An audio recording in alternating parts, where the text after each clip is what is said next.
16th, 2019 to order. And the first order of business is there quorum present?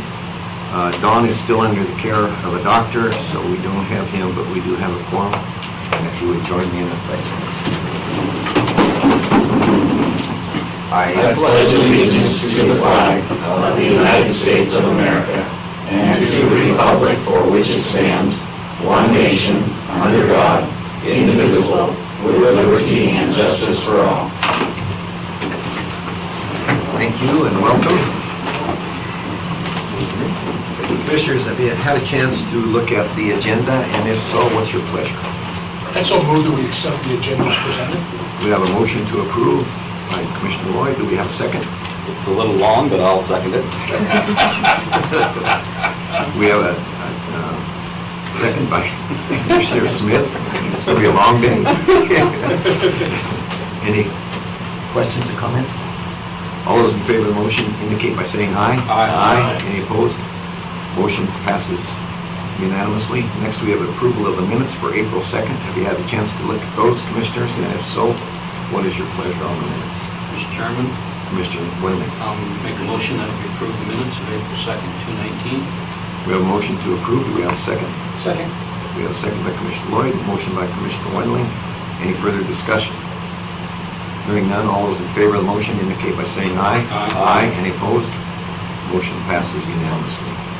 Next, we have the acceptance of the bills, approval of the county vouchers, warrants, approval of the monthly reports, approval of the abates, rebates. Commissioners, have you had a chance to look at those? And if so, what is your pleasure?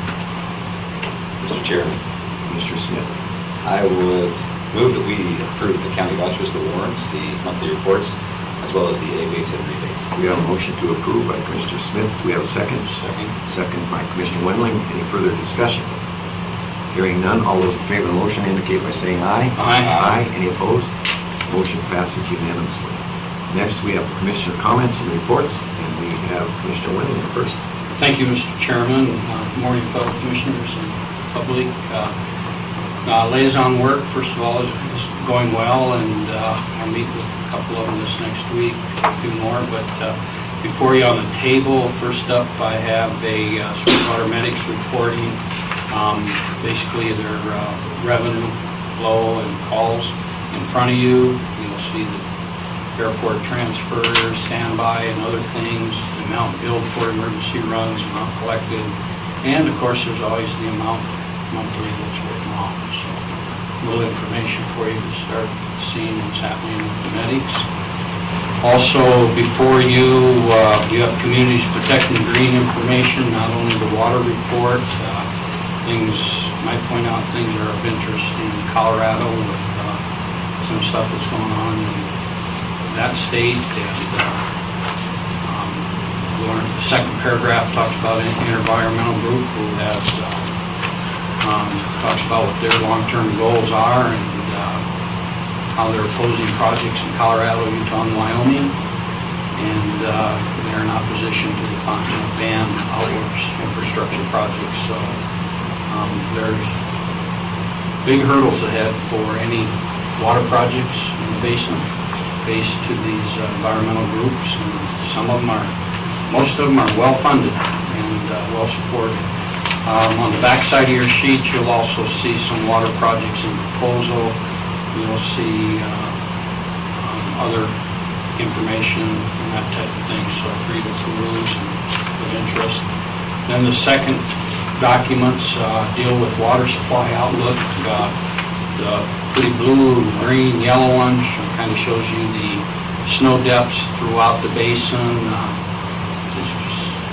You can imagine where I-80 runs north and south of Salt Lake through the green and that, and then down to lower Colorado. You can see quite a snowpack in the San Juan and Gunnison, upper Colorado area.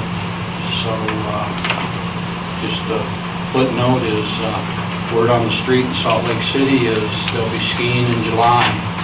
Some of the places are reporting well over 200 feet of snow in some of those snowpack areas. On the back side of that is the upper Green Basin conditions. And it's broken down as of months as it comes along. good information to look at at night before you go to sleep. And then also you'll see a map of Wyoming with the percent of snowpack. The third sheet, the yellow area, the green in that, which is helpful. And then on the back side, this one I thought was very interesting. Thought I'd share with you is it shows the water operations 40-day database of the Upper Colorado region, basically the Fontenelle Reservoir. The date, what the elevation of the water was between April 14th and March 14th. It talks about storage, how it's increased, decreased, what the inflow is coming into Fontenelle, as well as the total release. And you can see they're staying at a consistent 100,000 cubic feet or 1,000 cubic feet per second on release. And of course, you can see the inflows through the month, first part of the month of April seem to increase and that type of thing. So interested to keep an eye on that. I believe tomorrow or Thursday is the Flaming Gorge Working Group. Talk about Flaming Gorge down in Vernal, and then a week from this Thursday is the Fontenelle Working Group that's at Seaskiddy, up at Seaskiddy Wildlife Refuge. So they'll be talking about those two reservoirs and what's ahead. The other thing, I had the opportunity to attend the Rock Springs City Council special meeting this last week with Commissioner Smith was present also, and dealt with funding for the Rock Springs Recycling Center. And should it be granted to them from the Solid Waste District, it appears as though funding for the rest of this fiscal year will be provided as soon as the Solid Waste District Board can meet this next week, which is next week. So they have a quorum present and they can vote on releasing that money. The one big question though for the Solid Waste District Recycling Center, is funding for the next fiscal year. That's under discussion. It's too solid. So. But anyhow, I thought that went well. I don't know, Commissioner Smith, if you might add something, you're sure welcome to in your report. It was a good meeting. It was a little disappointing on my side to see that the Solid Waste District hadn't been able to conduct business recently because of the lack of a quorum present. And so that might have been alleviated when they were willing to give the money in March if they had a quorum. So this kind of blow up that happened might not have happened, or it might have been, less. So that was a little disappointing to see that one of our boards was not functioning quite like we'd like to see. Yeah, and I agree with you. Thanks for that insight. The one thing to share with the rest of the commission is there are 2 vacant seats on that board, and we're in the process of advertising. And we will close out advertise the end of this month, and hopefully we'll have applicants to act on at our first meeting in May. I had people approach me after the meeting asking me how to be on that board, so hopefully we do well this time. Yeah, and I agree with you. We need to find people that want to serve and be there, sure, as well as look out for the interest of life out together, but yeah, it's kind of disappointing. So anyhow, that's how that went, Mr. Chairman. Next thing I'd like to talk about is Sweetwater Economic Development Coalition, SEDC, and a lot of moving parts here, so I apologize. And I probably also don't know if I'll do them the justice they need, but it is moving forward with a redirection, reorganization, and I think when I sit in on this and represent the commission, again, I refuse to commit the commission to anything. I'm only one person. But yet, other entities can move ahead based on their structure and what they're doing. And it's moving quickly. But I think we need to bring ourselves up to speed on it and kind of go from what we pull together. And I would encourage any one of you to talk with anybody from the other 2 entities, from Green River, Rock Springs, if you wish to talk about the redesign. But let me go through it, try to answer some questions the best I can, and go from there. So I'm going to take time to write this down a little bit so I can bring some thoughts. So the partnership is working toward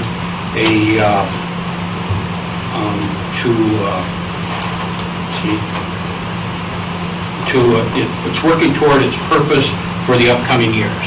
So in other words, what are they about and that type of thing. One of the things that's coming forward is their budget request will be coming forth, covering the county sheriff for next fiscal year. The group talked about where we had that broke down to, it was like 37, 23, and I can't remember what Green River's contribution was, but it totaled 90,000. And they talked about it'd be great to go with the equal partner share of 30-30.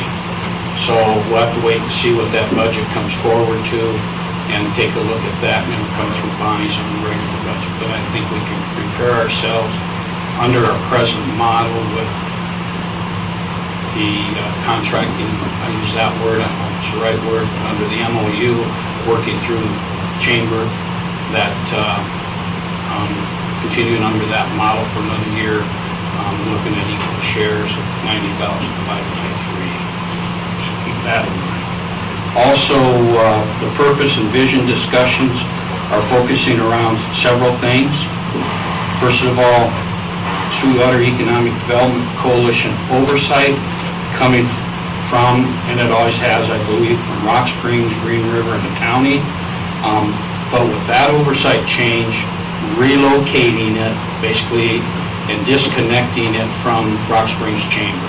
So it becomes a standalone organization versus right now we have an MOU with the 3 entities with the chamber and basically, for lack of better words, contracting an individual who's missing it down without the chamber to work for the 3 entities. And that's what 90,000 comes from. So there's that moving forward, discussed, and so it's no longer through the chamber. Also, they're working to determine short and long-term funding. I interpreted that, not interpret, but we talked about that, and took that as a short-term from the entities, but then finding long-term funding to remove it out of, I'll just say, the general funds of the funding committees. They plan on focus, that focus of that SEDC then would be on recruiting businesses, marketing businesses opportunities, training and education opportunities, budget priorities to fund the SEDC, which is that long-term, as well as a location to a central spot, i.e. in Rock Springs, away from the chamber, in Green River, or at the county housing that program. Here's the interesting part. With oversight by the funding entities, which means the 3 would sit oversight, along with a board of directors. Those communities, Rock Springs and Green River representatives, we talked about having that board of directors being 2 from Rock Springs, 2 from Green River, and 3 from the county, with names to the chamber by this Friday, the 19th. No rush. There's no, yeah, and you know what? Yeah, you hit the nail on the head, no rush. And part of this is also getting immediate focus on a director-level job description. Okay, raise eyebrows. Good, let's see that. Which that board, when established, would work on bylaws and SED structure. In other words, really, truly, how are they going to work, how are they going to operate on that. In conclusion, I put together is, no, not in conclusion, so, in conclusion. When you take a look at bringing names forward to a board, you know, what model does that tie us into? You know, that type of thing. So, yeah, that's where I'm at. When I sit and listen and talk with this type of thing, it's easy, I think, for some entities to move forward, but with us as a board, without knowing an MOU, knowing what model do we want to support. I mean, I think we've all talked economic development, and how important it is. Well, we really never talked about the model as, unless I'm wrong, Mr. Chairman. No, I'm going to comment. Yeah, I know, but unless I'm wrong, I don't think we ever talked about the model we wanted. But I do think at some point in time, we're going to need to. I guess I've shared with the last meeting we've had with the direction that the two cities would like to see the partnership go. I truly believe I'll say this right up front, Mr. Chairman, I truly believe economic development's important. I believe partnerships are very important. But what should that partnership model look like? That piece I'm struggling with. Because as we move forward, there is some intended buy-in as we move forward. I truly believe. And with that, I don't know what can answer all the questions. Well, obviously, I've got some questions. First of all, is there support? Do we know that they're supporting Rock Springs and Green River for this to go forward? I know there is in Green River for sure. I know the mayor in Rock Springs is very supportive of it. And I sense he believes it'll move forward, but I haven't seen, they won't talk about it until tonight. So I don't know. Because I think I'd have to classify that as a rumor, but there was a lack of support from Rock Springs relative to this issue. And I don't, that's their prerogative. Yeah, I agree. So why do they want to move it out of the chamber, Rock Springs chamber? Because, where we went is from SWEDA to still supporting it. There was a lot of pushback on SWEDA. We didn't feel, I should be careful who I'm including in we, but there was a lack of support for SWEDA. And it sounds to me like we're going back to a SWEDA model. And so I have some questions of what the value of that is to Sweetwater County. See, and I'll be, as much as I took advantage when I was in the school business of the SWEDA opportunities, i.e. the summer classes to learn about the economics, I never really understood SWEDA and didn't know anything about it. So that's where, whatever you have to say, Well, SWEDA grew to the point where it was an elephant in the room, and there was a serious question what the benefit of SWEDA was to the county. And it looks to me like pulling the tail out of the chamber, you're going to have to worry about we're going to put it right back to where it was before. And then are we locked into it already? Has there been a commitment made or an assumption made that the county is going to support this? I believe they're probably believed because there's been no conversation, and I truly believe that I told them, I said, I know you guys can make decisions for your board, but I can't make decisions for our board. Yeah, and what's driving this? Why do they want to move that out of the chamber? I think when Dave was there, it worked extremely well. I had great faith in Dave.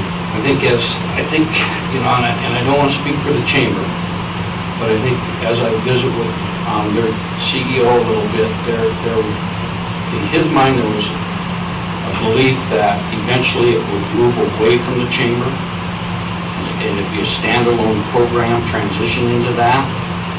I believe the Rock Springs, talking with the mayor and that he truly believed there need to be that separation because nobody presently has the model it is. There was confusion on their part that the chamber was running, part of SEDC rather than SEDC was being separate. The Rock Springs Chamber is promoting Rock Springs, and there's nothing wrong with that. But isn't there a duplication then if you move? Well, that's Rock Springs' problem, I guess. I agree with you. I'm not going to speak for them or for them. I think we have to. I've got some questions of why you would do that. Or Green River, I have even a bigger question. That's my thoughts. I do know Green River has in their budget their dollars for economic development. Talking with their city manager, actively wants to get out there and do more than what's being done through SCDC, through the marketing, through the recruiting, through the conferences. through the So are marketing. they saying that they possibly think they could do it better themselves? I don't know what they're saying there. I think they're positioning themselves right now supporting the partnership, but at the same token, they could move on their own. I haven't heard those exact All of words. us could do that. Yeah, all of us could. All of us could do that. I don't think that's right. I don't believe, Those are my questions, that we should do whatever you want. I'd agree with you, Wally. I don't know why all of a sudden yours is separating, especially at the speed they're talking. I mean, Yeah. they say we want to have these names by Friday. this Friday, and it sounds like this meeting was probably last week. yeah, it was this last, I have to look at my calendar, it was just, not this week, but last week. Yeah, I mean, there's not enough time to get the information out, and if you really want to build a good board, to develop those people who would go that way. And so, and I guess the other question I have is, and from what you talked about too, is I'm a firm believer we do have to look at economic development, but as they talk about the model they're going to run, what's the long-term plan? What's the long-term goals? What, how's it going to alter changing the model at this point? Those are some big questions I would have. And I agree with you, someone's already been said. And even though with the chamber, there was talk about working with the chamber to devise a long-term plan, so we could present it to move forward in the eyes of I'll just say the two cities. I think there's a sense of urgency to move faster, for whatever reason. Well, we included Rock Springs and Green River with Endow, and I still believe that hopefully Endow possibly can go forward. And that's a big chunk for us to bite off if we're going to push these down. Hopefully the governor, I'm not too sure I know where the governor stands on it. Obviously, Jeremiah, who was driving that, no longer is even involved in it. He's working for the Lonnie County Commissioners Association. So can we depend on the state to help us with them now? That's a bigger question for me, I don't think that this committee is going to be able to help us with that. And I think that is, in my opinion at least, the county's number one goal. Is Baxter and Down, who are the, with what we have going, and I'll say something about that here in a few minutes, finding that. So since the conversation, I've been thinking and trying to get all the moving parts together to try to explain to you as fellow commissioners what's happening, the direction that's going, and I go back, I think, a little bit about what you said, is there that commitment on the commissioner's part? I verbally haven't committed, but sat there and talked and said, hey, if we're going that way, there's some things that gotta happen. Or you gotta be careful, you're gonna be at the table, or you're gonna be on the menu. Yeah, that's right. So, and so I just thought, well, you know what, I told him, I said, we've got to decide as a commission, where we are with things. Roy, did you know anything? No. Jeff, you didn't know? Well, I said, appreciate your attending. And I know what I'm going to tell Paul the Chamber, and basically tell them at this point in time where, the model we're presently in,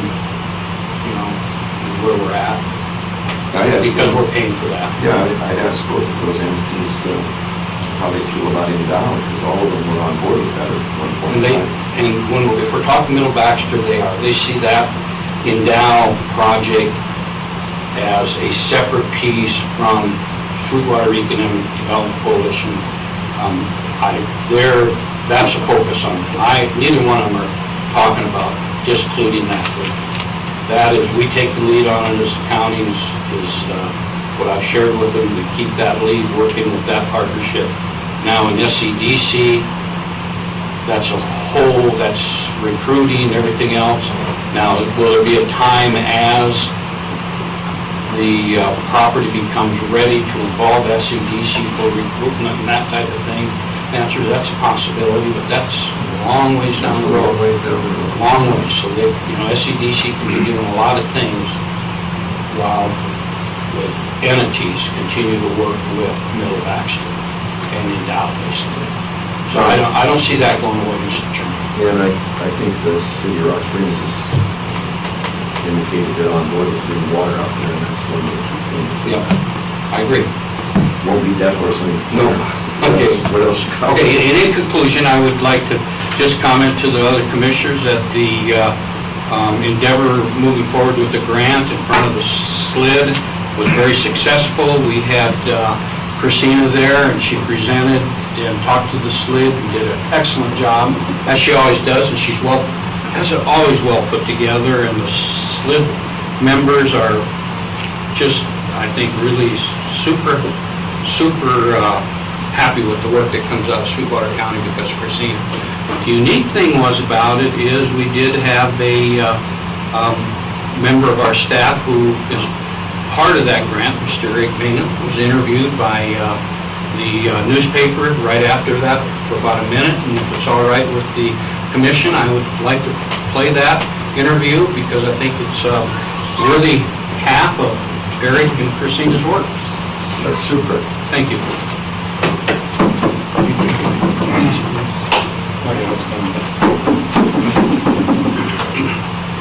Eric's in San Francisco at a training, so he'll get back up. All right.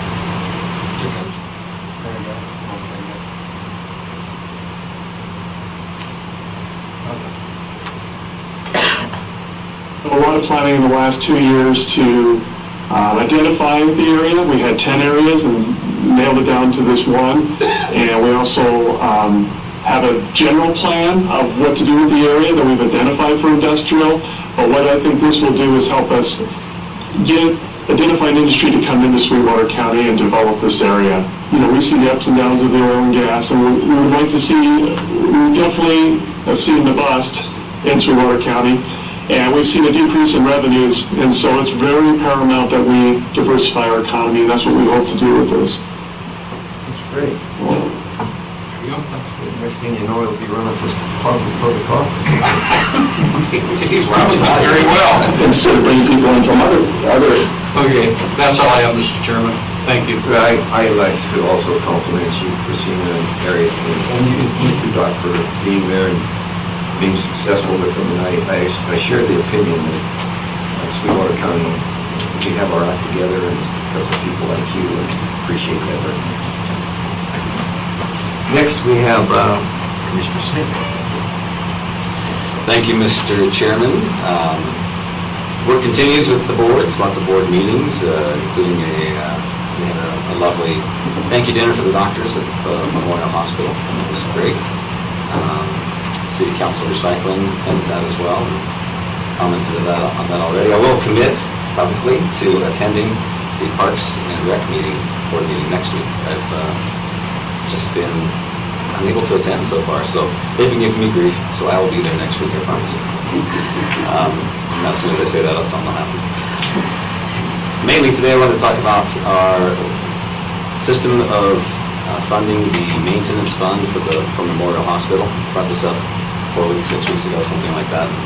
Talked about the voucher system that's currently in place and feels a little broken. So if you want to have a good time, get together some great legal minds and then some great accounting minds and your treasurer and have a meeting.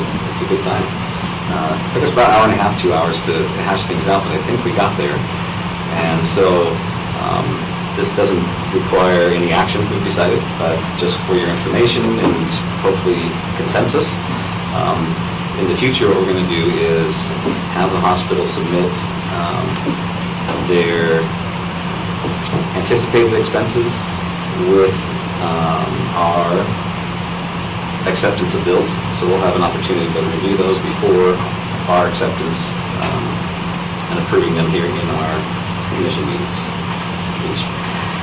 They may not be at everyone, but we'll have them as they come. So we'll be able to fulfill the statutory obligation of us approving the expenses. We'll also be able to fund the hospital in a more timely fashion so that they can expend that money and not have people waiting and have a better understanding of their accounting. So did I say that well? You okay? All right. Rob? All right. Okay. Good job. So that's the deal. Well done. So we'll see, Mr. Chair. Question. Sure. So when we look through our bills each month, we'll actually see them. Correct. More often. Yes.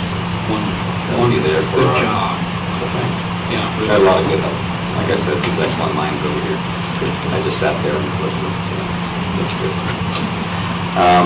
So thank you. Are there any questions or problems with that? Okay, good. So we'll move forward with that soon, quickly. Cindy, I think, is going to be receiving those, so thank you. That's all I have. Thanks. Any questions, Commissioner Smith? Next, we have Commissioner Roy. Been a busy couple of weeks. I've met with Karen Kelly of the Juvenile Probation Board last week. It was my first opportunity to meet with that board because they only meet quarterly, and it was a very good meeting with a lot of great resources in that meeting, and I'm very happy to be part of that. We'll meet again in a couple of This weeks. is only my quarterly too, but apparently it's not good. So, last week I also met with Larry Lloyd and Candy Pendleton at the events complex and got a tour of the complex and just a bigger idea of some of their vision and their hope of the events complex and some of the things they're looking for in the future, and really got a chance to see some construction that they're doing based upon some changes they need to make to host a couple of events this summer, and it's really great to see some of the events they're bringing into Sweetwater County. Also had a Star Transit board meeting, and I'll be honest, a lot of the board meetings I've sat in, there's a weird trend that we talk budget quite a bit, so I should just throw that out there, that it's, without being said, we talk budget in most of those meetings. The Star Transit was a really good board meeting, some big discussion on some retirement stuff, and they were going to work with Gary on that.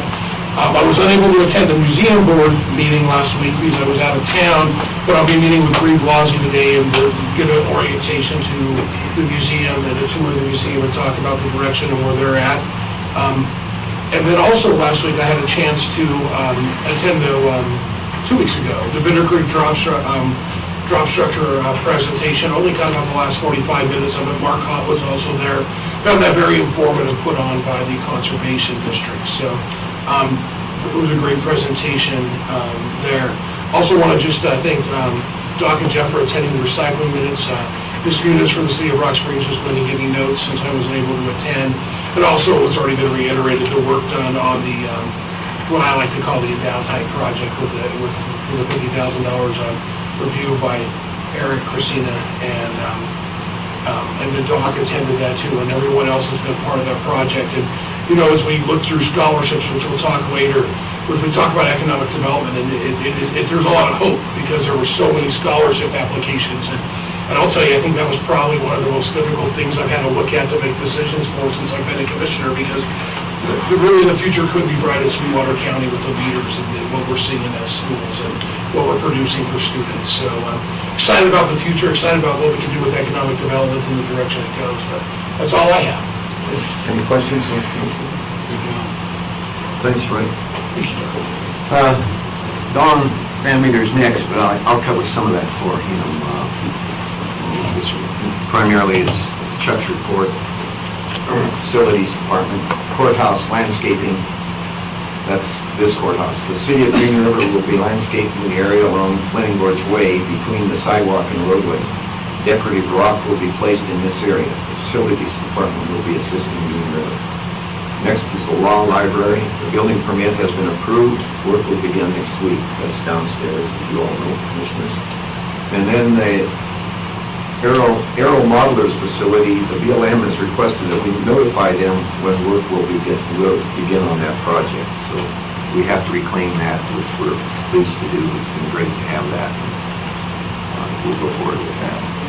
Next, the Industrial Siding Commission met on the 3rd, and some of us went to that. We were, thanks to all of those that had me extremely well prepared for that.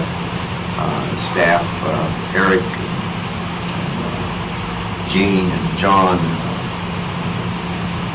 It couldn't have gone any better than it did. We don't have the money yet, so I guess that's show me the money. Show me the money. And so the last one we will be attending is this Friday, and that's where we have to plead our case for those impact funds. I feel confident that at least we're well prepared for that. There is going to be some question about one area that they indicated that they have some question about in the prior meeting. We're prepared to answer that, thanks to John.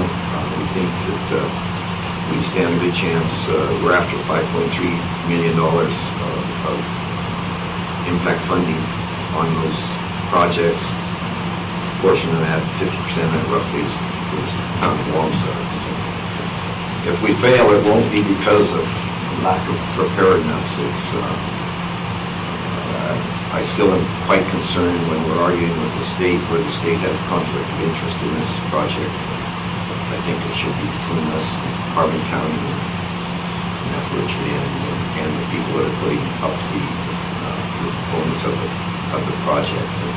But at this point, I'm very, very confident with it, thanks to the staff that's been working on it. And then the next thing I have was a pleasant surprise yesterday that we found out about, and that's from relative to our Justice Center. And I'll just read you this letter that's from Tom Brennan, who was the architect for that project.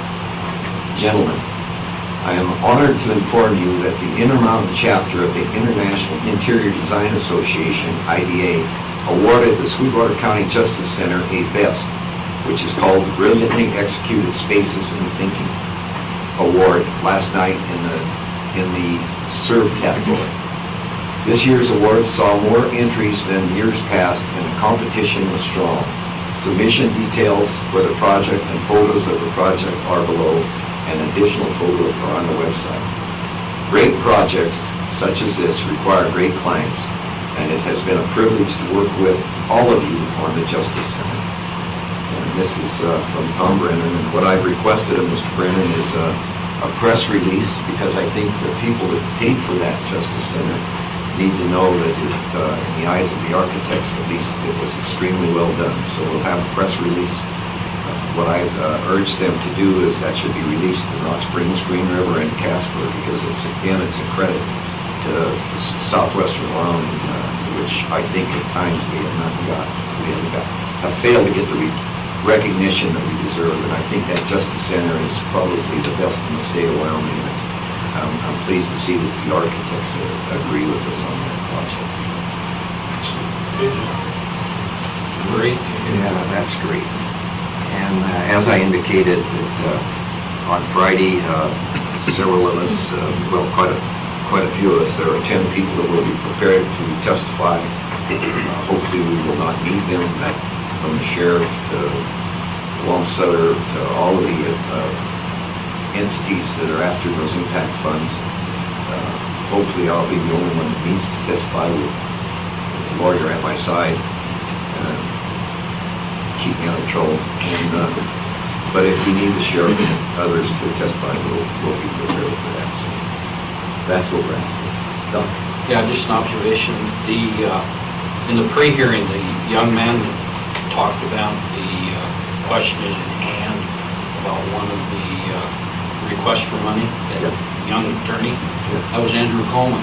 He's a Rock Springs High School graduate, and from Rock Springs, and working now with the sighting board, and his mother is the chorus instructor at Rock Springs High School. His sister teaches at one of our schools here in Rock Springs, and his brother-in-law is Matt Jeff. Well, that's great, but how come you didn't teach him better? He was questioning me and making me swear. And he's from Rock Springs High School. But he was If he was from tactful. Cheyenne, I would understand that. but He was tactful.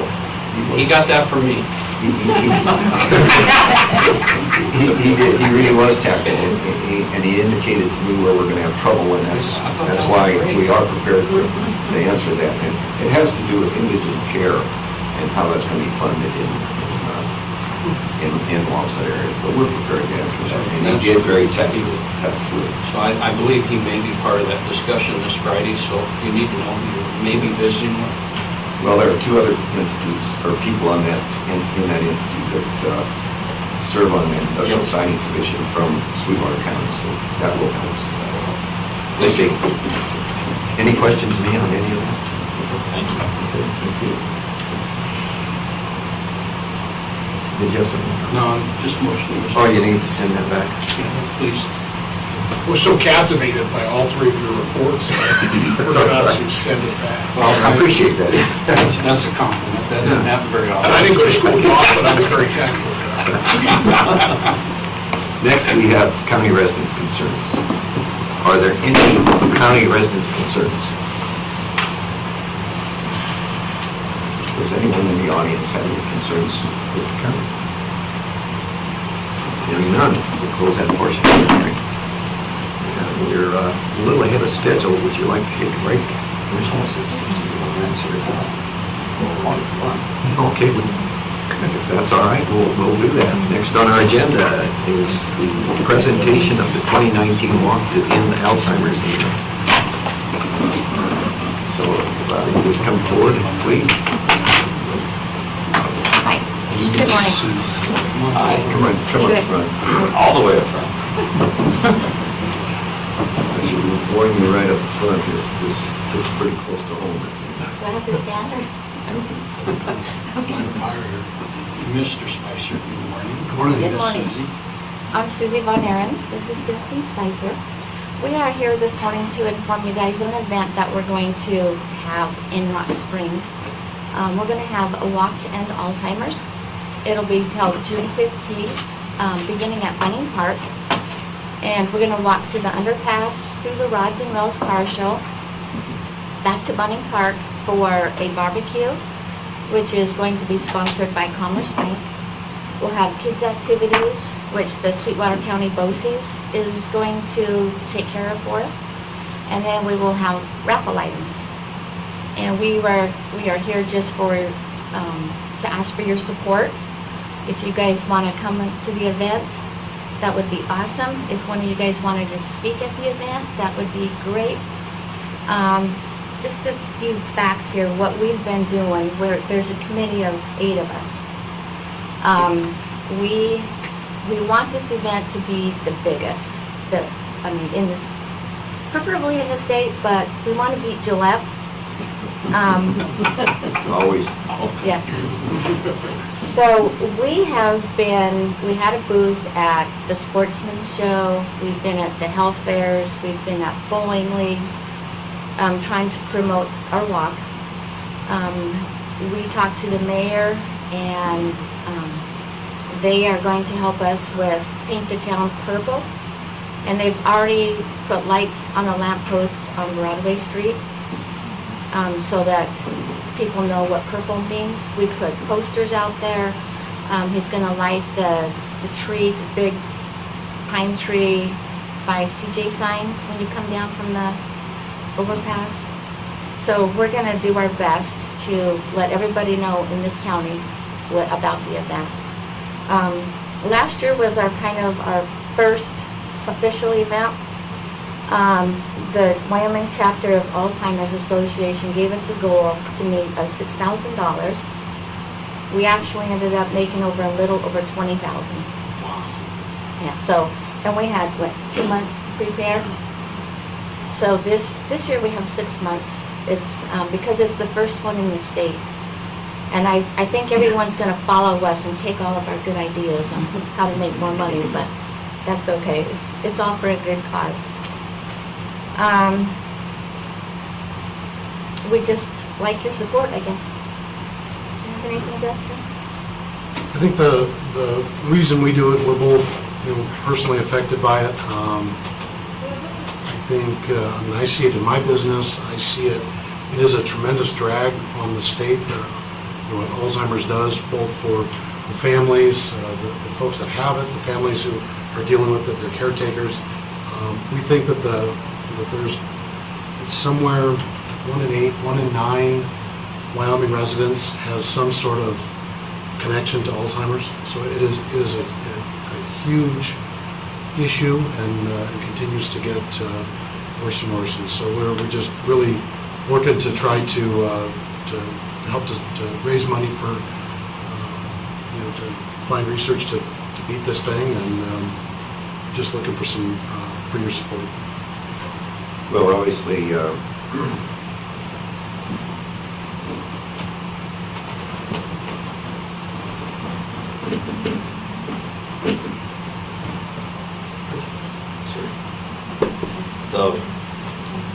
clearly close to home for me as well, working at Deer Trail. And it's such a, there's a lot of smart people and a lot of money being spent working hard to try to take care of this disease. And it's so difficult to see the progress that's slow in coming. And so, yeah, any funds that can go towards the research and development of treatments is so greatly needed. It's so underfunded. You look at other things that are funded much higher levels. And I know, just from my experience, we have 13 memory care apartments at Deer Trail and 44 assisted living. Our memory care apartments filled up, and we've had a waiting list for probably 4 years. And if there's anything I could do in at that community to make it a little better, I'd add memory care apartments too, which is unfortunate, but so very needed. And I appreciate the work both of you do. I don't know if I appreciate all the time you take Kristen away from me, my assistant. She's on the board as well. They're working hard. But I do appreciate that and wholeheartedly support you in the effort and whatever we can do to beat Gillette and to beat Alzheimer's. I'm all for it. Thank you. So I would suggest that you get him to talk, because there's obviously, I won't be able to. Anything else, Commissioners? No, we just behind. We have some t-shirts for each of you guys too. Can we just leave them somewhere? Sure. Appreciate that very much. Appreciate it. Thank you. Good luck. Thank you. Thanks for your support. It's one battle we need to win. Yes. We need to win. Thank you. Let's take about a 10-minute break.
Frank Associates, Inc.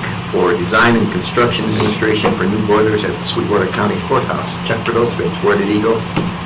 I saw him Moments ago. He is so hard to keep track of. Is Chuck out there? He's on the phone out there.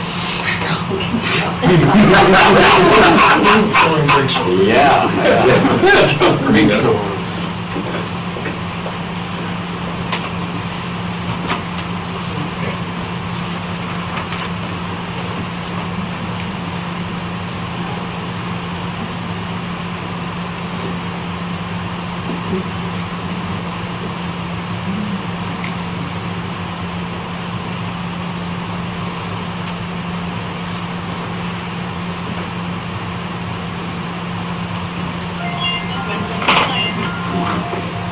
He's My calling. apologies. She's calling you. That's pretty fun. Thought I had that off, my apologies. That's so embarrassing. It is, I'm telling you. Who's going to ask you to have ask Wally to sit next to the break? Can't find him. I was talking about a snowplow. He was He just just- here. I know. And he's on the next two. Let's see who's the next after that. I think it's Christine. No, it's Christina. You want to go forward, Christina? Sure. It's approval of the sponsor of the fiscal 2020 10th CPI grant application under F. I'll check sometime. Pardon me? You can buy some checks sometime. Okay, so, well, and I guess first, Mr. Chairman, Commissioners, I want to do a hello to Don Van Meter. He's watching right now. He is watching? Hey, Don. Sometimes he Don. does. Oh, that's great. That's great. So shout out to Don. He owes me lunch, by the way. You get that, Don? That's her motivation. Okay, so Sweetwater County has the opportunity to apply for TANF CPI funding through the Wyoming Department of Family Services that would be passed through to local agencies to carry out eligible projects. There's approximately $1 million available statewide. So the grant funding is designed to help needy families with children who are living at 185% of the federal poverty level. Projects must address at least one of the following purposes: provide assistance so that children can be cared for in their own homes, reduce the dependency of needy parents by promoting job preparation, work and marriage, prevent and reduce the incidence of out-of-wedlock pregnancies, and encourage the formation and maintenance of two-parent families. So, a public notice requesting project proposals was advertised on March 22nd, 2019, and also placed on the county's website. A total of 3 applications were received by the deadline of April 5th, and all are eligible activities. So the 3 proposals the county received are, first, Climb Wyoming is requesting $75,000. They're proposing to train and place single mothers in careers that successfully support their families and move them towards self-sufficiency. They're proposing to work with 20 mothers with their children. The second proposal comes from Sweetwater Family Resource Center for their Family Independence Program. They're requesting $25,000, and they are proposing to provide assistance for basic needs in the form of rent, utilities, gas, job-related expenses, while participants take steps forward towards self-sufficiency. So STEP could be taking educational classes, obtaining a job, as well as improving their functioning by taking another step, such as a financial management, parenting class. They also do anger management classes. They estimate serving 10 families with approximately 30 individuals, or like a partner or children. And finally, the last proposal comes from Greater Wyoming Big Brothers Big Sisters in the amount of $15,000. They are proposing to provide mentoring and case management to youth and have quarterly family engagement activities to at-risk families. They estimate serving 15 youth. So, I just want to let you know, you have the option of sponsoring all 3. none, or part of the request to be considered ultimately by the Wyoming Department of Health. Staff recommends sponsoring all 3 project proposals which meet the grant requirements and would provide valuable services to the community. However, Sweetwater County is likely to be awarded, or not likely to be awarded, the full request of $115,000, which would require future revisions to the award. So I wanted to finally note that in the audience, I have Brian Como from Sweetwater Family Resource Center. I know Brittany Gray was planning on coming at 10. And also Tally Taylor from Greater Wyoming. There she is, Big Brothers Big Sisters, in case there's additional questions. So with that, I'm happy to answer anything, or we could put those people on the spot. You said we don't stand a chance of getting all 3. What do you base that on? Well, There's over $1 million. Mr. Chairman, We're only asking for 10%. let me backtrack. In the past, we've never gotten 115,000. So based on precedence, but never say never. Maybe this is our lucky year, and I will do my best to improve the applications and our requests. And I know we've always ranked very, very high. So What have we received in the past? 95,000. Far off. This is a good year. Well, let's do it then. Let's do it. Count me in. No, I just think all 3 are great organizations that truly benefit this community, so I strongly support it. I like this. And the funding is well-deserved and well-needed, really needed by all 3 entities, so good job. Any match requirement? Mr. Chairman, there's no match requirement. Not a question, just a comment. This is my personal values. I applaud this. I strongly believe in children in their homes and 2-parent families. And I understand that often that can't happen, but working and giving opportunities to these folks. We participated in Climb Wyoming as well. Just what a wonderful program that is, and so wholeheartedly endorse the program itself. And no Christine, no this, no. Yeah, there's no doubt. The other thing, I make a comment that Climb Wyoming, we get that report, that's what they're doing, and I think that's really good to see that. And you take those individuals that are benefiting from it, and it's obviously, in my opinion, also all 3 of them deserve our support. But the idiots that don't give us the full amount of money, I understand that don't know what they're doing. Anybody else? It's not Christine. It usually phrases it. Oh, she weeks would. ago. Oh, she would. You make it happen. You get it. She's more diplomatic. I'd entertain the motion to sponsor and authorize the chairman to sign the federal fiscal year 2020 10th CPI grant application to transfer Climb Wyoming, Sweetwater Family Resource Center, and Greater Wyoming Big Brothers Big Sisters. Mr. Chairman, Commissioner Smith. I would so move.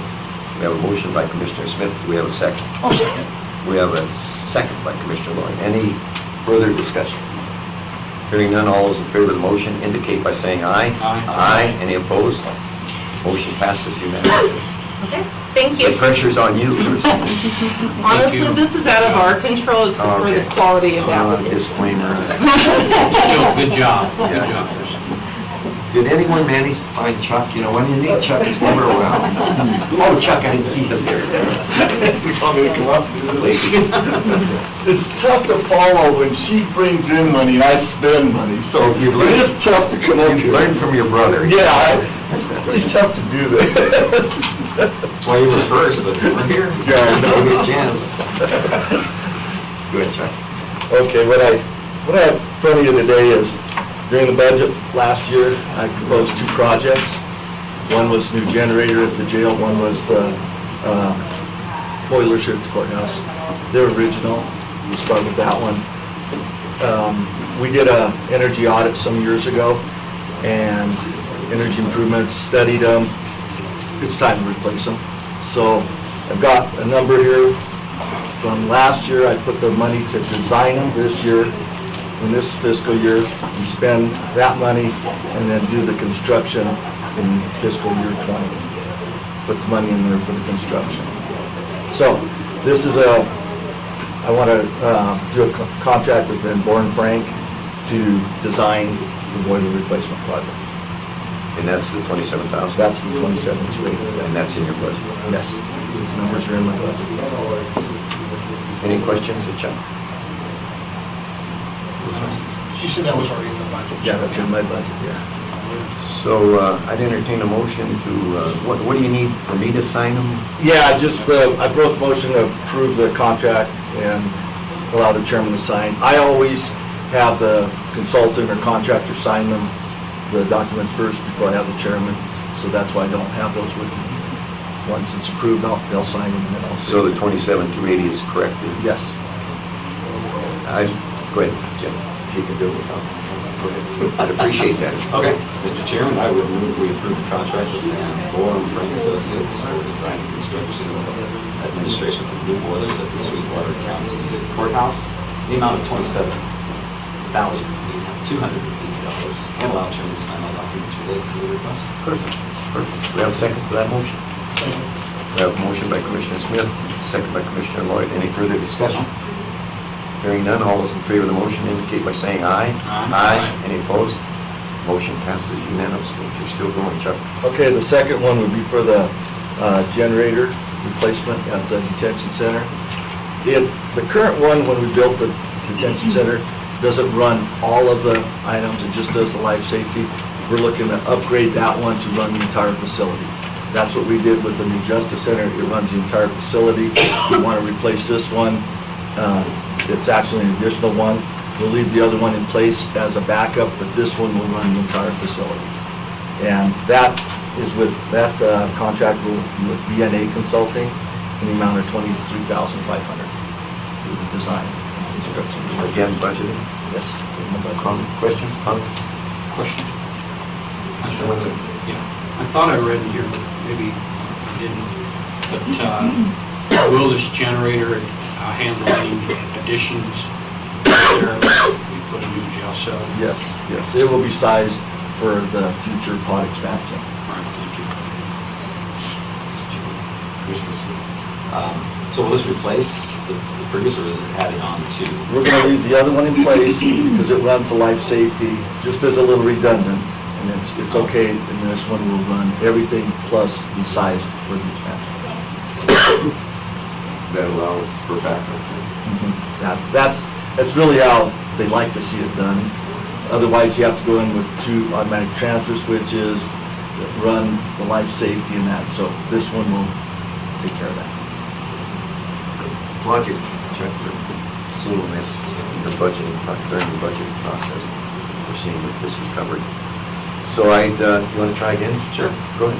See if you can do 2 in a row. All right. Pressure's on. I would move that we approve the contract with BNA Consulting for design and construction administration for a new detention center generator in the amount of $23,500. Allow the chairman to sign all documents related to this request. We have a motion by Commissioner Smith. Do we have a second? Second. We have a second by Commissioner Wendling. Any further discussion? Hearing none, all those in favor of the motion indicate by saying aye. Aye. Any opposed? Motion passes unanimously. I'd just like to point out, again, like your brother, you're the only one that's spending money, and Christina's the only one bringing money in, and you guys continue to spend it. I knew that was going to be tough to follow. Thanks, Judge. At least you budgeted for it, Chuck, so that's a bonus. You saw it. Next, we might not have been able to do this one. Next on our agenda is a request for consideration to relocate the Sweetwater County University of Wyoming Extension Office. Is Henry here? We'll skip that then and go on to Mike. Tab H, Mike. Yeah, there's a couple of interesting questions, Mike, before you get to. Go ahead, sit down. Get comfortable. Okay. Have a seat. I noticed on the agenda that you're going to tell us about the 2018 Wildlife Fire Management Annual Management Plan. It's a typo. Oh, I Should be the 2019. All right. Gotta give it that time. That's as bad as it gets, I'm good. Go ahead, Mike. Well, gentlemen, it's an annual process. We participate in the annual operating plan that is sponsored by the Wyoming State Forestry Division. It's a signature to the federal agency's master plan. All the counties in the state are signatories, as well as many of the fire departments that have a wildland component to their departments. It's an annual process. Sweetwater County's, I know, excuse me. Sweetwater County has been a signatory to this for at least 13 years since I've been in Wyoming, and probably further back than that. Every year it's reviewed by our deputy county attorney. We meet as a body of the fire service within the state forestry district, or District 4 here. We review the plan, we make minor modifications, issue the modifications, they're very small, mostly grammatical. Basically what this plan does is it outlines the process for us to work together, and for us to be supported when the need comes, and for us to support others when their need comes. It outlines reciprocity, billing processes. We all accept the national training standard. A lot of it is boilerplate, but when it comes down to the nuts and bolts, it's the same process we've used for the last 5 years. Next year, we'll probably see a new master agreement that may change some of the terminology. And I asked that, I knew you were going to get to that again, Mike. I see here what you say is, I asked that the Board of County Commissioners support and the chairman to sing the 2019 AOP. Thank you. yeah. I'm not going to sing. Well, at least I tried. Come on, in all seriousness, this document is difficult to get everybody's signature. How do we do that again? Does Cindy know how to go about that? It's very simple. It requires your signature as well as my signature. I submit that to State Forestry. They cut and paste the signatures to the master. We don't worry about that anymore. At one time, we had to do that. No. Okay. And then when everybody's signatures are on it, they will get that copy electronically back out to all of us. So. Okay. With that, got any questions on Mike before we go forward? We don't anticipate any problems from any of the other agencies. No, not. Very good. Hearing none, I'd entertain a motion to approve the 2019 Wildland Fire Management Annual Operating Plan as presented by Mr. Borgiano. So moved. The commissioner And and the chairman. the chairman signed said document. And motion by Commissioner Smith. Do we have a second? Second by Commissioner Wendling. Any further discussion? Hearing none, all those in favor of the motion indicate by saying aye. Aye. Any opposed? Motion passes unanimously. Thank you, Mr. Chairman. Thank you. Have a great day, gentlemen. Thanks, Mike. See you later.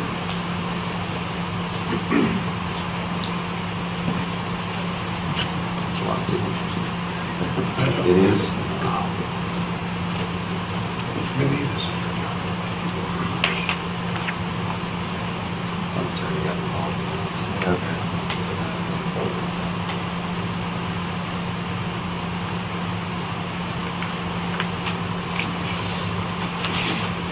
I think we have, we'll back up now. We have the request consideration to relocate the Sweetwater County University of Wyoming Extension Office. Ms. Henry, and whoever you brought with you for support. How are you guys doing this morning? So far, so good. Great. All of the new faces, I'm Marty Henry. I'm the Sweetwater County 4-H educator and county coordinator for Extension Services. And this is Wendy Nelson, our sensible nutritionist. Welcome. Thank you. I will start. I've got a list of desirable things, I guess, that I would like to maybe touch on with you. And I did send you guys a nice little packet, I think. I don't know if you've had a chance to look it over or not. It looks somewhat similar to that. Okay.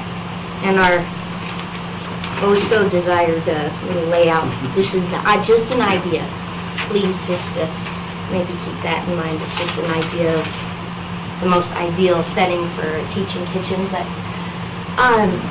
so we have been struggling with space for, well, at least the last 4 years since I've been here, and I think probably prior to that too. Storage is pretty overwhelming in our Tell office. us where that's at, so, you know. We are currently located in the Rock Springs WWCC campus on the west side, the really pretty grand entrance. And we can be difficult to find sometimes for our clientele. We often look like classrooms. I've recently put a big 4-H Clover in my window and a Sensible Nutrition in hers, so it's easier to find us. But we're located in some office spaces there. And we share a joint lease with Outreach through UW, who has a lease through the college. And I think as of right now, we have 4 offices, right? Is that right? Where 2 of them do not have windows, they're more like closets. Pretty cramped space. I think we have roughly less than 1,500 square feet. And as you can see from this right down here, which is what I was told by Gary I should maybe present and show to you all what we really are looking for, what our needs would be. It's almost double, I guess. It's more than double than what we have right now. And I guess the big things for us is we have our standard offices, but the storage and that teaching kitchen is what becomes really awesome and honestly kind of vital to our program's growth and longevity. I have in my office, I'm lucky enough to have statistically proven after her annual reporting, the best and the most active and the most impactful Sensible Nutrition in the state. She touches the most people. She makes the most impact. It's her numbers in comparison are quite astounding.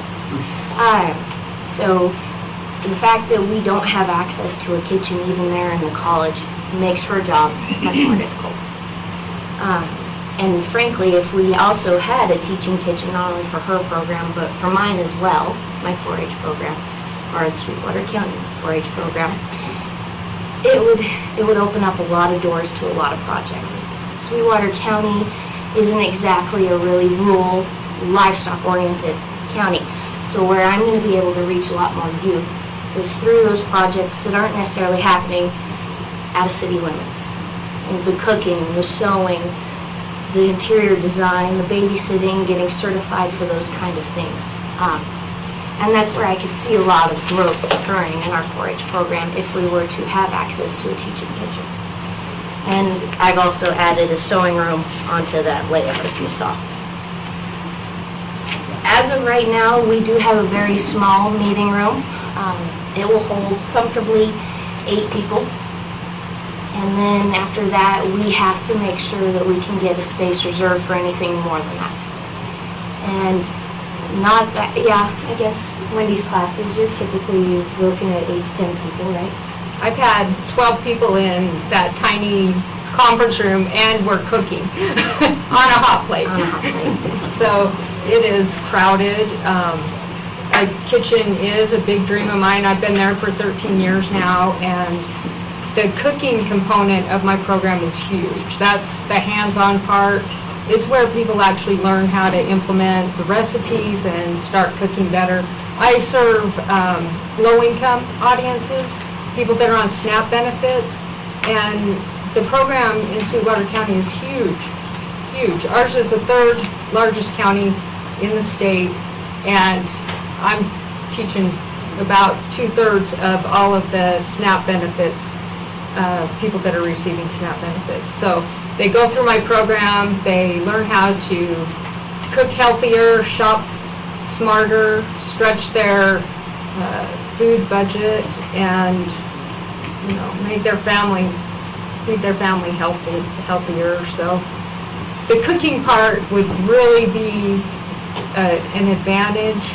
I have to go out and look for places that have a kitchen that we can use. It's pretty difficult in our county to find a usable kitchen and a teaching area.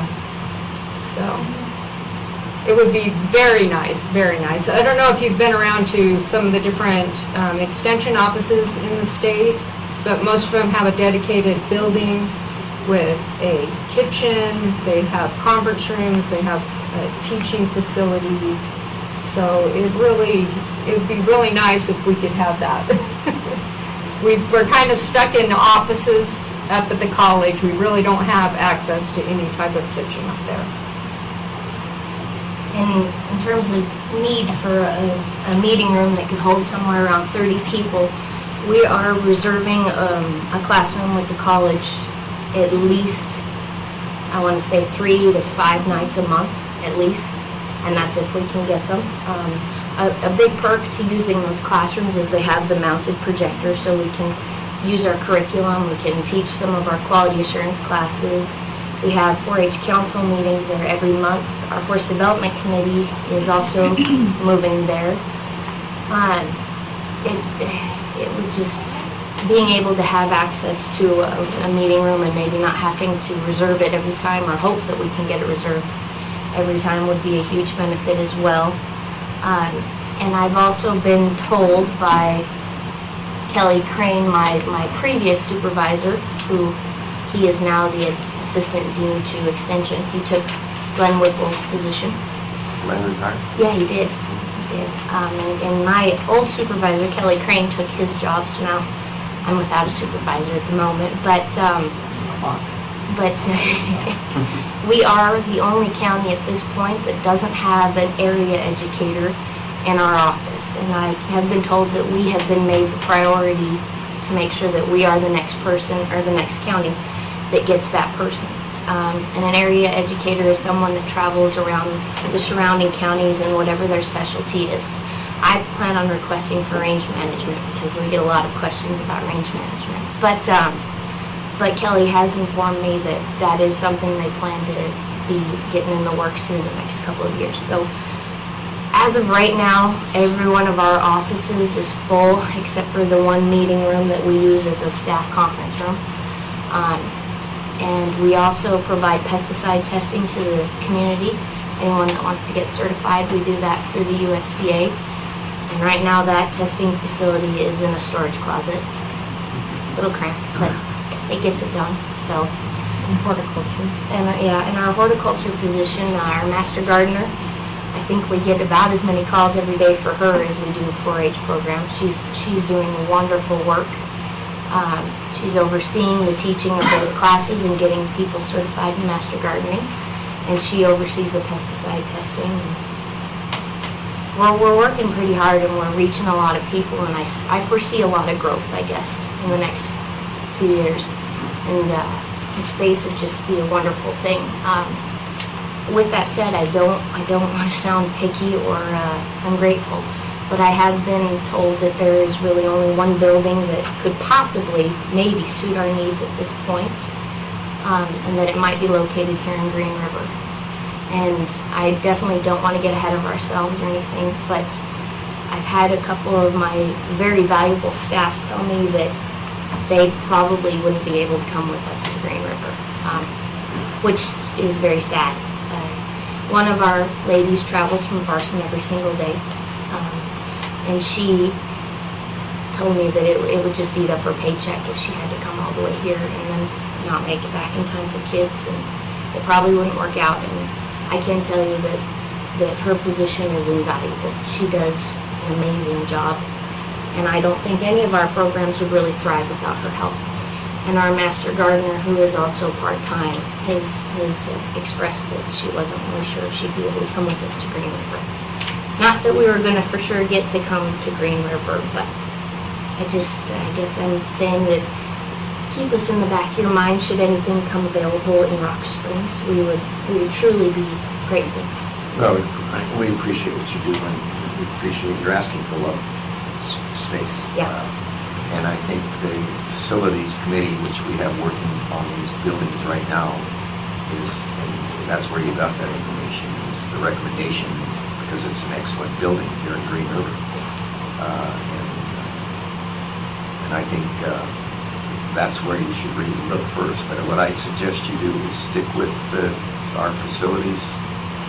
I'll let these people also speak, but that's where it should be, is with our facilities, as we evaluate the buildings that we're going to continue to keep active, and those that we are not going to keep active. And a lot of that depends on what happens with our planning for the Justice Center area with the road and bridge and fire and the others that we move there. My view is, I think that the school here fits your need. I'd suggest you talk to our facilities people and convince them, because that's, I think we were prepared to give some indication whether you're willing to do that. So, but if you want to continue to stick to your guns in Rock Springs, we represent all of Sweetwater County. Yeah. And where did you learn that Sweetwater County is only the third largest in the state? I Told you didn't. that? I didn't. I thought that's what you said. I didn't. We're the largest in the state. We're the 8th largest in the United States. We're bigger than 6 states. Right. Well, for the SNAP program is the third largest. All right. For the SNAP. Just want to A clarify. lot of Say, people. I actually think we might be the 6th largest in square mileage. 10,450 roughly We know square Sweetwater's miles. the best. It's, yeah, But the biggest and the best. Doc, No, I comment on that? agree. I'd stay with the facilities committee, we're counting on them as they evaluate buildings and look at needs and as they come forward. And, counting on them because that's what they wanted to do. And just stay with them, and see how it shakes out. Thank you. How many people do you serve in your different programs? I have roughly 300 4-H members, both adults, volunteers, and youth. About 180 of them are youth. And we have, with your help, we have a 4-H barn here where kids get to keep their pigs, their goats, and their sheep. If they live here in city limits, it's a wonderful program. And then I have some fortunate individuals in Jamestown out here that get to keep them right there by their house. But I also serve Daggett County. They don't have a 4-H program in their county. They don't even have a fair. So Rock Springs allows them to, or Sweetwater County allows them to be part of our program and come to our fair. And we've got members that are on the Colorado border and ones that are over by Big Piney. We are definitely the largest in Wyoming. That's good. Do a lot of traveling. How about in your program? I mean, in your program. I usually teach about 200 a year and graduate 160 at least. And the program is an 8-week program. They have to attend every week, and it's a pretty good program. They learn a lot. Yeah, it's great work. Thank you.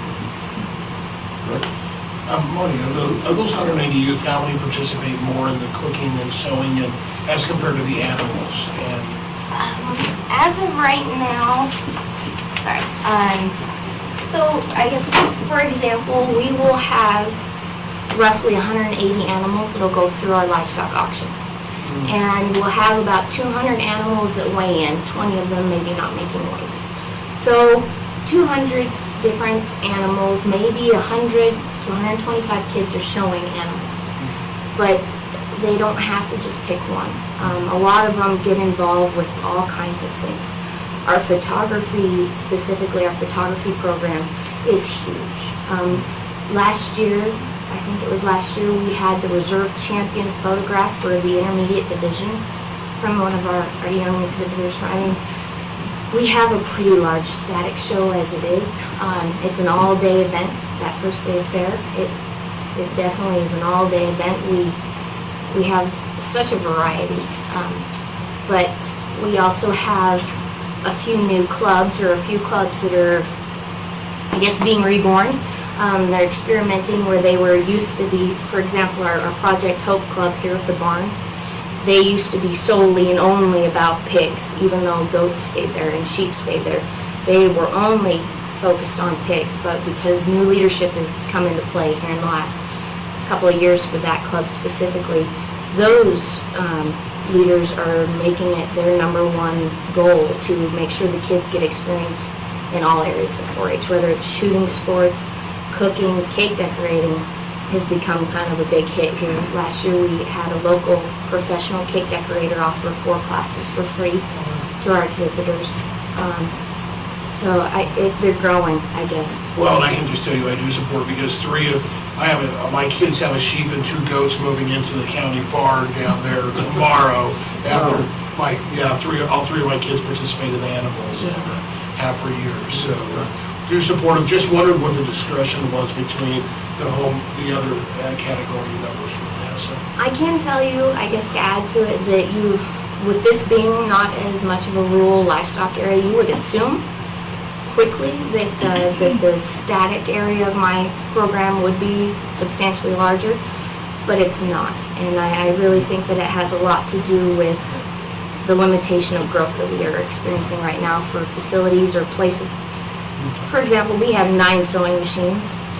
Nobody wants to check. You're overwhelming us with detail. Oh, and so I would say, as Wally and Doc and Jeffrey said, I got just one more question. Good. Please, Mr. Chairman. Where's the University of Wyoming with this need? I mean, it's obvious you visited with your oversight of UW. Where are they at? Kelly, Thoughts from them? Kelly has encouraged me to explore. Okay. That's the term I'm being brought with. This is the exploratory. He said that with our lease, with the outreach in the college, he said that because it was so affordable, that even if we found another place or relocated, that they would probably find another use for those offices that we are in right now for UW, so that he didn't see us maybe needing to walk away from that lease being an issue. And that's basically, he also agrees maybe that staffing isn't maybe letting the program grow more so than worrying about staff is maybe more important too. So.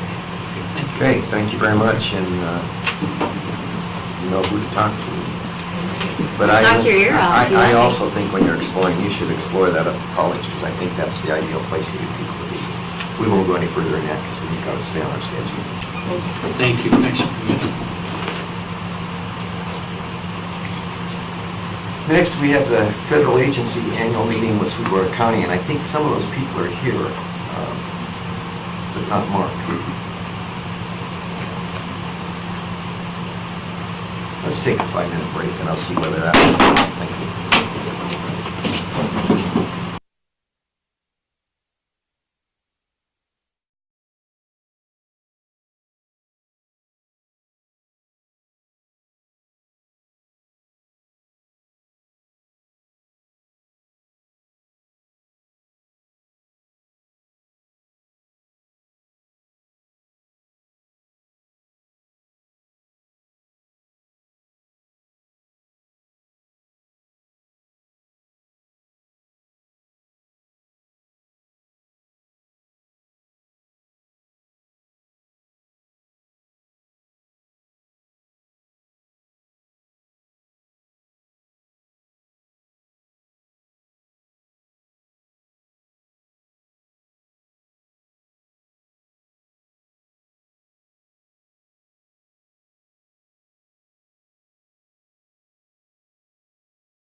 Like to hear that going up. Yeah, this is going on.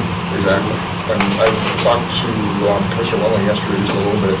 Gas was up a little bit last year, over last year, and oil was up even higher than what that was. So the 2.4 is a pretty good number, but we'll see how the actual numbers do come in at this stage. One question. Just the 2.4 equates to what kind of positive increase for possibly the general fund? You know, the 12 mil,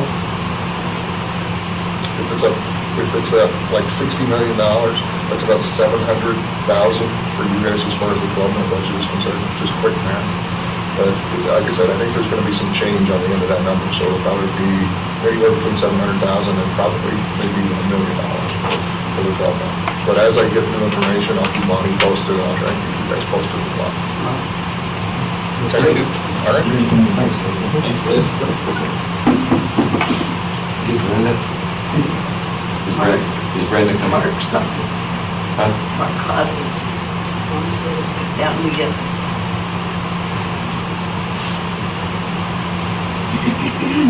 Welcome. Welcome. Executive Not an executive. Just pull up chair, we're a little ahead of schedule. Are we? Okay. But we'll wait. What's that? We'll wait, just bear with us. Oh, hi. Hello. I'm bearing with you. Hi, Tim Wakefield. Thanks for being here. Appreciate it. Yeah. Tim, have you met our new commissioners? No, I haven't. He's the head of the High Desert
annual meetings. The first meeting was in 1977. And, the reason this is so important to Sweetwater County Commission is we understand that you people really control most of the land in Sweetwater County on which we provide our economic base and also the recreation that it provides for us. And, you've been great partners with us. The years that I've been involved in it, it's been just a great relationship. We meet monthly with the federal agencies, with Kimberly and Rowdy and others on occasion. And it's just, it's really refreshing to have the relationship that we do have.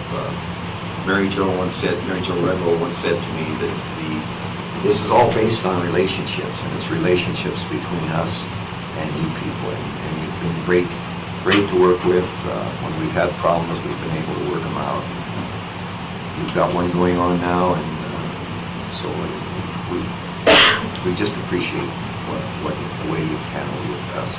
And I'd like to introduce our new commissioners to you. We have Jeffrey Smith. He's joined us this last election, and we're very pleased to have him. And Roy Lloyd also was elected. So we've got a new commission, and Don Van Meter is still with us, but Don's got some serious illness, and he hasn't been with us for several meetings now. So with that, I'll turn it over to Mark, who is one of the coordinators for the county on all of the issues that we deal with federal agencies. Go ahead, Mark. Okay. Well, thank you, and it's always a pleasure to participate in this meeting. We're going to start the meeting with Rowdy Muir with the Ashley National Forest. He's the district ranger. I guess it's the Vernal district now, Rowdy, is that correct? Or Flaming Gorge Vernal. Flaming Gorge Vernal, and he is we like that better. Very knowledgeable of all things Flaming Gorge. So with that, Rowdy. Thank you. These things are filled in, so you don't have to think out the answers already. So is Mark. This is always a tough place. Talk to. I usually go up here. It's always better up here. So as Mark alluded to, my name's Rowdy Muir. I actually live in McKinnon, Wyoming. I've been there 45 years. I've worked for the federal government for this week 34 summer. I've been a district ranger for 9 years. It seems like I've been coming to the meeting since 1977. But it's always good to come up and kind of tell a little bit about what's going on in the Forest Service. So I'll just kind of start with a little overview if you want to just punch that first slide. Let's see if this does work. I'm not sure. I don't think so. All right. So a little bit about the forest. It actually runs from Green River, Wyoming, as you can see, down to Vernal, over to Duchesne, Utah, and then there's the South Unit. Half of that is the Flaming Gorge Vernal Ranger District. So basically my district's from Green River, Wyoming to Roosevelt, Utah, both sides of the mountain. So it's we combined the districts 3 years ago. So there's only 2 districts basically on the forest. Go ahead.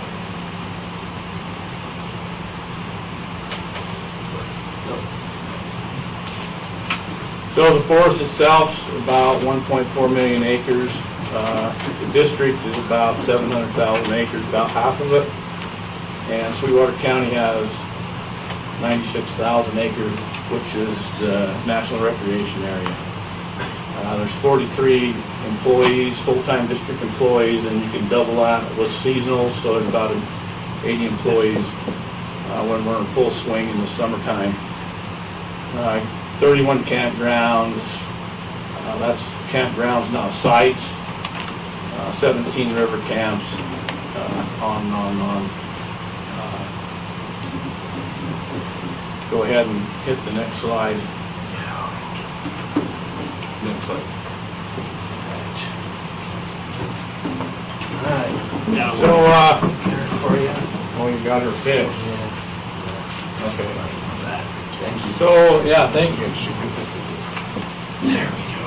So last year, visitation all the years, 34 years I've been there, I think last year was our highest visitation that we've seen on Flaming Gorge. So if you look at Red Canyon Visitor Center, between basically Memorial Day and Labor Day, about 222 visitors a day there. That's quite an increase over the last couple of years. And as you can see on the Green River, about 366 launches a day between those 90-day periods. And just so you know, the Green River brings the outfitters a revenue of almost $3 million.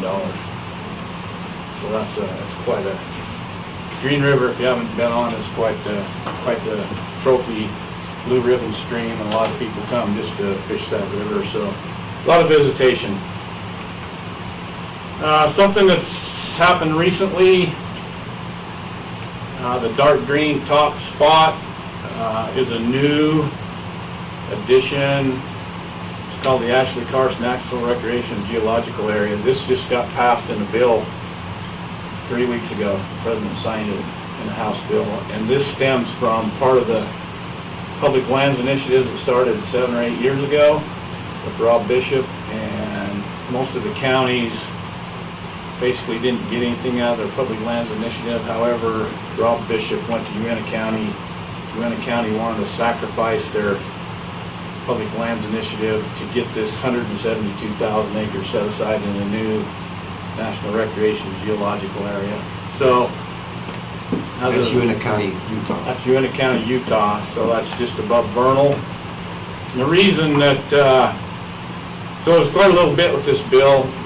Vernal BLM actually has quite a little bit of work to do, but there's some land conveyances and exchanges, and the big reason for this is if you've ever gone to Vernal and you see the soda ash mine, or the mine, Simplot, this is to keep Simplot from basically moving across the face of the mountain over into their watershed for Vernal City. So that was one of the real pushes to kind of lock that up into some kind of designation from Congress. I have mixed feelings about locking any land up, as Commissioner Johnson does as well, because it does tie our hands to some of the things that we can do and can't do in that area. So as we move forward with a plan, how we're going to manage that, we'll just see what the bill reads and how we decide we're going to manage that. Pretty interesting how they want to protect the watershed, but in the bill, you can't build new roads, you can't go in and do any kind of treatments with new roads. So it's kind of I don't know how it's going to help, but we'll deal with it. So that just happened 3 weeks ago. So we've talked a little bit about this. The Manila office was awarded a contract about $1.5 million to build a new office there in Manila behind the existing one. So this comes about by conveyance and trying to live within our means. The Flaming Gorge District, when it was consumed by the Forest Service from the Bureau of Reclamation, had infrastructure scattered from Green River. So there really was 3 district offices. There was a Dutch John, a Manila, and a Green River. Those have all been combined into one, and now Vernal's been combined into one. So really, we have infrastructure scattered from Firehole to Roosevelt. And so this will be the first time in, let's see, 40, 50, almost 60 years that will be centralized. All the employees will be able to come into one office, and we'll all be centralized in Manila. So for me, this is a big deal to get all my employees into one facility rather than having them scattered out all across the countryside. So this will be they are able to start work, I think, next Monday. So they have 270 days to complete it. So that'll be, if you're coming to the Manila office, it's probably going to be a disaster area for a little while. It's going to be pretty busy. So last year, prescribed fire, we accomplished 2,600 acres and most of this in ponderosa pine. Those of you who don't know, we have a ponderosa pine belt along the north slope. It got beetle killed back in the early 80s, and we harvested a lot of the timber out of there. Probably the biggest logging as we've seen in a long time out of there. And what that did is manipulate the pine stand to where natural fire hasn't occurred in the pine stands for a long, long time. And so for us to continue a healthy ponderosa pine stand, we need to go in and apply fire to it and allow the pine toughen up their bark a little bit, get the root system growing a little deeper, and really build a healthy ponderosa pine stand. So all the ponderosa pine stand on that district is under NEPA, and we're just going to continue to apply fire to it as we get all the silviculture prescriptions done and everything. So you'll continue to see prescribed fire up there for lots of years. Special use permits, last year we did, this is kind of interesting, we do between 50 and 60 special use permits. Some of the temporary and some are long-term, but we have a lot of walk-in, and we have a huge special use permit workload, and which is a good thing, because special use permits is really what brings income into the counties. Those are events that bring people to the county that spend money here, and so the more permits that we do, the more revenue hopefully that the counties are generating because of the events. The big one is the Burbot Bash. This last winter we had, the lower picture is a picture of buckboard. We had a huge event. It's probably the largest event we had. Almost 700 participants. You can see the demographics. A lot of folks from Utah, but quite a few people from Wyoming as well. We had really good ice, but we had a lot of snow. So we had a hard time getting people to the reservoir to actually fish. And so I know I had Mark Wilson with the Flaming Gorge Chamber get a hold of Commissioner Johnson to see if we could get some roads opened up by the Sweetwater County Roads Group, and which they did. They made a good effort to open up some of those roads. When we made a decision we're not going to open roads for winter use, we actually went in and opened some for this special event. So overall, it was pretty successful. So that's a special use permit. A new one that we did this year is the Fire Hole Race on the Rock Triathlon. Huge success there. Actually, there was some Olympic competitors that actually came and ran in that. So again, another example of special use permits that are happening in Sweetwater County. Last year we went up to Fire Hole and redid all the picnic tables there at the boat ramp, took all the tops off and all the bottoms and replaced all them in conjunction with Wyoming Game and Fish and some other partners that we had.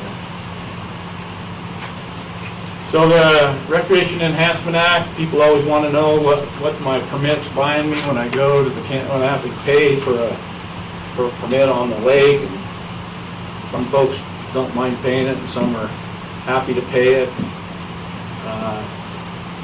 So we generated a little over $500,000 last year in those permits, and our expenditures are just a little more than what we make, which is okay. We want to be able to spend that money back on site, and we want to spend a deficit so we don't have a chance of somebody ever thinking that we're not putting it back in and take it away from us. So this is one pot of money that stays on the district and is used to continue to upkeep those spots where we collect the income. This also, when we had the government shutdown, this is a pot of money that I can use. It's not appropriate dollars to keep my people working. So when the government did the shutdown, we had the Burbot Bash, and I was able to keep people working through the Burbot Bash using this pot of money. So it's really beneficial to keeping some of our folks working in a case where we have a government shutdown. And so this next slide is kind of why this RIA program is so important. So this just came out last week. And this is Forest Service specific, looking back over 70 years. Recreation funds peaked in 2002 at almost 500 million, and now 17 years later, we have about half that in our budget, which is a loss of $2 million per forest. I remember the day when the National Recreation got $1 million set aside to do recreation in the NRA, and that went away a long time ago. So basically, my district's lost $2 million in recreation funds.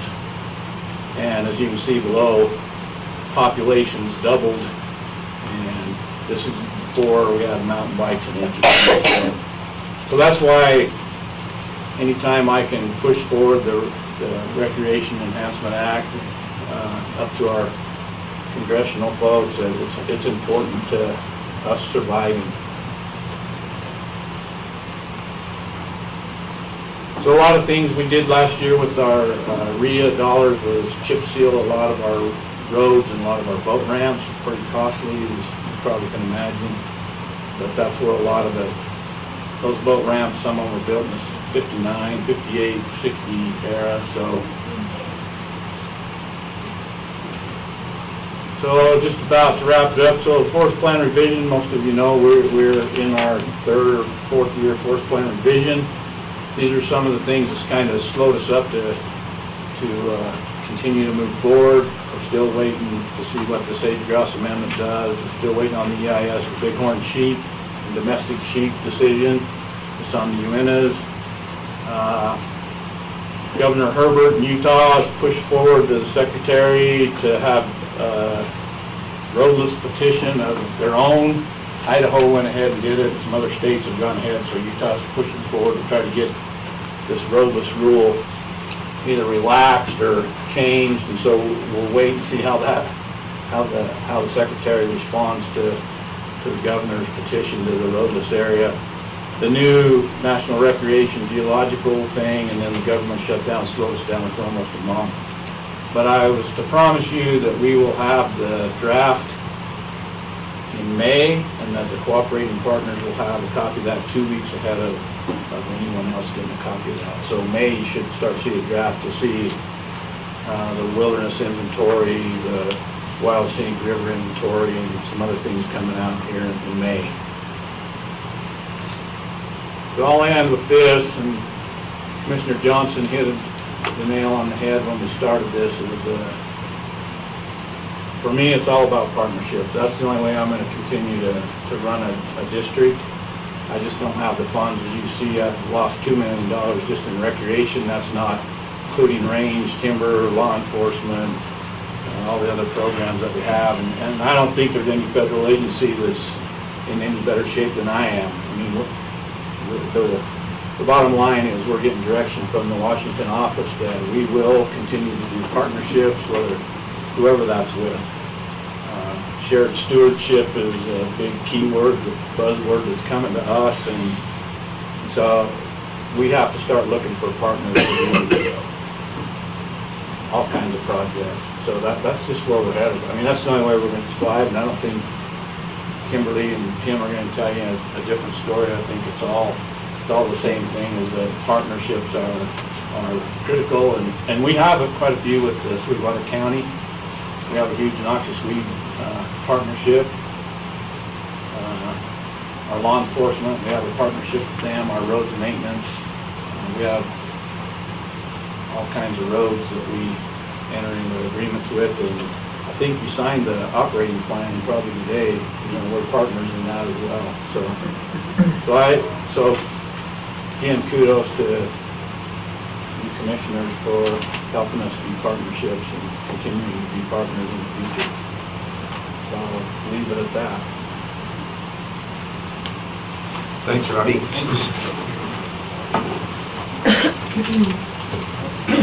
Next on the, thank you, Rowdy. And next on the agenda, we have Kent Cofford from the Provo Area Bureau of Reclamation. Kent's the assistant manager for that area office in Provo. Wayne Poulin, who usually comes here, has a meeting in Denver.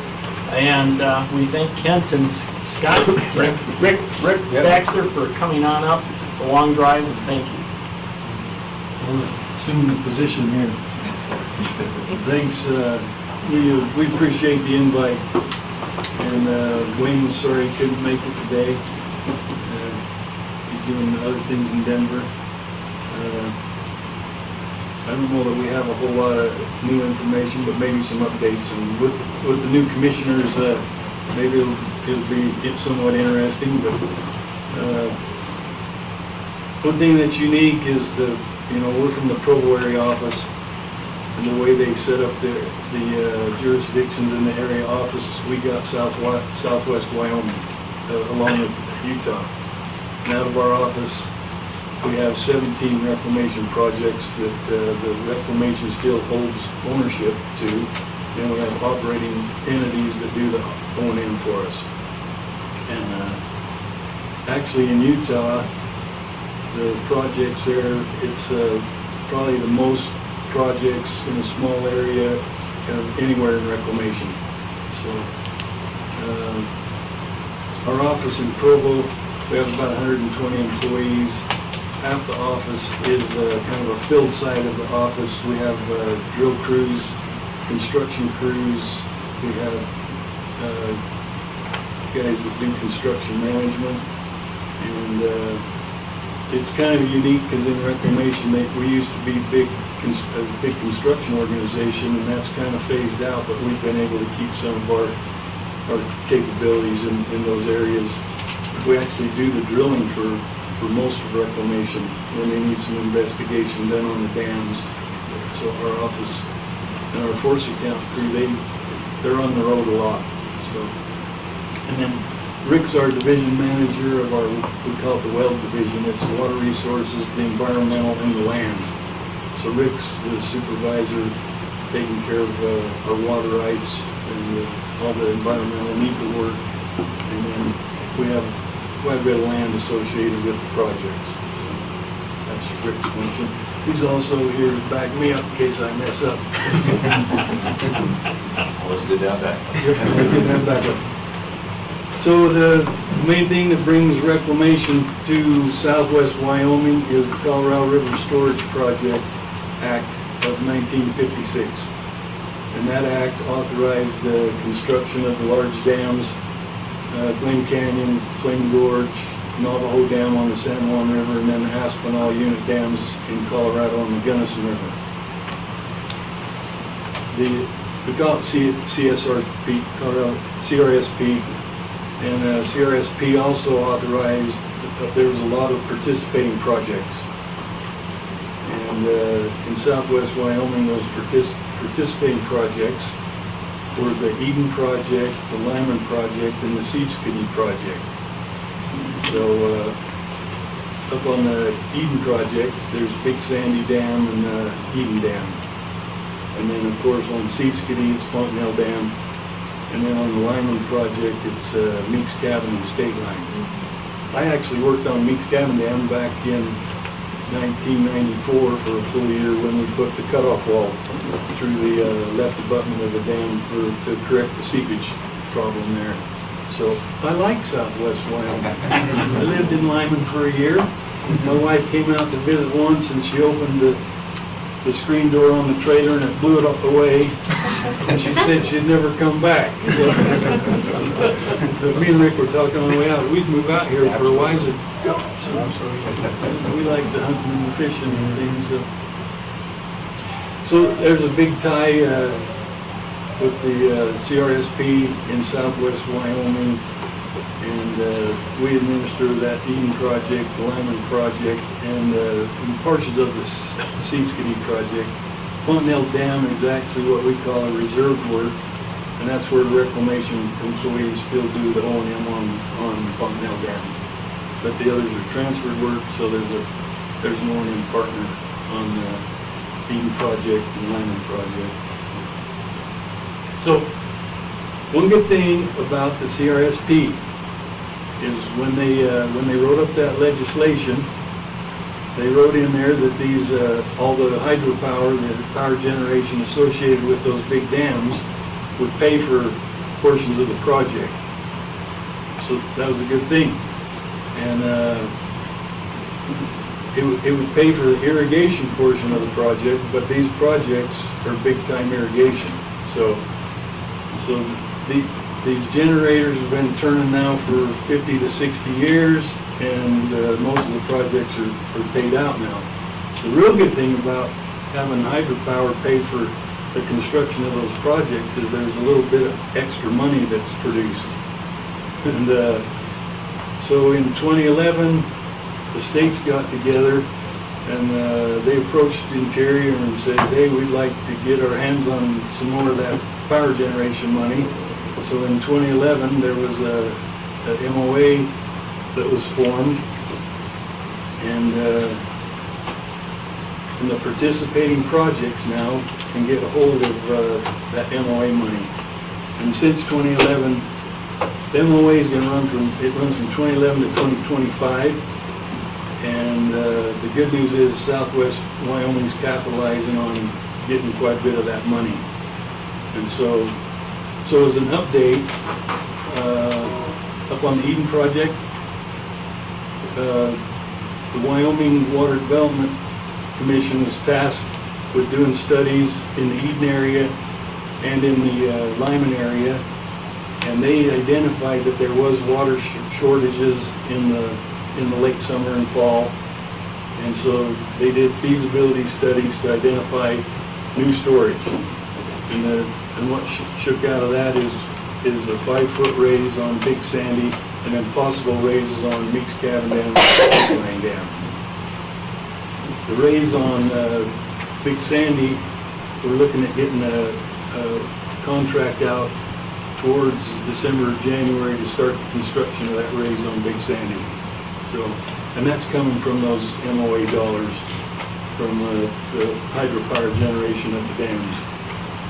So that's a good thing. And then I think I'm not sure where the Wyoming Water Development is on the Meeks Cabin and State Line.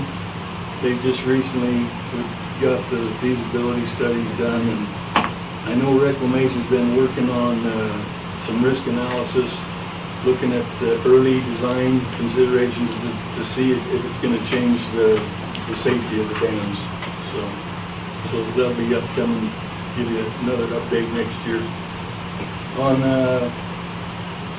the Fontenelle, you probably know there's been a big push to secure, for Wyoming, for the state of Wyoming, to secure most of the water in that reservoir. And they didn't put riprap on the bottom of the reservoir that accounts for about 80,000 acre-feet of water, because in the early designs, the water elevation would never go down into that area, into that zone. But now Wyoming would like to not only secure the water in the upper portion of the reservoir, but also that 80,000 acre-feet of water in the bottom of the reservoir. So back last summer, our Commissioner Berman and the Wyoming delegation put out a press release together, said we're going to work together on making sure Wyoming has dibs on that Fontenelle Reservoir.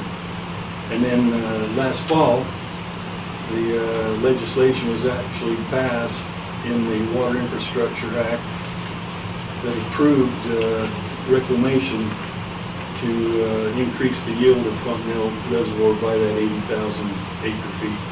So that's all been plus for the state of Wyoming and Southwest Wyoming to secure that water. And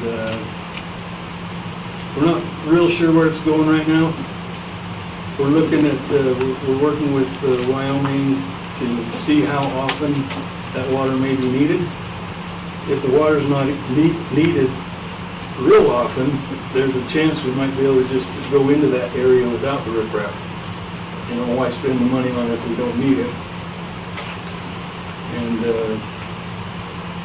we're looking at maybe doing agreements to where we give Wyoming the first right of refusal on that water, make sure Wyoming has it tied up, but not quite sure where it's going. But we can say we're working closely with Wyoming to make sure that we make that happen, that that water gets secured for Wyoming. So, then probably the last update is the Seed Skiddy project. like I say, it came with a big irrigation component. They were actually, I think they might have done the test farms out there. The early project envisioned a bunch of farmers up there growing alfalfa where that sagebrush is, and that didn't work out. And in order to do a lot of that, reclamation withdrew, there's over 200,000 acres of ground up there for the Seed City project. And a good portion of them lands we'd like to give back to the BLM, over 160,000 of them. And Rick just met with the BLM recently, and Reclamation's been doing all the oil and gas and the crossing agreements and all the license agreements associated with the lands since the 60s. So when the BLM got into our paperwork, it wasn't quite like they liked it. And there was a lot of them agreements in the 70s that didn't even have NEPA done on them. So Rick says we're down to about maybe the last 50 of where we're going in. We're making sure the paperwork is who it says it's with, making sure the part of the, it's in the right name, and make sure the environmental compliance is correct. So we're still working on getting those lands transferred back to the BLM. And, Well, as you know, we're strongly supportive of that. We think we should go to the BLM. Multiple use of those lands. Appreciate the update on that. we're well aware of that, and that's what we're working towards. And the other thing you did that I'm going to mention on is the meeting we recently had in Farson. That was great. I was surprised at some of the pushback on that, but it was great that you were there and informing people about that. And we support, as you know, we made comments and support what you're doing on this, and we also support what you're doing on Park Hills. Anything else, Rick? Okay, that's all I had. Any documentary questions? Yeah, question. As you move forward, these plans for the Eden expansion, of course, huge gathering, are you anticipating any pushback, legal pushback from any conservation groups? Yes. You are, are you prepared? Yes.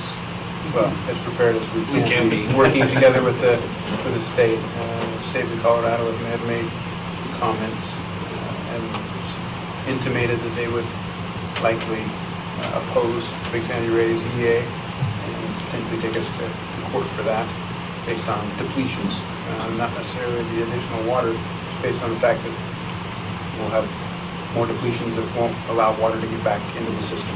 And that's one group. And then there's the other groups out there that want to tear down the canyon. Correct. And Sure. natural, which is totally against any expansions in that. So, Yes. well, like Commissioner Johnson said, said that, we support projects. I believe they're very important to Sweetwater County and Basin. But we also know there's some challenges ahead for you, and we wish you good luck with them. They're not going to be easy. Nope, they're not. Thank you for being here. Thank you. Delighted. Jeff, do you have any questions? I know this is probably all new to you. These guys have been working on this for a long, long while. If you have any questions, you can contact me or Rick or Wayne, or get hold of our office. On the way out, we looked up Sweetwater County. We're the 7th or 8th largest county in the nation. Yeah, it is. 8th. Yeah, there you go. Larger than 6 states. Yes, it is. Yep, so I'm gonna go. 10,450 square miles. I'm gonna go home and tell my wife I did a presentation at the 8th largest county in the U.S. And tell her the wind clip, Lawrence, we work. You can always remember Sweetwater County because it's number 4 on your plate, but number 1 in your heart. There you go. Well, Lyman's not in Sweetwater County. That's a reminder. County is just a Thank you, Rick and Kent. We appreciate it. Water's important, so our partnership's important. It's a long drive from Provo, and we appreciate you coming up. Thank you. Next, we have the U.S. Fish and Wildlife Service. Tom Corner was unable to come today because he has an event at the refuge. So they're partners with Trout Unlimited, who do a lot of work up in Seed City, have volunteered to give a presentation. We have Hillary and Nick Walrath. And with that, ta-da! Thanks, Rick. beat that introduction. So thank you all for having us. It's a pleasure to be here this morning to speak with you all about the great work that Trout Unlimited has been doing in Sweetwater County. And today we're going to focus on and highlight the projects that we've partnered with the Refuge on specifically. So as Mark mentioned, I'm Hillary Walrath. I'm the Henry's Fork Project Manager. I've been in that role for about 6 years now. This is my husband, Nick Walrath, who has worked for Trout Unlimited for 9 years as the Green River Project Manager. So to start things off, I kind of just wanted to give a little bit of background on what Trout Unlimited is for those of you who may not be familiar with this organization. It is a nonprofit organization that works to protect, reconnect, restore, and sustain cold water fisheries in North America. It started off as a grassroots organization in the East, and over the past few decades has grown very rapidly. We have over 400 chapters across the U.S. and over 200 staff now. Here in Wyoming, we have 12 chapters around the state, a little over 1,600 members. Our local chapter is the Seaskiddy chapter of Trout Unlimited, and it has a little over 120 members. And then we have 11 staff throughout the state, 3 of which are here in Green River. So myself, Nick, and then Calvin Hazelwood is the council coordinator. This kind of highlights the areas that Nick and I cover. So Nick, being the Green River Project Manager, covers the majority of the green. So the upper green up by Pinedale, around this area, and then the Little Snake in Wyoming over by Baggs. And then I'm primarily the Henry's Fork Project Manager, so I manage that drainage. And then in the past couple of years, my project area has kind of expanded to help with the water transaction work that we've done in the upper green with the System Conservation Pilot Program. And our primary job duties usually entail working with landowners and agencies to improve irrigation infrastructure or do fisheries improvement projects within our drainages. And so now we kind of just want to shift and focus on some partnerships that we've done in Sweetwater County, primarily with our local chapter and with the Refuge. And I'll let Nick take it over from here. Yep, and so the chapter, local chapter really values Seaskiddy and the National Wildlife Refuge. So they actually changed their name from the, I can't remember what it was, the Lower Green River Flaming Gorge chapter to Seaskiddy chapter of Trout Unlimited. And then one of the other things I wanted to kind of, points I wanted to raise for the commissioners here is that the structure, the funding structure in Trout Unlimited is kind of unique compared to some of the other nonprofits in that 100% of the money raised in Sweetwater County that the chapter raises stays with the chapter. So we don't take any cut, send it to national or anything like that. All the money that they raise at their fly fishing film tour, which was a few weeks ago, stays with the chapter so they can do fisheries work with that. One of the projects they completed not too long ago was down on Pine Mountain on Red Creek, and that's over on the right there. That was a steel jack fence that they had built in Rock Springs, and we hauled it out there. Seaskiddy actually helped with some of the road, so we could actually get that pipe in down on Pine Mountain, and we constructed it, and we're helping willows grow so we can get some better habitat for Colorado River cutthroat trout down there. One of the other projects that the chapter's really focused on over the last year or so, they've been working with Seaskiddy and identifying side channels. Side channels are really important for juvenile fish habitat on the river. And over the past decades, some of those side channels have been disconnected from the river. And we've gone through and we've identified roughly 26 of those side channels. They've been disconnected for various reasons, ice dams, it doesn't flood as much as it used to because of the reservoir, which is, that's a good thing, but we still want to open up some of those side channels so we can grow more fish. So we've actually surveyed a number of these, and what that survey does is it kind of tells us how big a deal it is to open up some of these side channels. and how long it's going to take to get the excavator in there and actually work, how much material they have to move. And they've opened up a few. We're hoping to open up a bunch more in the next few years. Here's one that Seaskiddy has they have an excavator and the staff to do this, so it's working out really well. There's just another picture. And then here's that same one opened about a year later. So it's pretty amazing how these things fill up with juvenile fish almost a day or so after they're reopened. So it's really needed in the river. It's only gonna help. So a few years ago, the chapter installed a fish screen on one of the ditches in Seaskiddy, and it kind of led to this project because we identified there's so many small fish in that ditch that we're like, this is something they're really seeking out. So we installed the screen to keep the fish out of that ditch. So now we needed to open up some more habitat for them. And then another project that the chapter always helps with whenever we can, and that's Project Healing Waters. Project Healing Waters is an organization that gets vets, war veterans, that introduces them to fly fishing. And this particular group is from Denver. They kind of come from all over, but a lot of times what happens is they contact Tom up at the refuge and say, hey, we want to bring X amount of people out fishing. And a lot of times they have guides and people that take them fishing, but sometimes they don't. So that's where the chapter steps in and either takes them fishing, or a lot of times we'll come up and we'll have dinner with them and talk fishing with them and stuff like that. The refuge is always really accommodating. They let them stay at the bunkhouse for a few nights and stuff like that. So it's just a really cool thing to just give back to those folks. And then I'll give this.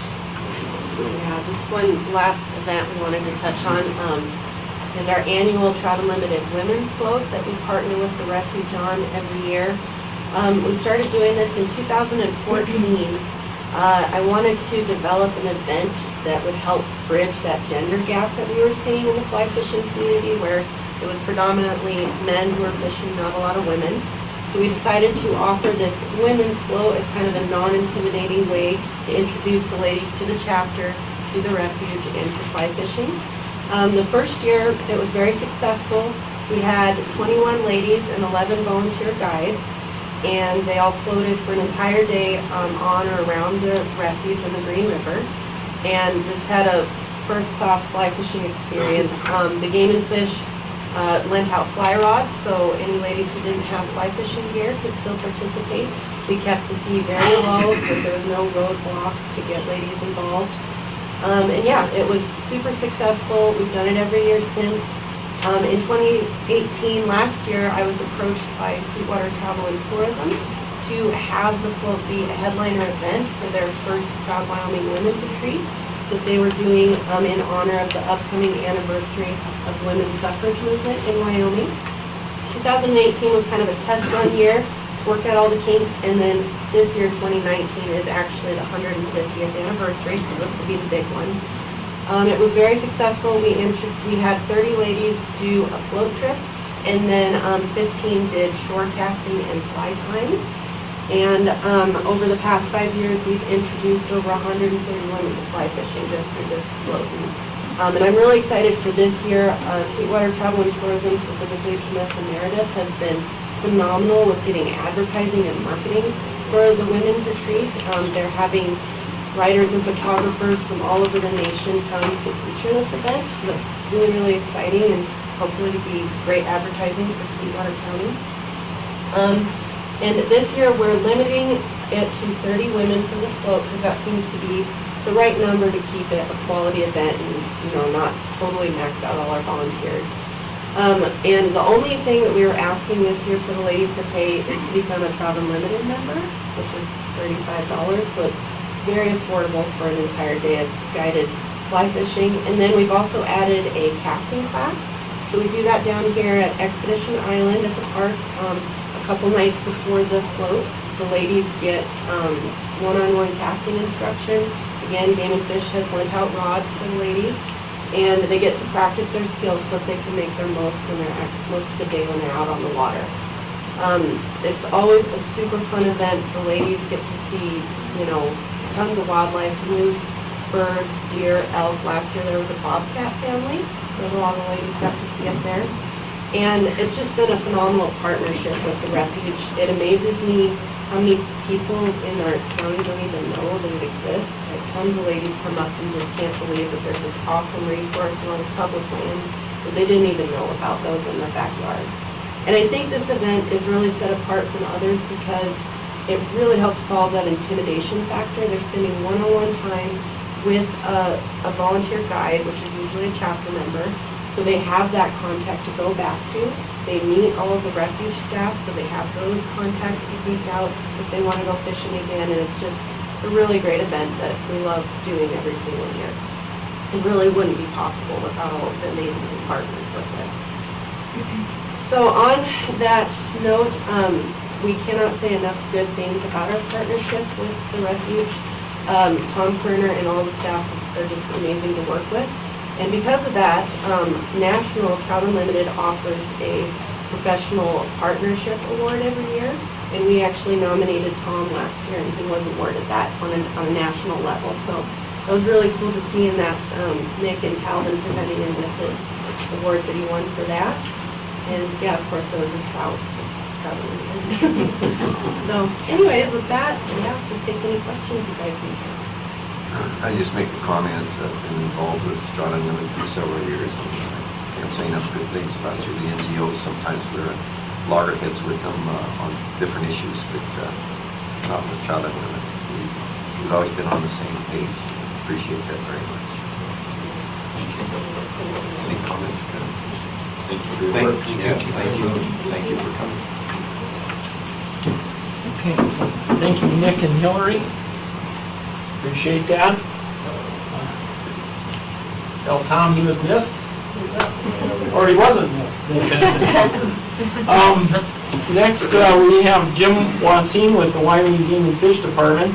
Jim is going to give a presentation on the Wyoming Landscape Coalition Initiative, or Conservation Initiative, which is focused on projects that take care of our habitat on a landscape level. We'll go more into that. Wally Johnson, our chairman, was president of that initiative for several years, and there's lots of partnerships involved. And so, Jim. Thank you, Mark. And as Commissioner Johnson started this whole session off with, is partnerships. Here we go again. This is the Wyoming Landscape Conservation Initiative is predicated on partnerships. So, yes, we're in 2019, and we were organized in 2007. We don't have all the information compiled from our 2018 reports, hence the reason why you're getting a 10-year celebration 2 years after the event. So, where do we come from? So, if you remember back in the early 2000s, we had a lot of energy development being proposed, the Mox Arch, Jonah, Pinedale Anticline, I believe the Atlantic Rim, and the Creston Divide, or Creston Continental Divide, all being proposed, as well as wind energy was being talked about. All these things intersect where, all of our great wildlife also like to live anyway, so with that, the Bureau of Land Management State Director Bob Bennett at the time and the Game and Fish Director came together, and they talked about how they were going to maintain habitat for wildlife as well as allow energy development in southwest Wyoming. And so they came up with the Wyoming Landscape Conservation Initiative. We were established in 2007 as a long-term science-based conservation effort to improve habitat for fish and wildlife, while also facilitating responsible energy development And at the time, the WLCI area, I should have pointed that out, contained all of Sublette, Lincoln, Uena counties, and Sweetwater County, and then it was the Continental Divide was the cutoff through Carbon County. And so that's our 14 million acres. And then through the 10 years, we've added, here's a partnership first. So it's BLM, USGS, Fish and Wildlife Service, Forest Service, Wyoming Department of Ag, Wyoming Game and Fish Department, 6 county commissions, and 9 conservation districts. My apologies. And then we added the Park Service as well as the Natural Resource Conservation Service, along with 2 extra conservation districts, which we expanded all the way into all of Carbon County, giving us the 19 million acres. So we're about the size of South Carolina is the area that we cover. Some unique things about WLCI is we're focused on ecosystems rather than on species. So go back 10 years ago, what was the species of the day was sage grouse. Sage grouse like sagebrush, mountain shrub, and aspen communities. You can also find them down along the riparian. So we're able to use funding across all of that to improve habitat for sage grouse. 5 years ago was mule deer, same thing. They like all those areas as well. Again, we didn't have to retool or anything like that. We were able to fund projects throughout all of those communities. And today, the word of the day is migration corridor. So again, we're not having to retool because we're focused on ecosystems rather than on the species. We established local project development teams. We have local input. So each county, we did it on a county boundary. Apparently, I wasn't here when we first started, but apparently there was a huge fight. How are we gonna divide this thing up? Are we gonna do it on watersheds or what have you? And we decided to do it on the local county boundaries. So we have 4 local project teams, and it's Lincoln Uena's combined as one. Sublette, Sweetwater, and Carbon counties are 3 separate local teams, and they're comprised of local resource managers for BLM, Game and Fish. Landowners are invited to attend our meetings. Industry, Trout Unlimited, Rocky Mountain Elk Foundation, Muley Fanatics, all the sportsmen's organizations also are involved. We get a lot of information from the local guys. It's a ground-up approach. They're the ones that propose the projects to WLCI. And then, again, they're the ones living on the ground. The teams work together. So in the last few years, we finally have seen them come together as a team, and they're starting to say, okay, with WLCI, you only have a small pot of money. Let's put all of our projects together, or let's figure out a way that we can work together to use the money to improve habitats for wildlife as best we can. So it's really been great to see that. We have a conservation action plan, which has our priorities in that, and the teams were crucial in developing that conservation plan. So a little bit about the funding over the last 10 years, first 10 years of WLCI. So our funding comes through the Bureau of Land Management. As you can see there in the bottom left, it's a little over $12 million. BLM has contributed to that. And so with every dollar that BLM puts in, the partners on the ground doing projects have gone out and gotten $5 extra. So it's been a total of $64 million within the first 10 years has been spent to improve habitats in southwest Wyoming. Here in Sweetwater County, again, it's not as great as the 5-to-1 or the 1-to-5, but close to $2, not a bad ratio. So for every dollar WLCI has kicked in, partners have gone out and found about $2 extra, and about $5.1 million has been spent here in Sweetwater County within the first 10 years of WLCI. So within our conservation action plan, we have 7 themes. This is one of the 7. I'll go through all 7. And maintaining and reconnecting wildlife corridors and passages. So our partners, again, have accomplished this with WLCI dollars and coming together and proposing the projects and working through all of the problems that arise. So 70,000, almost 71,000 habitat improvements within wildlife corridors.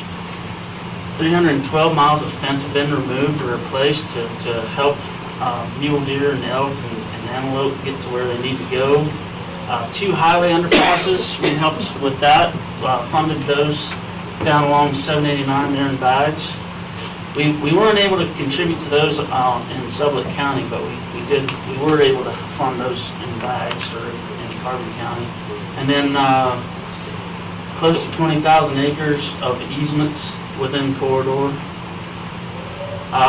Improving resilience and function, again, is another theme of WLCI within our conservation action plan. So priority habitat, again, going back to that list of the five ecosystems, close to 28,000 acres of mechanical burn or mechanical treatments and control burns, 8,000 acres of encroaching conifer reduction within aspen and in sagebrush communities. Invasive control, can't say enough, quite a bit of our funding has gone to invasive plant control.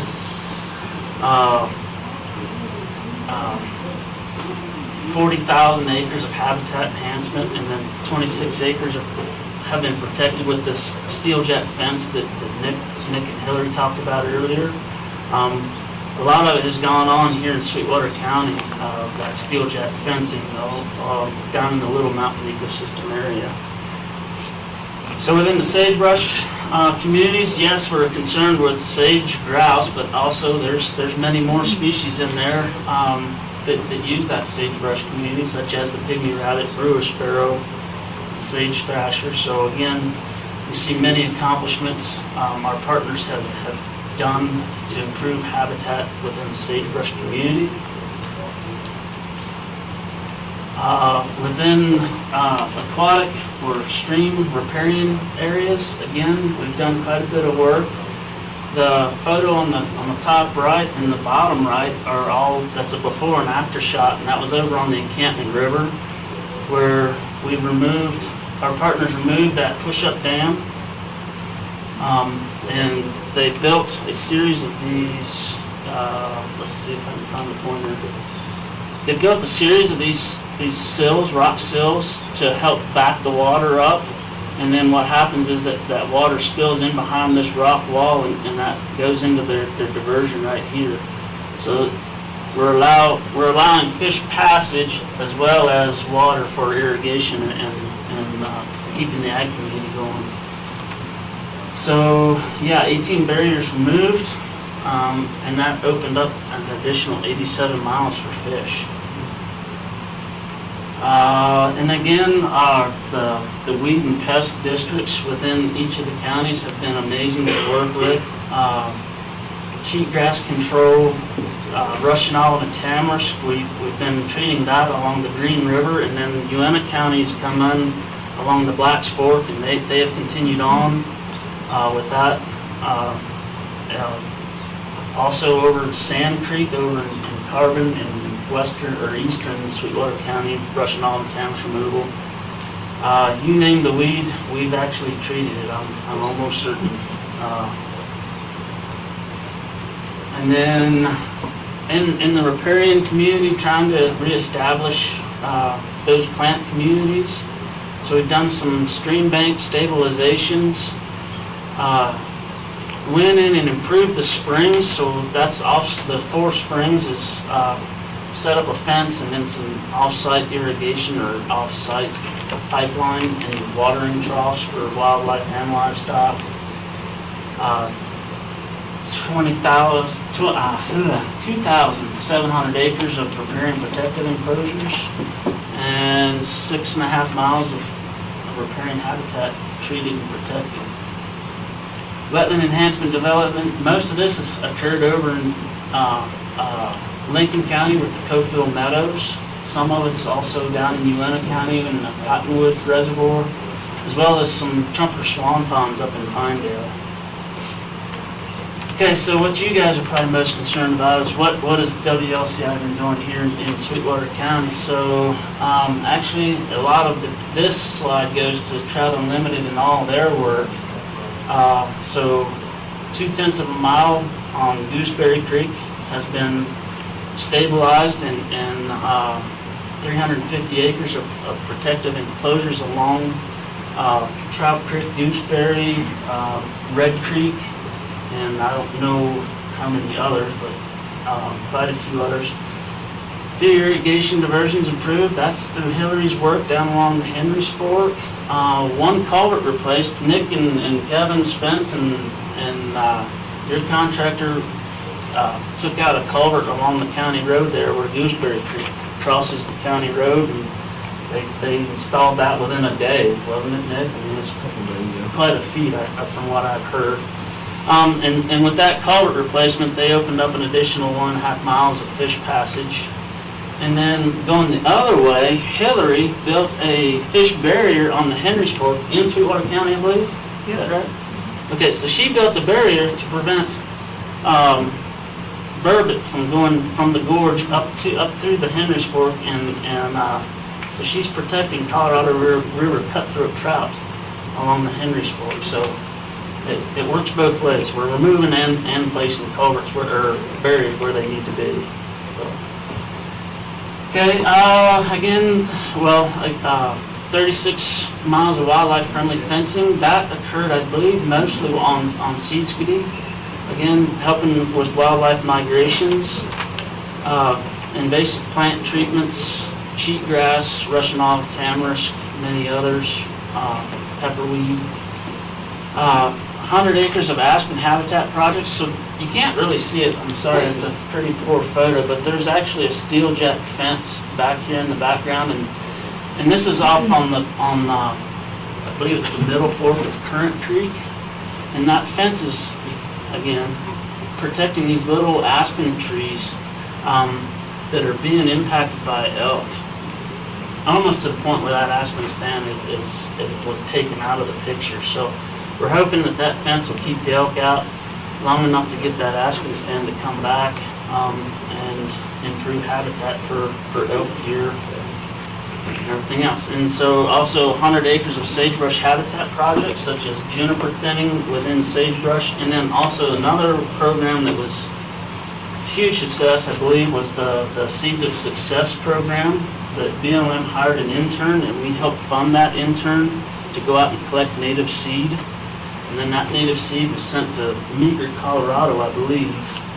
And then they propagated that seed for reclamation within the oil and gas industry, and also for prescribed burns and that kind of stuff. So pretty neat projects. And then, so to wrap this all up, so we're going to continue to work collaboratively with our partners and work to balance the landscape of conservation with the demands on the resources, combine our efforts with the local project teams to effect a more contiguous landscape level conservation effort.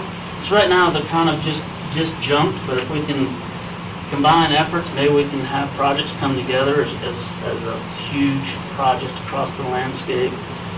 We're working with industry right now. We've been in talks with the Wyoming Mining Natural Resource Foundation and trying to become a partner to them. Also looking for new funding mechanisms through private industry or private funds, I guess you could say. We have a grant writer on staff. We're just looking for a bank now or somewhere to house those funds. So again, this whole thing again couldn't happen without the partnerships and what we've been able to accomplish. So it's been great to work with. Thanks. Yep, you bet. Appreciate it very much. Thank you. Thank you, Jim. So it's definitely a unique focus, ecosystem-wide versus species-wide. BLM is strong partners with that.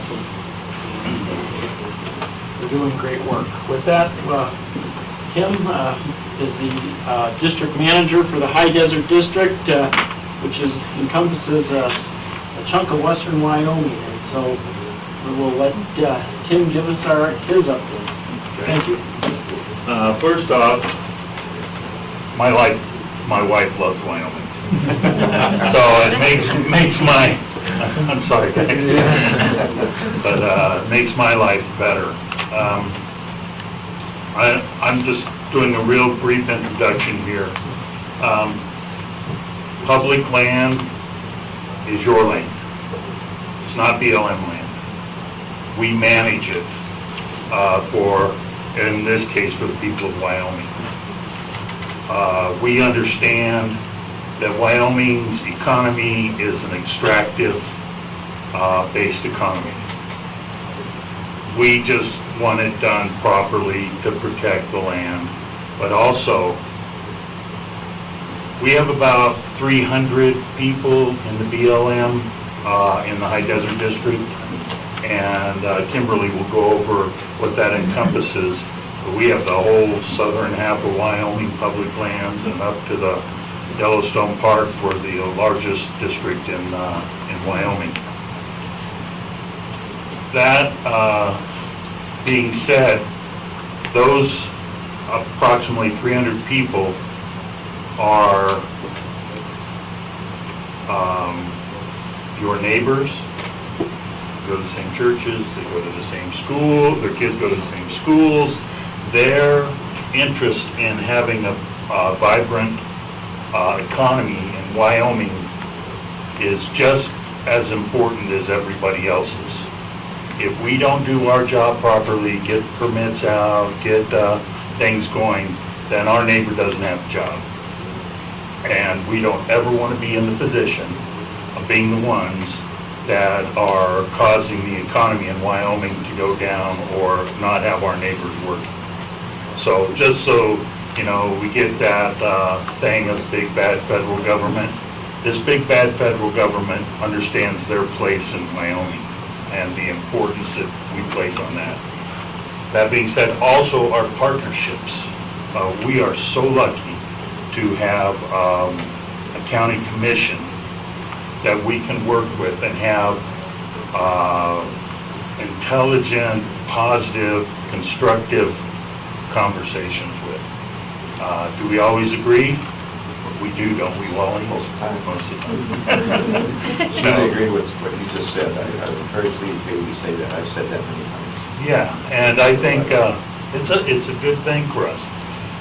And we know we don't always agree, but we'd like to come to some understanding and let people know that Wyoming is a priority for us.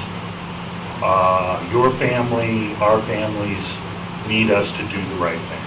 So that's, you know, yeah, we're the big bad federal government, we get that. But we are on your side, and we also understand our position of we manage these lands for the American people and for the benefit of the American people. So when we go out with permits or when they drill a new well and the money starts coming in, we turn around and write a check to the state of Wyoming or Sweetwater County or, you know, wherever it is for their portion of those revenues. So we enjoy it. Our people take it seriously, and thank you so much for your partnership. And I'll let the real person who knows what's going on deal with. This is Kimberly Foster. She's a field manager for the Rock Springs field office, the largest field office in our district. We also have field offices in Kimmer, Rollins, and Pinedale.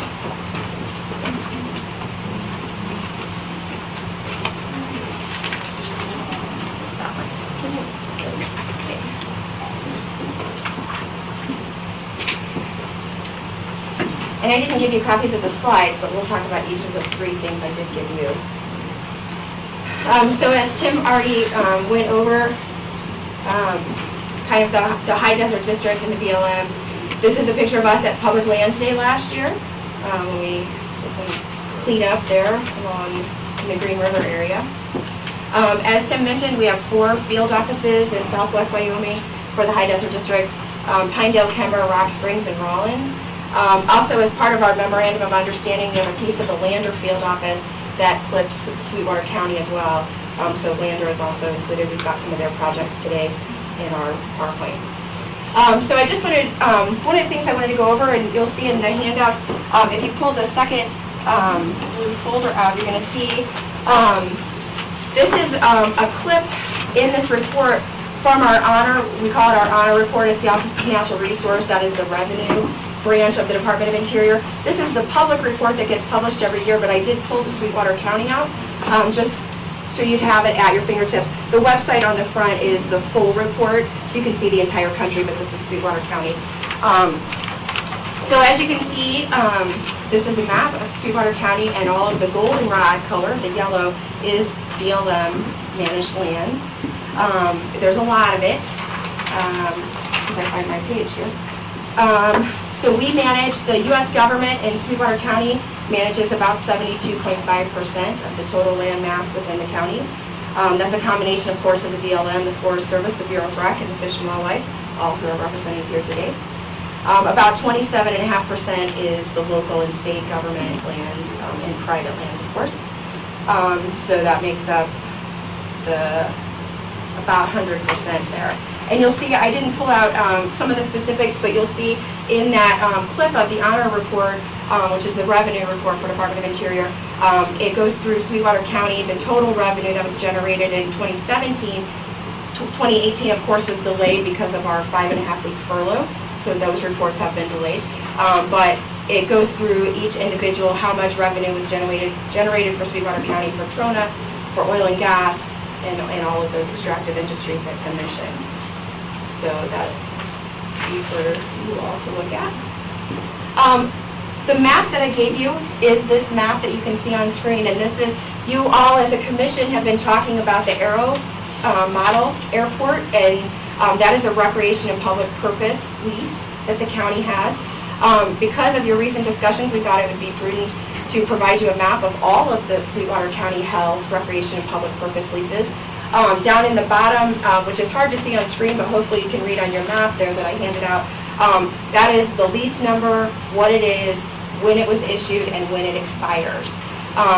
We currently have one that expired last year, that is the youth home. It did expire in 2018. We're waiting to hear from the county on how you'd like to proceed with that. We've been having conversations with Mark and some different things about what the next steps will be if you want to renew that lease, if you're planning to relinquish it, or whatever. That lease is not built out yet, so it could still be renewed. So for those of you that may not know, Recreation and Public Purpose Act was signed in 1954, and it authorizes the sale or lease of public lands for recreation and public purposes to state and local governments. So typical uses include things like campgrounds, schools, firehouses, law enforcement facilities, municipal hospitals, that type of thing. So these are all the ones that Sweetwater County holds. After the terms of the recreation and public purpose lease are met, then the lands can be patented at no charge to and then they become property of the county. However, they're always conveyed with a provision that contains a restricted title that they have to be maintained for public purpose or recreation even after they become titled to the entity. So there's certain clauses there. There's been some discussion, I know, of the prison one that you all have for the jail, I think is how we term it. And at one point there was a conversation, the county wanted to convey that through patent. That is built out, it's ready for patent. However, it does have to maintain a public purpose there, so it would have to maintain the jail or something thereof. So anyway, I just thought that would be a good thing. The other handout that you have is the Recreation and Public Purpose Act brochure that goes through all the finite details of what a recreation and public lease is, how it works, what it means to be patented, what it means to relinquish. I know we just received a letter from Sweetwater County about the relinquishment of the airport, the Aero Model Park. So I thought it would be handy for you all to have that brochure handy so you know exactly what that means for relinquishment or renewal. Like I said, your the youth home property did come up for renewal last year, or expired last year, so we're waiting to hear from you on that one. Did we get notification? It just, And yeah. so who was it sent to? It expired in February of last year, so I'd have to go back and check the record, but we would have sent a letter saying it was expiring. Jeff must have got that. Yeah, we Tell can. me. I can double check on that though. And then of course, you know, you've got a variety of other ones that are held in trust, and then there's a couple that's been patented already. Oops. Okay. So we wanted to highlight just some of the recreation opportunities on public lands in Sweetwater County. Of course, we have our famous sand dunes open play area. And then we have, and of course it has a campground and everything. It overlooks the Crookston Ranch Historical Site. We have the Three Patches picnic area that we manage in conjunction with the Rock Springs Grazing Association. White Mountain and Cedar Canyon petroglyph sites, so if you haven't seen those, make sure to check those out. And then of course our Blue Forest petrified wood area. We have recently partnered with the Boy Scouts to help us do some reclamation at the Blue Forest area. If you've been out there lately, there's a lot of holes out there where people have been digging out the petrified wood. So we're trying to do some reclamation. There's also some other users of the petrified wood forest area there in Blue Forest that are trying to help us with some reclamation in that area. So it's a really cool area, and we're trying to keep it up. And then a few years ago, we started the Every Kid in a Park program. That's the EKIP program. Those passes are handed out to fourth graders free of charge for their fourth graders and their entire families to get into any national park through our partner Park Service and any recreation land that we have. So we've really been pushing that over the last year. 265 passes were handed out to fourth graders in our community. That's just the Rock Springs office. That doesn't include the district.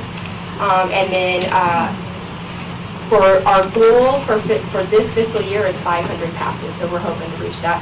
Our staff in Rock Springs are doing some outreach to the local schools to go to the fourth grade classes and get some information about those. We'd like to see all of those passes handed out this year. There's been a lot of talk about leasing. There's been a lot of challenges legally, I guess would be a better word to say there. So we just wanted to kind of remind folks what the oil and gas leasing process looks like. It's a whole process, and as you can see, this is kind of a busy slide, but basically, energy companies express interest. They submit it to the BLM. We now hold quarterly sales here in Rock Springs in our district. We used to only do 2 sales a year, now we do 4. And so those are held every quarter. When the nomination list is generated, after the parcels are nominated, the field office reviews all the parcels, and we look at it to apply stipulations that's appropriate for each RMP. So Rock Springs looks at our parcels, every office looks at their own, and we apply stipulations that apply in our land use management plan. Whether that be related to timing restrictions for big game or sage grouse or any of that, that all gets applied at the nominations stage. Then we send that list to Game and Fish as our partner, and they look at it, they recommend referrals for things that might not be in our land use plan yet, or things that maybe we interpret different, particularly migration corridors, which is not in our land use plan yet. As you know, we're going through a land use plan revision in Rock Springs. And then those environmental assessments are posted for the public on e-planning for everyone to look at, and then the sale notice gets posted, and then of course the sales are now all online. We're no longer doing in-person sales. And then once the sale is held, those leases are actually issued by our state office, and then they follow with the application for permit to drill after they hold the lease. And once the lease is issued, they have 10 years to develop that lease. So I just kind of wanted to do a quick overview of the leasing process because it's been in the news lately. Related to oil and gas, I just wanted to update you on a few of our projects. Black's Fork is still on hold. That's the former Moxa Arch in our Cameron field office. That was an Anadarko project. As you know, Anadarko has that up for sale. And if you've been reading the paper lately, you'll know who's ready to buy that. I understand that's been done. Yeah, I was going to say, I think it's a done deal at this point. It's a rich estimate. Yeah, for Chevron to purchase that. The Continental Divide Creston is the one, WLCI was talking about this one, over in our Rawlins field office. Of course, they're implementing that. I believe there's a project meeting the 18th of this month for implementation of that. Desolation Road, this is the project that's right near Adobe Town. It's been very controversial. We've moved it several times. There's been a lot of public concern, mainly from the wilderness groups because it's so close to Adobe Town. That project has been sold 3 times since Sampson first proposed it years ago. The new owner is Southland Resources, and they are developing a new proposal based on the concerns that we've heard. So right now, we're not processing that. We're waiting on the new owners. Hiawatha, we talked last year about Hiawatha. That project has been officially withdrawn from the 2 proponents, QEP and Wexpro. We are preparing the Federal Register notice that will officially end the Hiawatha EIS. That's been drafted. We're working through the process on that. We've been talking to the new owners, HRM and Wexpro, of course, still owns their holdings. They have a new project they're thinking about, and it's really based on the Vermilion Basin. That was the EA that was done in 2001. So it's much, much smaller than the Hiawatha Regional project that included parts of Colorado. So we're waiting on the new owners to prepare a proposal for the Vermilion Basin area. It won't be called Hiawatha when we get it. We're going to stick, because it's an expansion of Vermilion Basin existing area, we're going to call it Vermilion Basin, and so it'll be an expansion of that. Right now, it looks like about 250 new wells, but like I said, it's still in design, so that could change. So we just met with them last month. Normally pressured lands, of course, that we share with the Pinedale office in Sublette County. That record of decision was issued in August of 2018, and we are processing applications for permit to drill in both offices. And then one other project, the North Dutch John. Oh, sure, absolutely. There's been no lawsuits on anything else? It is under litigation. It's got 2 different lawsuits pending right now. Right now it's tied up in the 9th Circuit. It was wrapped up in some other stuff, and so NPL was added to that. We're trying to get that separated. And then, of course,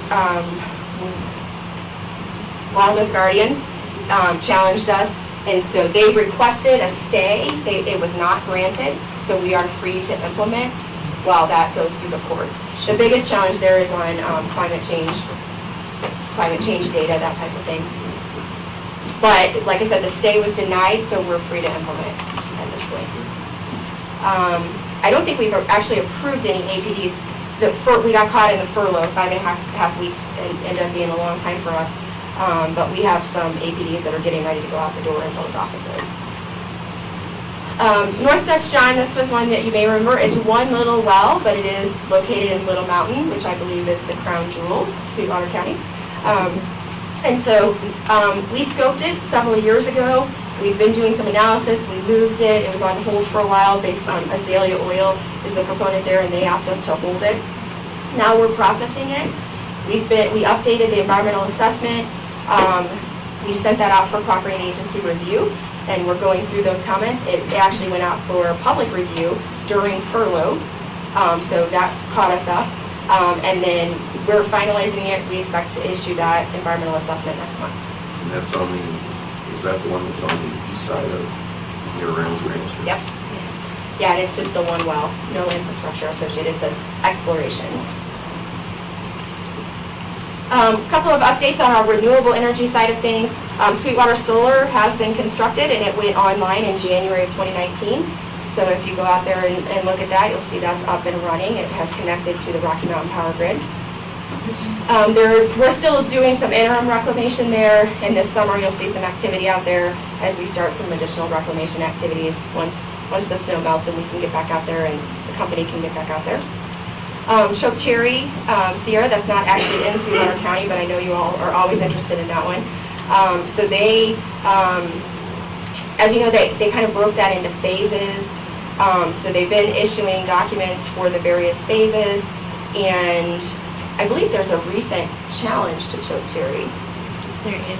Yeah, there's a brand new recent court challenge in Choke Cherry. Unfortunately, I don't have the specifics of that, but they're still working through the process there to get that actually up and running. That's about 1,000 wind turbine farm there. When did that occur?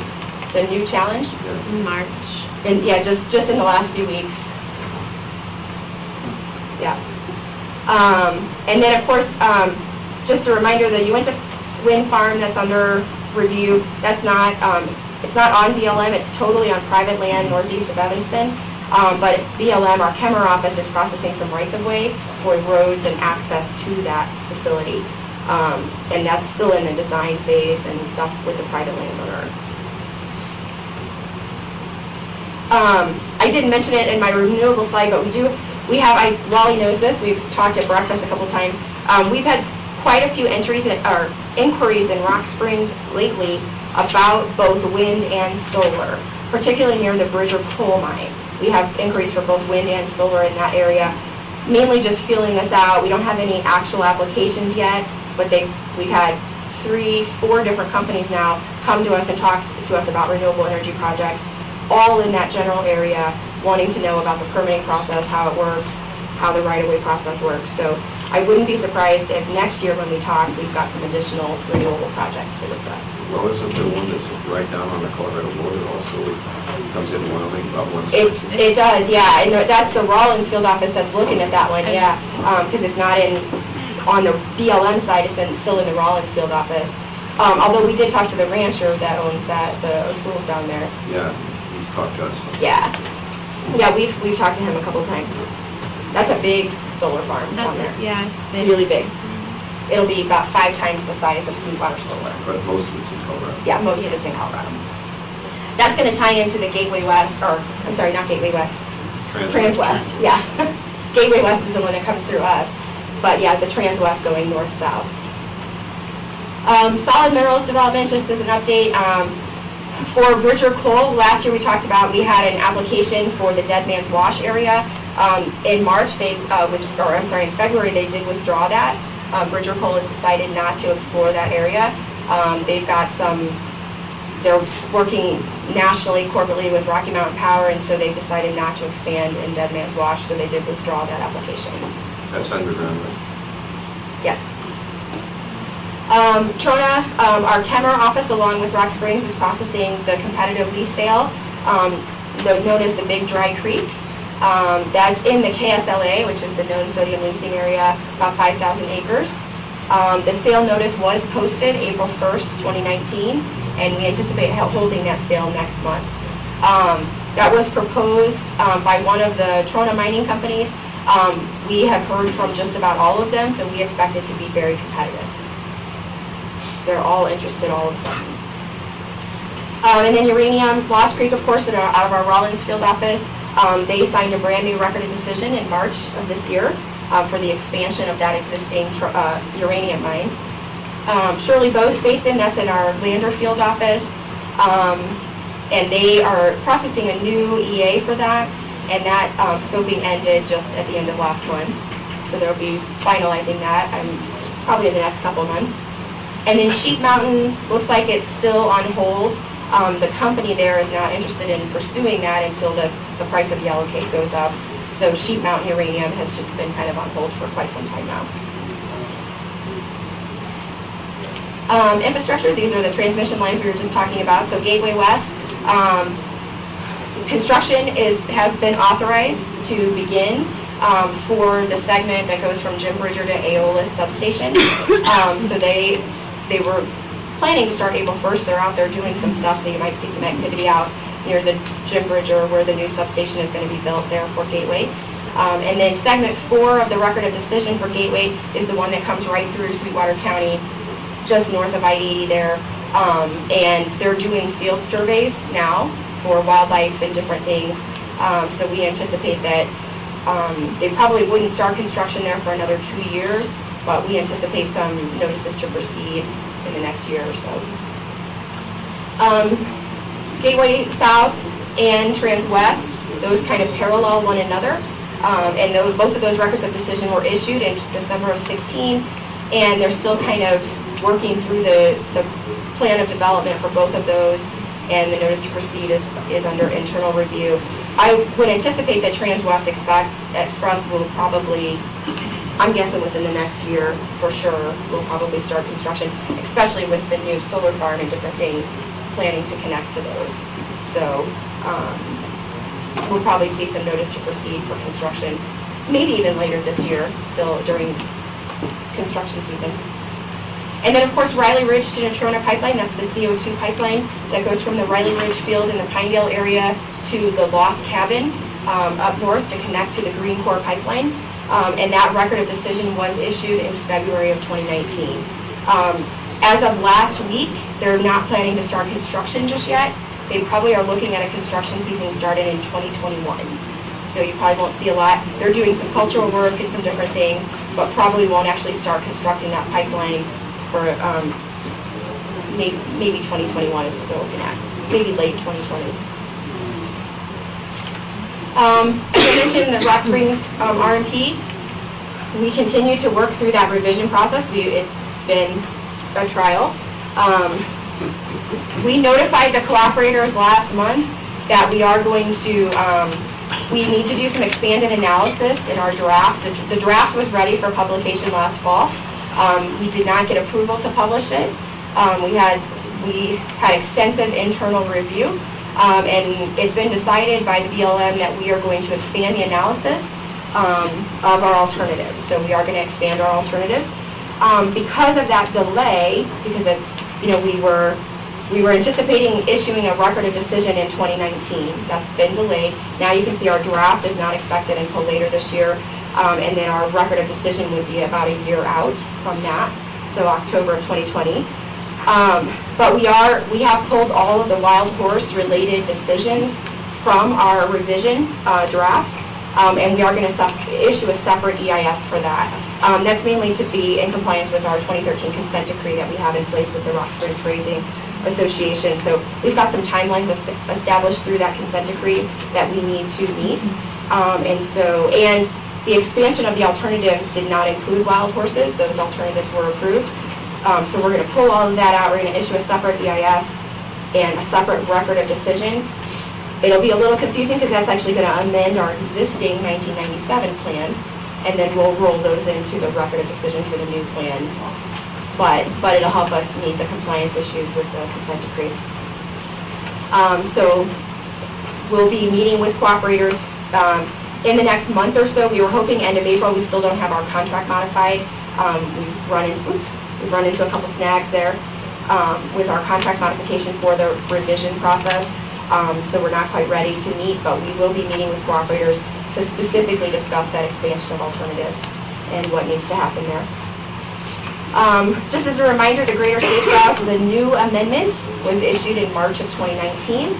So that did replace the September 2015 amendment that was done.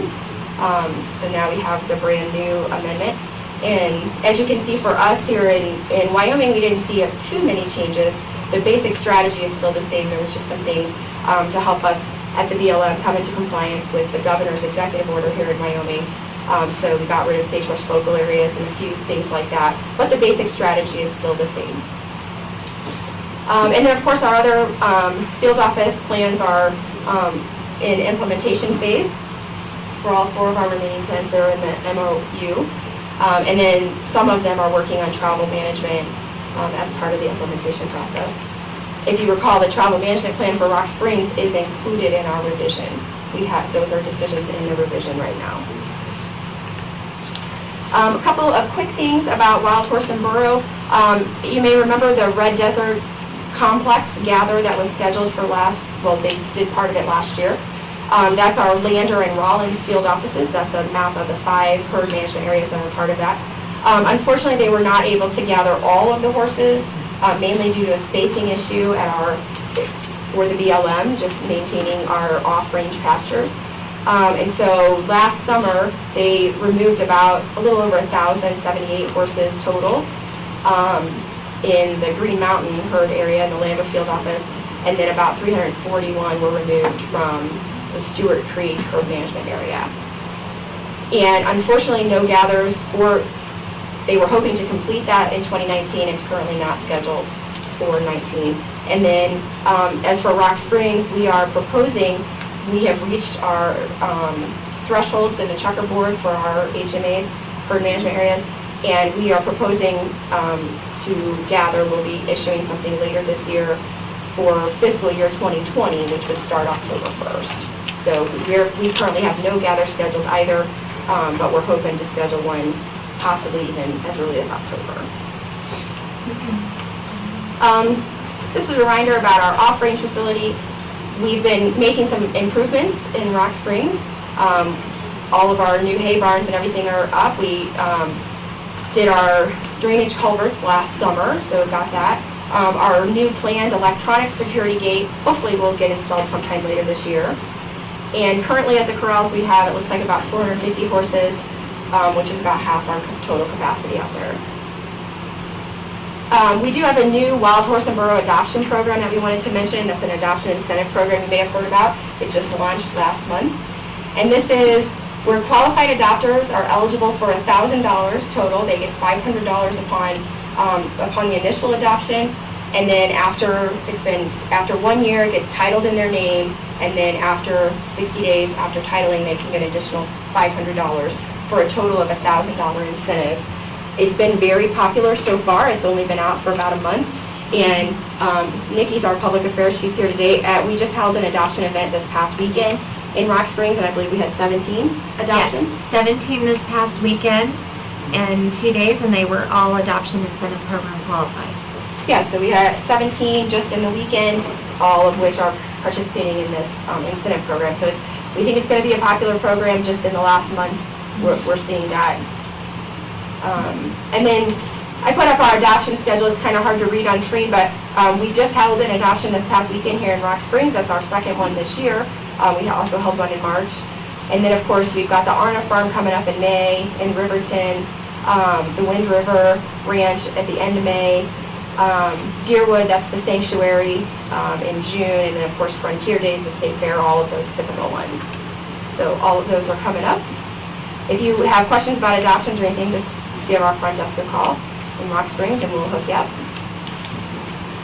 I wanted to just briefly go over fire management. As you know, we did have a couple fires in Sweetwater County this past year. Total in Sweetwater County, we had 81, about 18,000 acres total. Of course, we've been working on our fuels treatments, which is very popular. And we've done a variety of mechanical, prescribed burning, chemical treatment. And then our fire program continues to work with the Rock Springs High School on the Fire Law and Leadership Academy, working with the student mentoring, doing classroom presentations. And then this year, just like last year, our Montana Conservation Corps, that's an all-female crew. It's part of trying to get some diversity, just like Hillary was talking about for Trout Unlimited. We're trying to get some more diversity in our fire program, and so we've been hosting the all-female crew. One of those fires, of course, was the Laney Rim fire. That was the largest fire we had. It was right at 14,000 acres. And we did get funding awarded right at the end of fiscal year last year for Laney Rim to do some recovery there. And so we did some planting last fall right before the snow came, and then we'll be doing some additional stuff. We actually entered into a partnership with the prison program nationwide, and they grow sagebrush seedlings, and then we'll plant those seedlings in the fall of this year. We're trying to time it so that becomes our National Public Landscape Project in September, but we're working on the timing there. But hopefully we'll be planting some sagebrush seedlings in the Laney Rim fire area.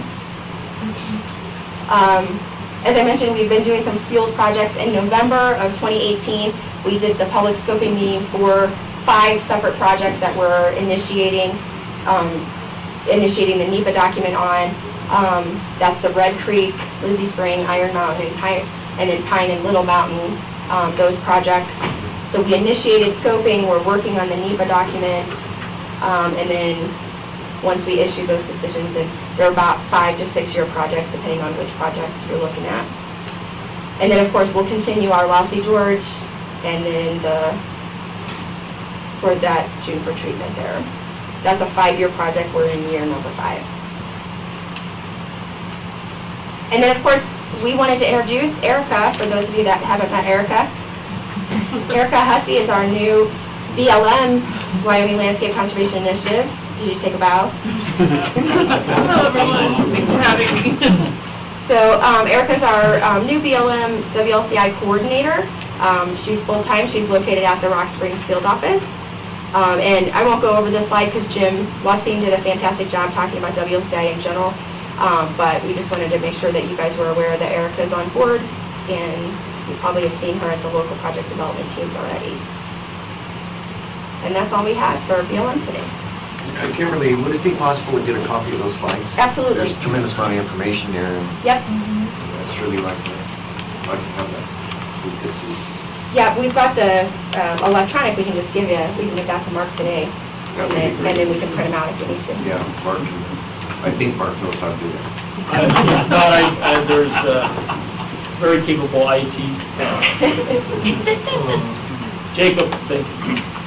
You can see we're pretty busy, but we're never too busy to have a discussion on any of these points that you've seen. So please bring that, anything, concerns you have to our attention. If there possibly we're not seeing something that you're seeing, or we're not hearing from the public in ways that you may hear from them. And so for the sake of transparency and getting done what we need to get done, we really appreciate it if you're hearing something from the public that you bring it forward to us. Well, as I indicated earlier, some of the NGOs we don't necessarily agree with, and you're dealing with some of them we don't agree with. We strongly support the development of our minerals in Sweetwater County, because our people need a place to work, and then once they have that job, then they want a place to recreate. It's a delicate balance, and you're charged with most of that, and federal agencies dealing in this. And we do hear from those people we represent, which those are all of the people in Sweetwater County. And we appreciate the relationship that we have had, I said that earlier, and BLM is the key player in this. And Kimberly's been great, she's there, we meet with them, Rowdy's always there. It's just been a great relationship. Mark, what's next here? Well, I think this concludes our meeting. We really thank everyone for coming and appreciate your information. And the word partnership has been used a lot, but I guess keep it going. Thanks, Mark. Thank you. We look forward to this meeting every year. It's just great. We do too. Yes. Thanks, sir. Appreciate it. Thank you. Yeah, it was really working. I should have drafted. I drafted. She's awesome.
The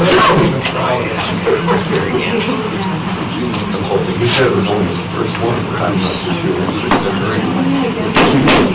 Oh, our meeting back to order. And we're unbelievably on schedule. Next, we have the Sweetwater County, Wyoming Regional Airport Terminal Project Update. Mr. Gruber and Associates. Welcome. Morning, Commissioners. Thank you. Good morning, Chairman, Commissioners. So it's my understanding from, I believe, the March 19th commission meeting, there was discussion regarding the terminal project and a request for us to come back before you guys and give you an update and also talk about what the future looks like with the project.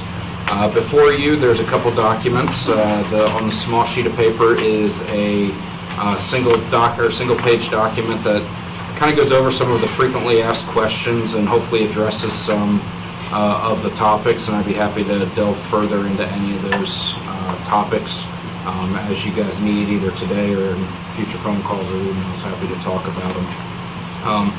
But where we're at with the project, we'll kind of start there, is if you recall, there was a rush back during last summer to try to secure some additional FAA funding.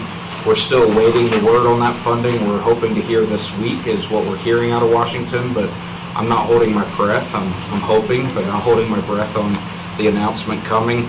And where we've proceeded with the project since our application, I believe it was in August. I'm losing track of all the dates at this point, but last year we applied for the funding, and we got started on the conceptual design of the terminal project. And that work is, some of the results of that work are before you as well in the 11 by 17 handouts. I just received these in the last 36 hours.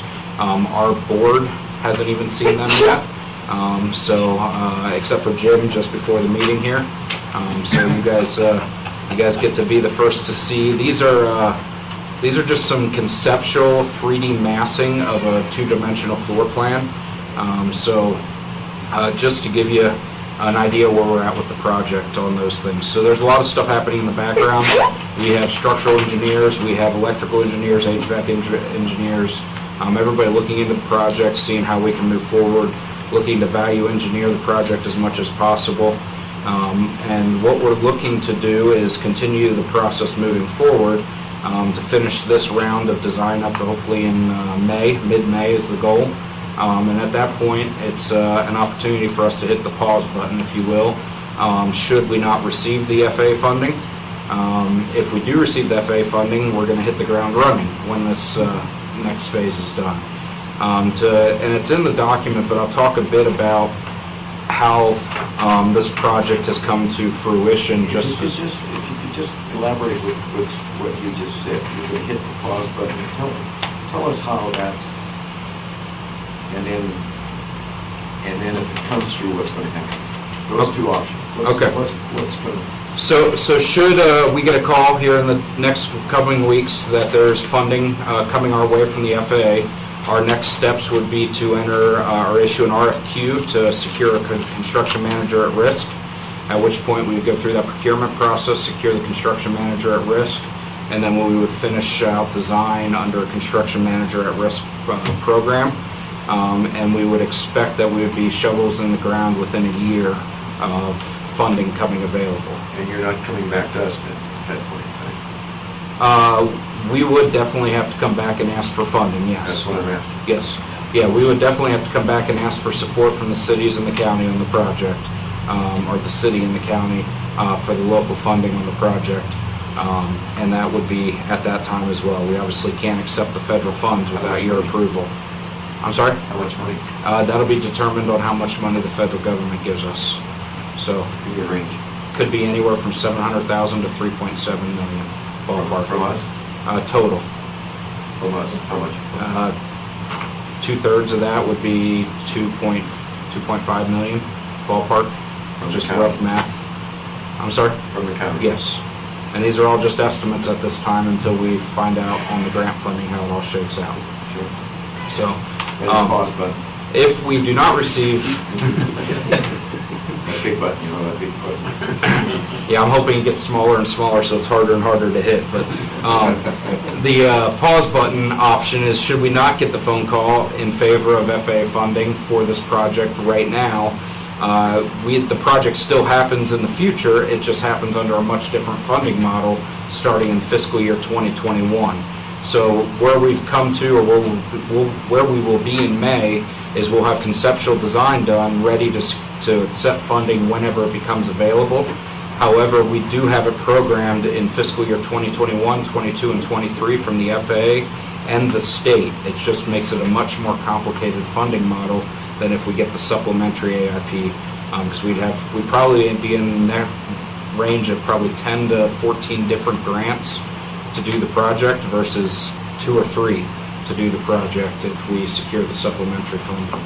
So the way, if you guys recall back to, for those of you that were here in the meeting, I'm sure you saw it, the goal was to secure $200,000 of funding to proceed with this conceptual design phase that we're in right now. And the goal was to get as much done as we could without creating a product that had an expiration date. Because we didn't want to create something that sat on the shelf and then there was a bunch of code changes and we had to pay to do the same work over again. So the scope of work was carefully created for this conceptual design to get us to a point where we're not putting anything on the shelf that's going to expire. It's going to be good to go whether the project happens this summer, kicks off right away, or if it happens in 2021 as it's scheduled right now. So in the document I shared with you, it talks a bit about why we're doing the project, which I don't think we need to get into today unless you guys care for me to dig into that. What about the probability of success with this? Of the federal funding, the supplementary, I wish I could predict it. I will tell you that there was $11.4 billion worth of requests for $795 million of available funding. However, our project, because of the way the scoring was laid out, we have a fairly good chance, I think. Terminal projects were going to be elevated in the scoring. So I'm still hopeful, but I think there's a decent chance we don't get the funding. However, Congress has authorized and appropriated $500 million more dollars on top of the original billion that is going to come back to airports as well. And they've authorized but not appropriated yet an extra $1.1 billion every year for the next 3.5 years. So if we don't get it in the first round, there is opportunity because of where we're at in this project essentially being shovel-ready, if you will. There's opportunity to be able to say, yes, we're ready, we can take that funding when they call and just be ready for it. So that's really where we're at, and I think one of the questions, Jeff, our board, and Commissioner Smith, we had a conversation at one of our board meetings and just trying to understand how the county would like us to move forward. How this commission would like us to move forward. We've gotten requests from the city of Rock Springs for us to see if there's an opportunity for you guys to come back and help fund this project that we're working on right now, the conceptual design phase. If you guys remember, I came before you in October, November, and I think even earlier, and asking for $167,000 and change, which would have been 2/3 of the, 133,333, sorry. 2/3 of the $200,000, and the commission at the time denied that request. And so we're just coming back today to see if this commission would be willing to entertain that request again, or would this commission prefer for us to include it in our fiscal year 2020 budget request? Just basically just trying to see how you all would like to proceed. The city's been a great partner for us just as much as you guys have over the years. The city's stepping up in a lot of big ways lately. Tonight, hopefully, there will be approval for them to be lending $800,000 to the airport for a fuel farm replacement project at a very low interest rate, and that is allowing us to turn in a budget that is a substantial reduction to both entities, the city and the county, because we're not having to request that in our operating funds. We're going to borrow it instead and pay for it with user fees. So there's already things that the city's doing to step up in a big way, and we're just hoping that the commission sees that, recognizes that, and is willing to partner with the city to finish out this conceptual design project to the tune of that $133,333 that was previously requested. So, and I'd be happy to answer any other questions. I know it's brief. I've had a bit of a rough week. Why so- would we not want to put it as a budget request? Why would you look at it any other way than a budget request? We're close to budgeting time. I'm not saying that we would approve it or anything, but why would that not be primary? That's why I'm here, to ask the question how you all would prefer, and that's what Commissioner I can Smith. answer part of that. Talking to Mayor Cuomo, they would love to see some of that funding back in their coffers so they're able to spend it elsewhere. If we're going to do it, they would obviously prefer to do it sooner rather than later, so that it frees up dollars for them to city.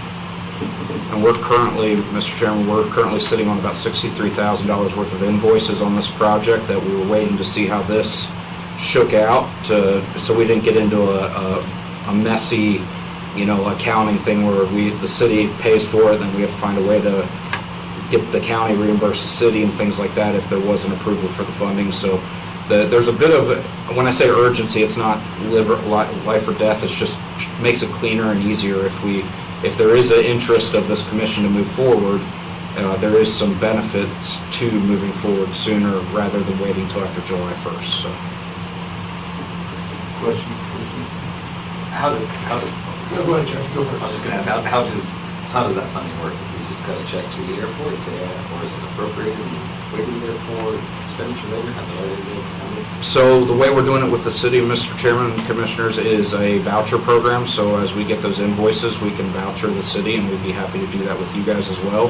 Whatever is easy for you guys and whatever your preference is, we're more than happy to follow that process. And that portion, the 67 or whatever, would that be the county's portion, or is that just a total? That's a total amount that we have on accounts payable right now for this project. Yeah. It's already spent. Go ahead. Yeah, when you said, Devin, when you said that you were going to have a substantial decrease to your typical request, can you give me an estimate in percentages? It's a 14.57 or 59, I'm sorry, it's 5-something percent, 14.5 something percent reduction that will be turning in on the 26th of this month. That's 67,000 sitting in invoices. Mhm. That gets split up 2/3 and 1/3. Yes. And obviously there'll be the rest of the billing Yeah, that there'll be comes the as rest we of the finish billing. up the project, yes. Well, what's sitting? We haven't committed to that. You have not committed to anything. That's what we're here today to see if there's interest to consider it again. And how you would like to consider it again, whether that's via budget request for fiscal year 2020 or a budget. I can only give you my view, and I've appreciated them, all of the commissioners. I think it should be in your budget request for the rest of our business. Sounds right.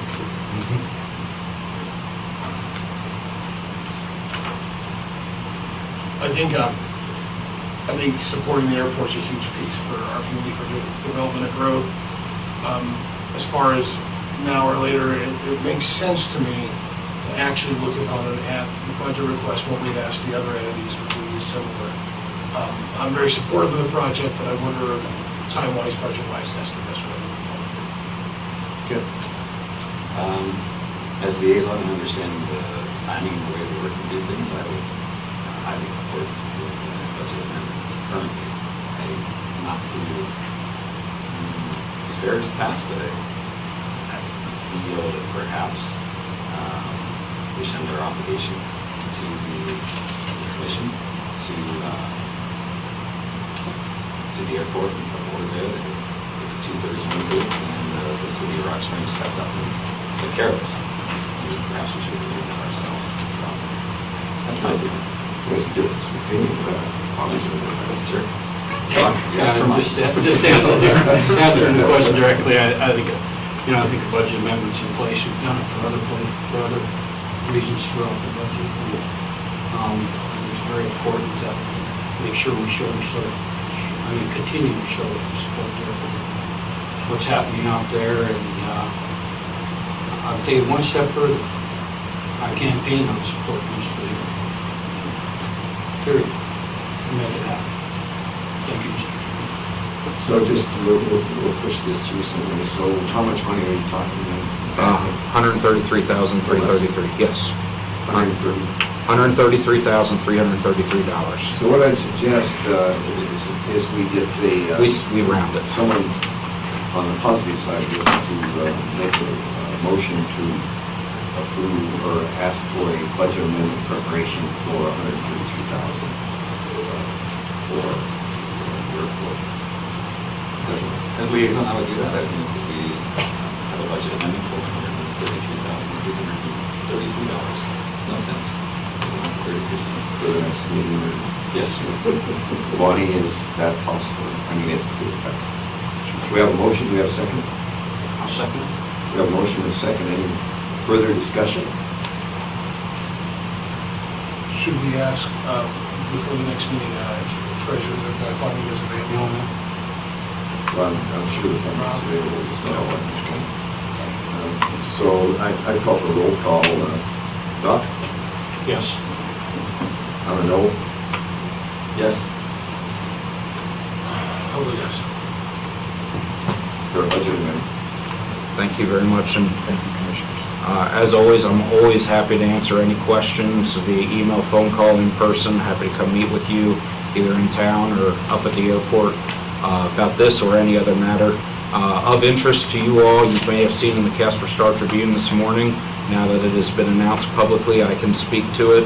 SkyWest Airlines was selected by the Wyoming Department of Transportation to enter into contract negotiations for the capacity purchase agreement, and I have been appointed to the contract negotiation team.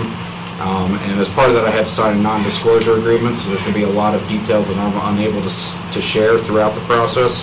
However, I will share as much as I am legally allowed to share throughout the process with this group and the cities, and make sure you guys are aware of everything you need to know. I've already communicated budget numbers to your staff for the air service for next year, so that should already be taken care of. I've been in communication with Bonnie and Cindy, I believe, on those numbers. So, just for the record, I'd like to explain why we're a no. I think again we're voting, we're betting on the town. We have to have a set of documents, prints that we're going to set on the shelf. Just not a big. It's just an exploration. If it's passed, that's fine. Anything else? nope, that's all we have. Thank you very much. Thank you, Mr. Chairman. Commissioners. Thank you for your time, Jim. That's like silent law there, wasn't it? Good job. Next, we have a request to restaff vacancies in the assessor's office. Mr. Debus. Yes, sir.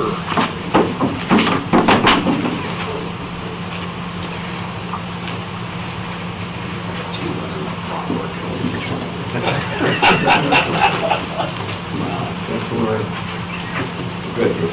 Okay, we had two positions, we had two people that were interested in the voluntary separation program. It was approved, they've accepted it, and one of the conditions of me allowing that to happen was to get these two positions replaced. One of the reasons I'm doing that, I'm going to clarify some of the numbers you've been talking about today. 10,491 square miles, 8th largest county in the nation, larger than 7 states. 6. My numbers say 7, but we can argue later. 110 miles end to end. Now, one of the requirements... I'm possibly going to win the argument Friday when I can't even win it with you. We can talk later. One of the requirements of our office with the Chapter 9 rules of the Department of Revenue is we have to physically inspect every property within Sweetwater County once every 6 years. Due to issues out of our control, we've had some surgeries, we've had some illnesses, we've had some things that have gotten our field crew unavailable to actually be out as much as I would like. We're kind of chasing that number, and we're kind of getting behind that number. So these two positions that I'm hiring will be for that field crew position. So we are actually going to get ahead of this thing rather than chasing it like we currently are. Again, out of our control, but we need to get ahead of it. State Board of Equalization asks about this every time we have our certification phone call. Department of Revenue wants to know where we're at. So it's something that is managed by people above my pay grade. So we need to get this taken care of, and this will allow us to get that going. So that's why we're here. Brenda, why don't you give us an update with Gary? Gary, I know some high up inside things he shared with the business. Well, the positions we're looking at would be potentially an increase to at least one of them, and the other one, it would be a decrease to the salary and benefits, just because of the insurance issue. We never know whether or not something's going to happen. And there are other conditions or circumstances that Gary said that this is in the best interest of the county to go forward with this as. You know, he hasn't mentioned anything to me. You have an opinion? I don't really, because I mean, I have to defer to what Dave says. I don't understand when he's in his office or anything, so. So, questions, commissioners? Did you say that's, it's conveyed to you, this isn't best interest? Well, I thought he had said that, but I. Well, not just because it's a Brenda, didn't he tell you? I think he's talked to Dave. What did he share with you, Dave? The last time Gary and I spoke, I asked him whether the positions were approved for the retirement, and we haven't spoke since. So he told you that they were? Yes, he told me that they were, and again, one of my requirements was that I got to fill the positions, because I know that was a big deal. That's what I understand. Yeah, the time frame was a little longer because, I mean, for us to break even on this, the time frame was a little longer. It wasn't an immediate savings, but it would be a long-term But savings. you have signed off on it? I have, yes, sir. Do I have any questions? Okay. No, I don't. So I'd entertain a motion to approve the request to fill two vacancies in the assessor's office as requested by Mr. Davis. So moved. We have a motion by Mr. Smith. Do we have a second? Second, and authorize chairman to sign. We have a motion by, did you say that? Authorize? But that's fine. I thought I did. So we have a motion to fill the two vacancies as requested, and with a second, understanding the commission, Chairman will sign. Any further questions? All those in favor of the motion indicate by saying aye. Aye. Any opposed? Motion passes unanimously. Thanks, Dave. Thank you. Thank Brenda, she did all the hard work. so. Thanks, Brandon. Thank you, Brent. Holy, let you stick around. They like you so much.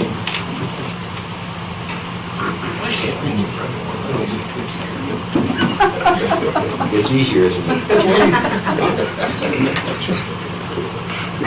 It is better. Give me a second, and I'll sign these and get them out of here. I will say that.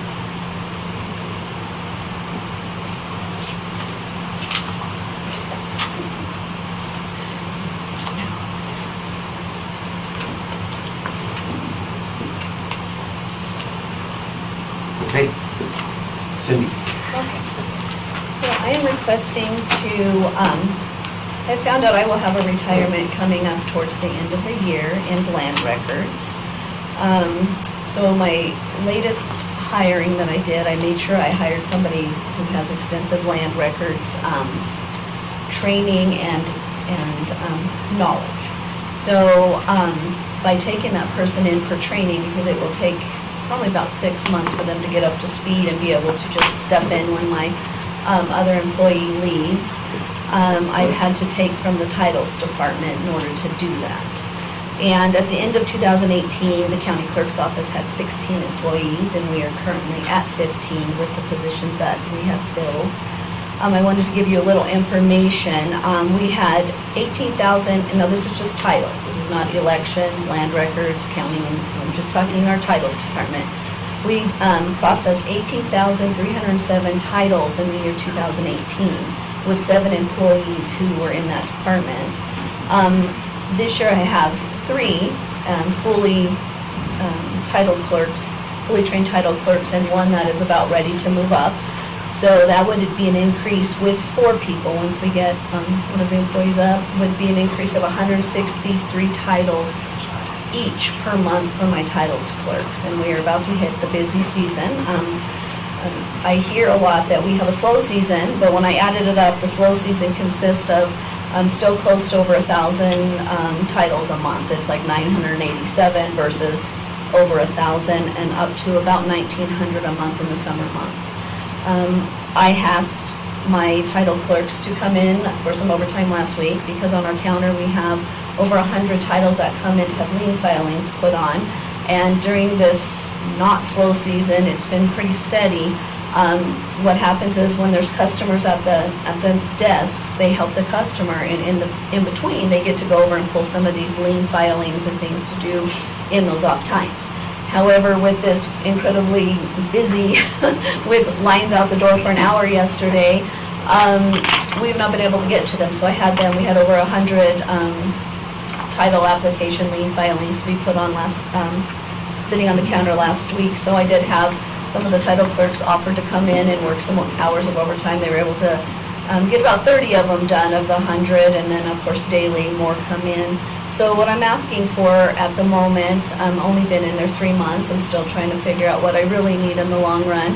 I have promoted Mindy Larson, over here who's helping out with this, to lead title clerk so that I have somebody to go to, but she is a working title clerk. She's not just running it. She is still managing that and doing titles every day while answering all those other questions.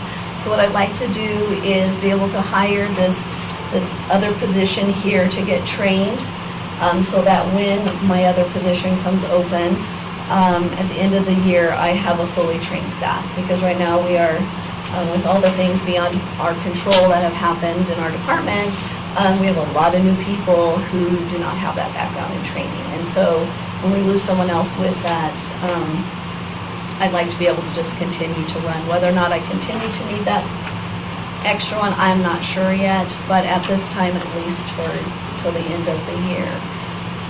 That's what So I'm requesting. basically, you're anticipating the records person. I Yes. know that that's going to create a Yes. hardship for you. Yes, and also with the titles, yesterday there was a gentleman who had to leave because he had to go back to work. He was in line so long, and because I only have 3 titles clerks right now. And another lady, I kept coming out and saying, it'll be just a minute, but she was in line for over 45 minutes because when I send one to lunch and I have 2, it... Cancel lunches. Yeah, no lunches. 3 o'clock lunch. 3 o'clock lunch. So, anyway, so it is creating a hardship for the community as well. So we're trying to do what we can to fill that in for the summer. Well, I know you're going to have a problem with records. Well, that's not an easy position to fill, so you got to train. Yep. Questions, Lily? Just comment, thank you for the work, and I know it's difficult. We certainly want to be supportive of you and being the face of out there, trying to keep the folks happy in the county, the service that we require. Well, normally we see at the beginning and the end of the month or in the summer, but this year Tax was the day, that's why 15th. Everybody's buying new cars. I don't know. Usually you wait till the 15th when you owe, like me. If you're staying busy, that's what's happening. People are buying cars and sales taxes, revenue's going up, and it's all Yes, plus. it is, But, and we don't want to leave it. if we can take care of those people, that's what we need to do, and that's why we're here, so, good job. And budget-wise, That was my question. we Yeah. will still be 100. well, we will still be, right, we'll Yeah. still be about $100,000 less budget than what was appropriated last year. And that's Yeah, going I'm into the aware of next that. year. You Yeah. build it up to the bar. You and the sheriff. The sheriff's Yeah, getting the sheriff. so I'm still way under, but Beavis is the only one. we just need a little help. We catch flat, making it easier for Beavis to collect taxes. That's right. So I entertain a motion to approve the request from the county clerk and authorize the chairman to sign. We have a motion. We have a motion by Mr. Wendland and a second by Mr. Smith. Any further discussion? Hearing none, all those in favor of the motion, indicate by saying aye. Aye. Any opposed? Motion passes unanimously. Thank you, Steve. Thank you. Thank you, Brenda, again, too. Thank you. I'd just like to say. That's easy, that sounds really good. I don't know why we need Gary. I know, I agree. What kind of savings was that? Of course, I might be retiring sooner than later if that happens. Welcome, Sheriff, Mr. Chairman, Commissioners. Next on our agenda, we have a request to restaff vacancies, plural, in the Sheriff's Office and Detention Center. Sheriff. These are current positions that we've lost through medical retirements and people leaving us, as we're well aware. Unfortunately, I have to come before you again to ask to backfill these positions so we maintain those levels that we talked about in the restructure.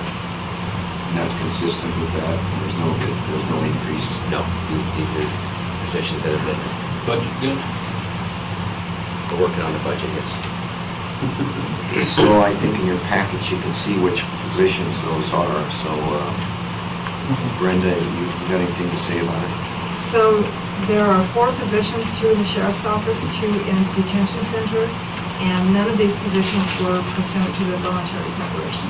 They're just regular resignations and retirements. I entertain a motion to approve the request for to fill 4 vacancies in the sheriff's office and detention center as requested, consistent with the existing budget. That's so moved. And authorize changes. And authorize the chairman to sign. We have a motion, we have a second. Second by Commissioner Wendell, motion by Commissioner Wendell. Any further discussion? Hearing none, all those in favor of the motion indicate by saying aye. Aye. Aye. Any opposed? Motion passes unanimously. Thank you.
Did you have anything else? Sure. Yes, we've got the resolution for the sheriff's office. Okay, we got it. Go ahead. In February, on February the 19th, Gary McLean came before the board to discuss the sheriff's office overtime threshold. Right now, it is set at 171 hours, and the discussion at that time was to decrease that threshold to 168 to be consistent with the scheduling of the sheriff's office. So we're coming before you today to kind of finalize that and to request that we make that effective as of the next 28-day cycle, which is this coming Sunday, and to request that we budget for the coming fiscal year, those additional hours as well. Brenda, you had a chance to look at this resolution. Are you I have, yes. Gary, yes, you probably did.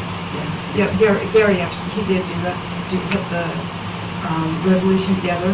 I did do the summary budget numbers, just so we can kind of have an idea of what the resolution, what the total impact would be to the budget going forward, and then that based off of the reorganization that was last month. And Sheriff, you're on board with this? Yes.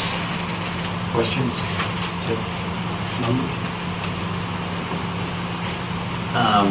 Paragraph 3, I'm not quite understanding. It says, whereas at 116 hours per day, rather than 171 hours per 28-day work cycle. It should be per 28-day cycle. Okay. So we can make that correction and get the corrected resolution. Perfect. we can still go forward with approval. Anything else? Good catch. Good It catch. seemed like a lot of hours in one day for some guy. Well, I'm just saying. I know, I work a lot, I'm just I saying. push it a bit. Any comments, any questions? Two things. One catch is second line in the resolution. It says parto instead of patrol. See, Threshold for I'm impressed, guys. PARTO. I'm impressed. First paragraph, whereas. It's at the top, it's in the very heading, it's in the heading, second line. Hi, Jerry. Jeez. See, I'm glad Barry did the resolution and not me. That's why I asked you. And would this be a appropriate time to talk, what did you come up with the numbers? Number-wise, absolutely. Please. So the increase that we're projecting to the budget to make the change, if we're looking annually, the increase to the budget would be $234,000. But we have to balance that with the reorganization that the sheriff. Reductions. Right, that was approved last month. And that reduction was $241,000. So when we take it combined, it's actually a net decrease to the budget of $7,200. There you go. And for this period in time, for the remainder of this fiscal year, is there enough money in the budget to handle improving the stuff at the site? Yes, there's.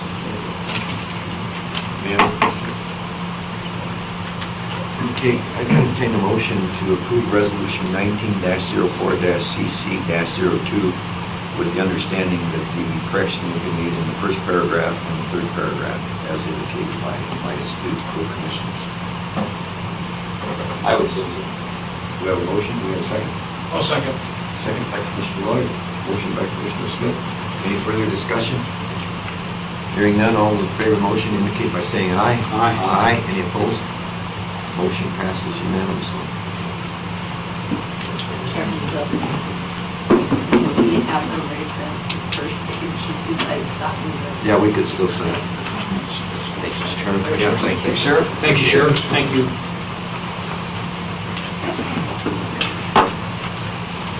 Here with us, Gene, please. Sure.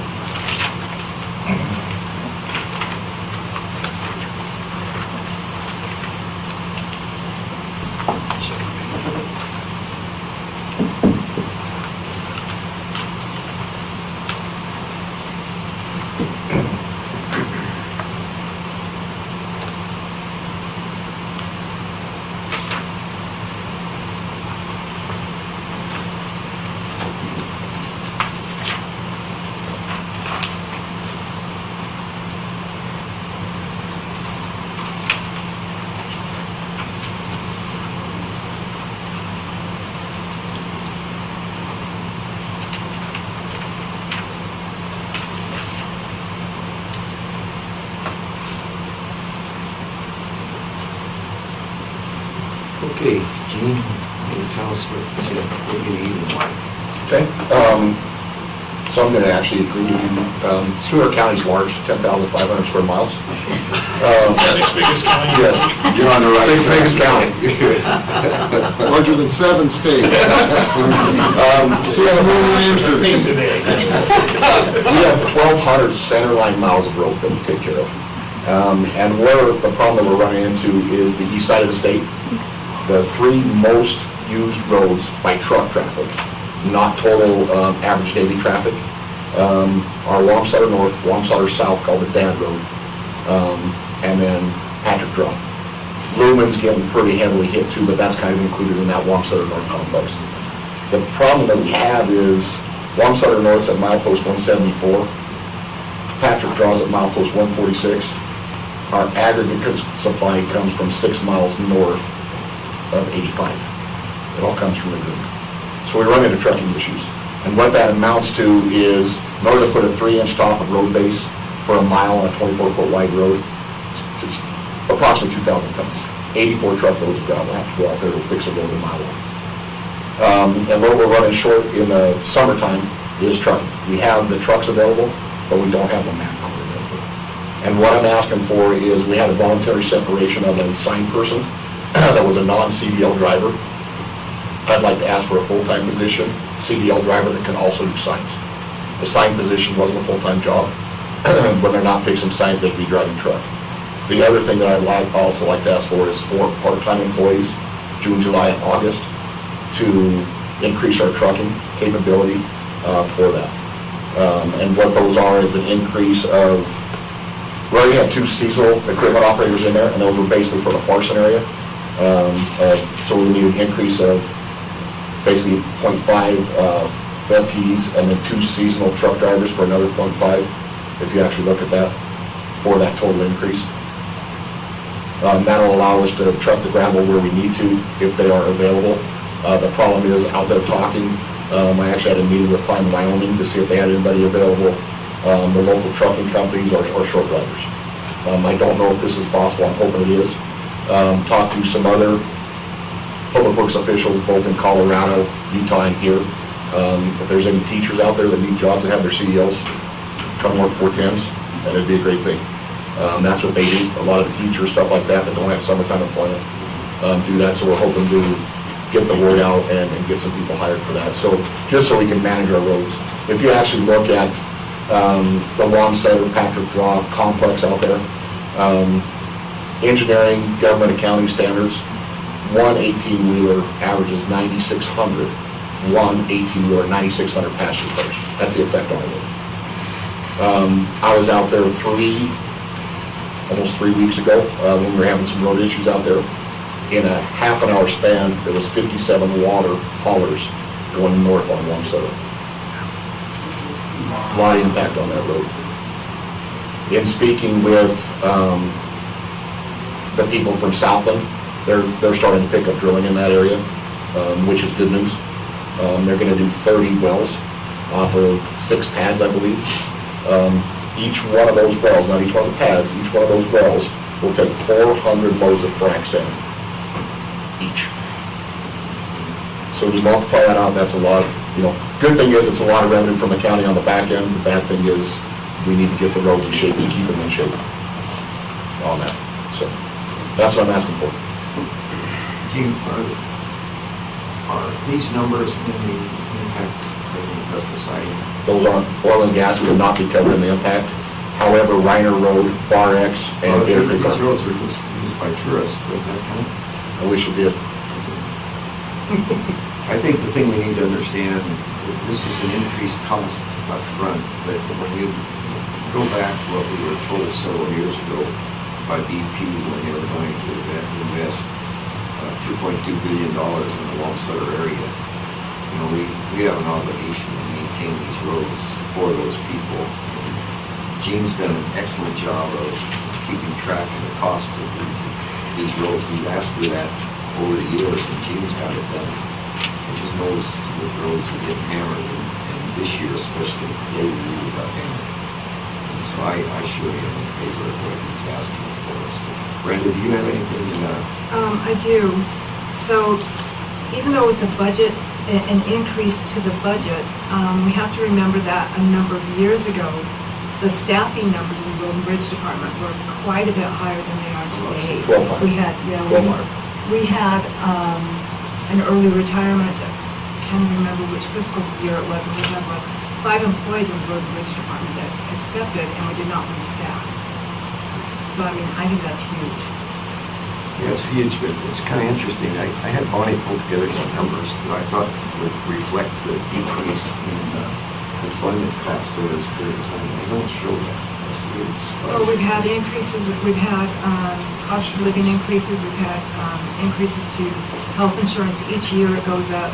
Some years 5 years, some years 5%, 7%, 8%. So yeah, just because the numbers don't show that doesn't mean the need's not there. I was trying to make the case relative to the fact that with all of these reductions in headcount, employment costs, I was trying to say these less.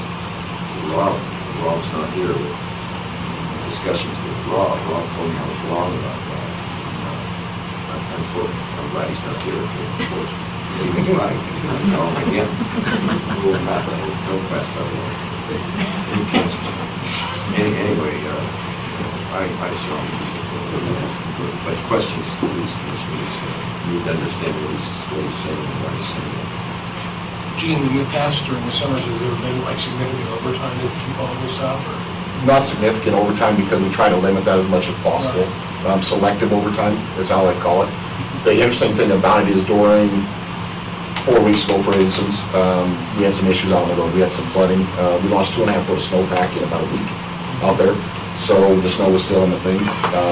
The nice thing about it is with the contacts that we do have with Road and Bridge, I was able to hire within 2 days 12 truck drivers, private companies to actually go out and haul the gravel for us so we can get the road repaired in a hurry.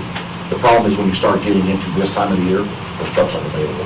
They're busy on their own jobs. They just can't. They don't come back available until after paving season, which typically around here is October 15th for YDOT. So you have the best months when we can do actual construction. You can't get the trucks.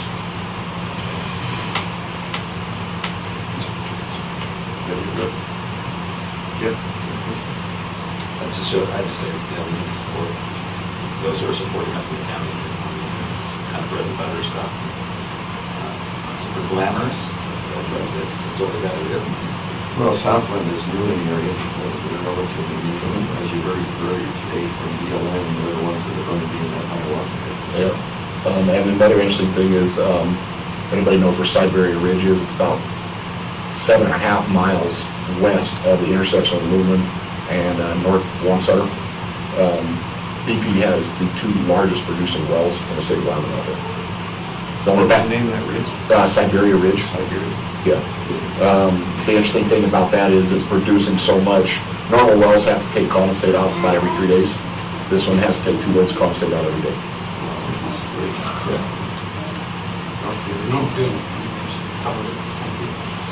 So, Brenda, what's the net? How does one of my co-commissioners phrase the motion? So to approve the summary that was put together, that has the total cost. That's a good way to do it.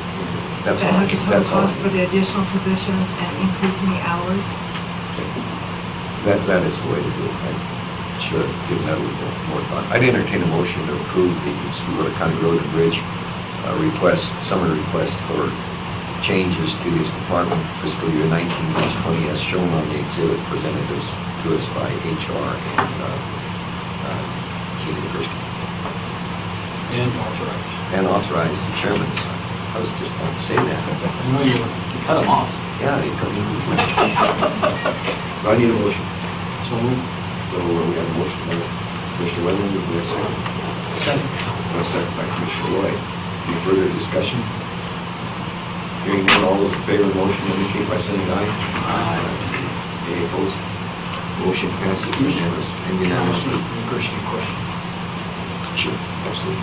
When you visit with a client, and they tell you, all 10 of their graduates, women get hired, and how long is that program of training?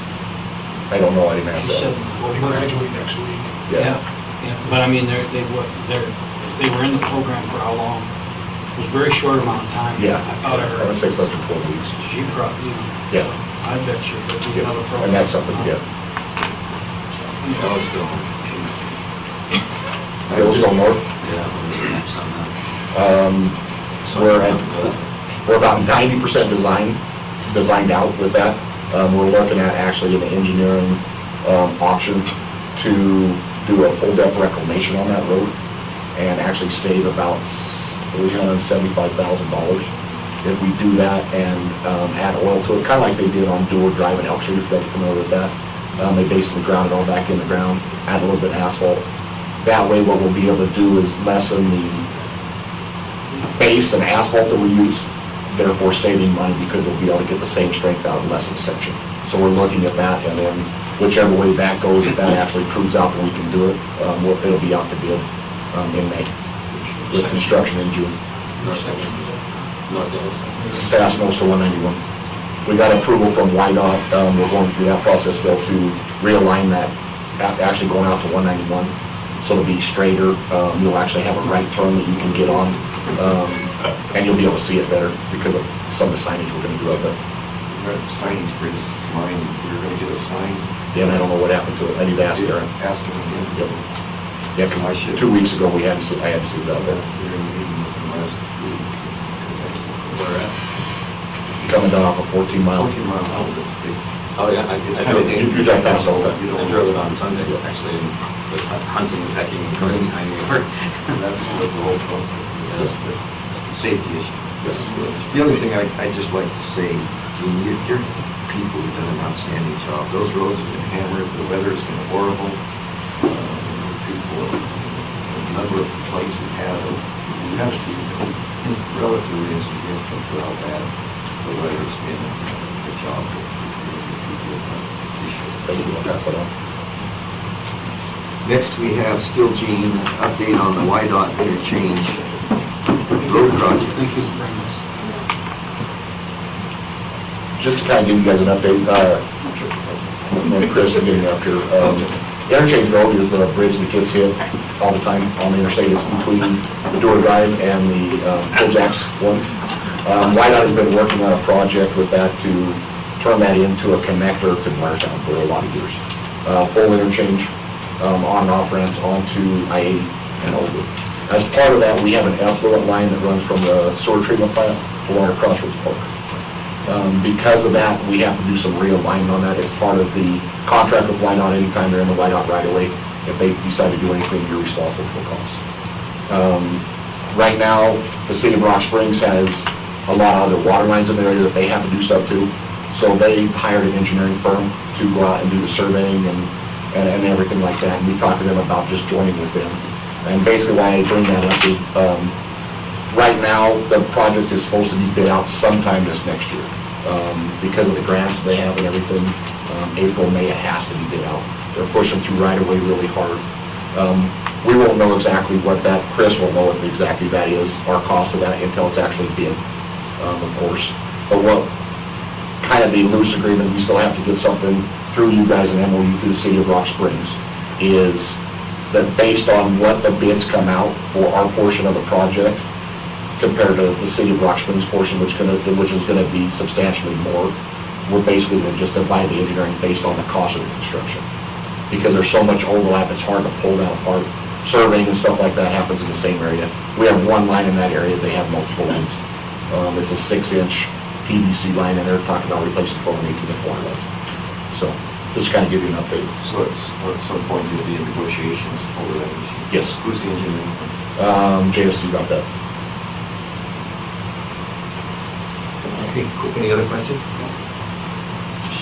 So what do you need from us on this one, Chief? Nothing, that was just more information that we will be coming forward. We don't know right now, Chris and I talked about him putting it in the budget, but we don't know where that's at. So we're gonna work on something with him to kind of throw something in the budget, but we honestly don't know where it's gonna be at with the bid. Was the overpass going to be higher this time around? And, overpass and the 2 other bridges that are going in there will be higher. So, yeah. The amazing part about this project is, YDOT always uses a figure of how much construction money flows over in the economy of 5 to 8 times. It varies. It's a $34 million project over 2 years. So it's a good-sized project. Still not sure of the viability of why the road's going all the way to Blairtown with the stuff that's happened, but it'll be a good interchange and it'll be done correctly. They've looked at a lot of issues, extending bridges out, raising the bridges, and doing different stuff, and they're going down the right path. Yeah. Yeah, it'd just be a lot nicer. The reason why the cost is so high is because, as the geotech engineer said from YDOT, is it's dirt's jello out there, and everybody knows that. That's been in that area. Is that why they're saying it slipped down? I think it raised up in the truck. No, I don't know. It's, yeah. Well, if you actually look at the bridge, it's interesting how much of a camber it does have to it. Well, we've been on that for many years, pushing to get that done, because it was our understanding initially that there was insurance that covered that, but that was not true. It couldn't cover it, nearly cover the cost. It had been hit so many times it actually was off. And I don't use this term lightly. There's actually rockers on a bridge, so is that literally off its rockers? And there is neoprene rockers on a bridge. I'm not implying anything, you guys can take that however you want. So I know where I'm not trapped. Yes. Okay, well, we appreciate the update, we look forward to that getting done. So. Okay. Thanks, Chris, for coming.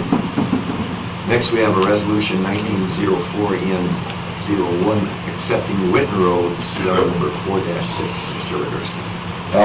What this is a little bit of a chicken and the egg, I'm just going to be honest with you. Back in, with us March 16th, just a little over a month ago, you guys gave permission for me to submit to the BLM, it's called SF Form 299, which allows us to submit all the engineering stuff to the BLM to take Whitten Road on. They got back with me 2 weeks ago and said, hey, we need a resolution. It's kind of hard to have a resolution when they haven't approved it yet. But that's what they want, and they said, as soon as we get the resolution from you guys, we'll approve it. It's just a requirement, but the resolution is that for those portions of Whitten Road that the BLM has in place. Be careful with this question. Did you proofread this? Yes. What did I misspell? I'm just asking the question. I did. Because if one of these guys will correct you. Yeah, they could. Remember, I'm an engineering, not an English major, so. But you did have to take so many English classes in your undergrad. Yep. In Rock Springs High School, there were some good English teachers. There you go. No, we did find one error, and Jeannie actually clarified through me where in the fifth whereas, I had southwest instead of southeast. That was correct before you guys. That's an engineering problem. That is an engineering problem, yeah. No difference, southeast, southwest. That's about 180 degrees difference. Any questions before?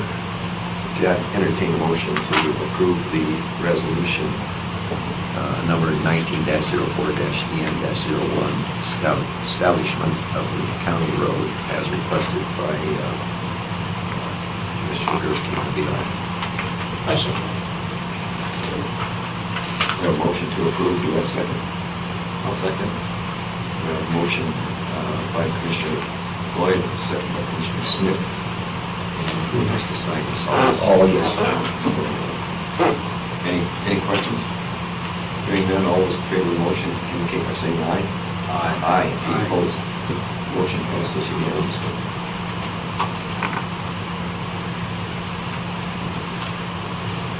Let's sign this next one. We'll trigger some questions. So we'll get this done.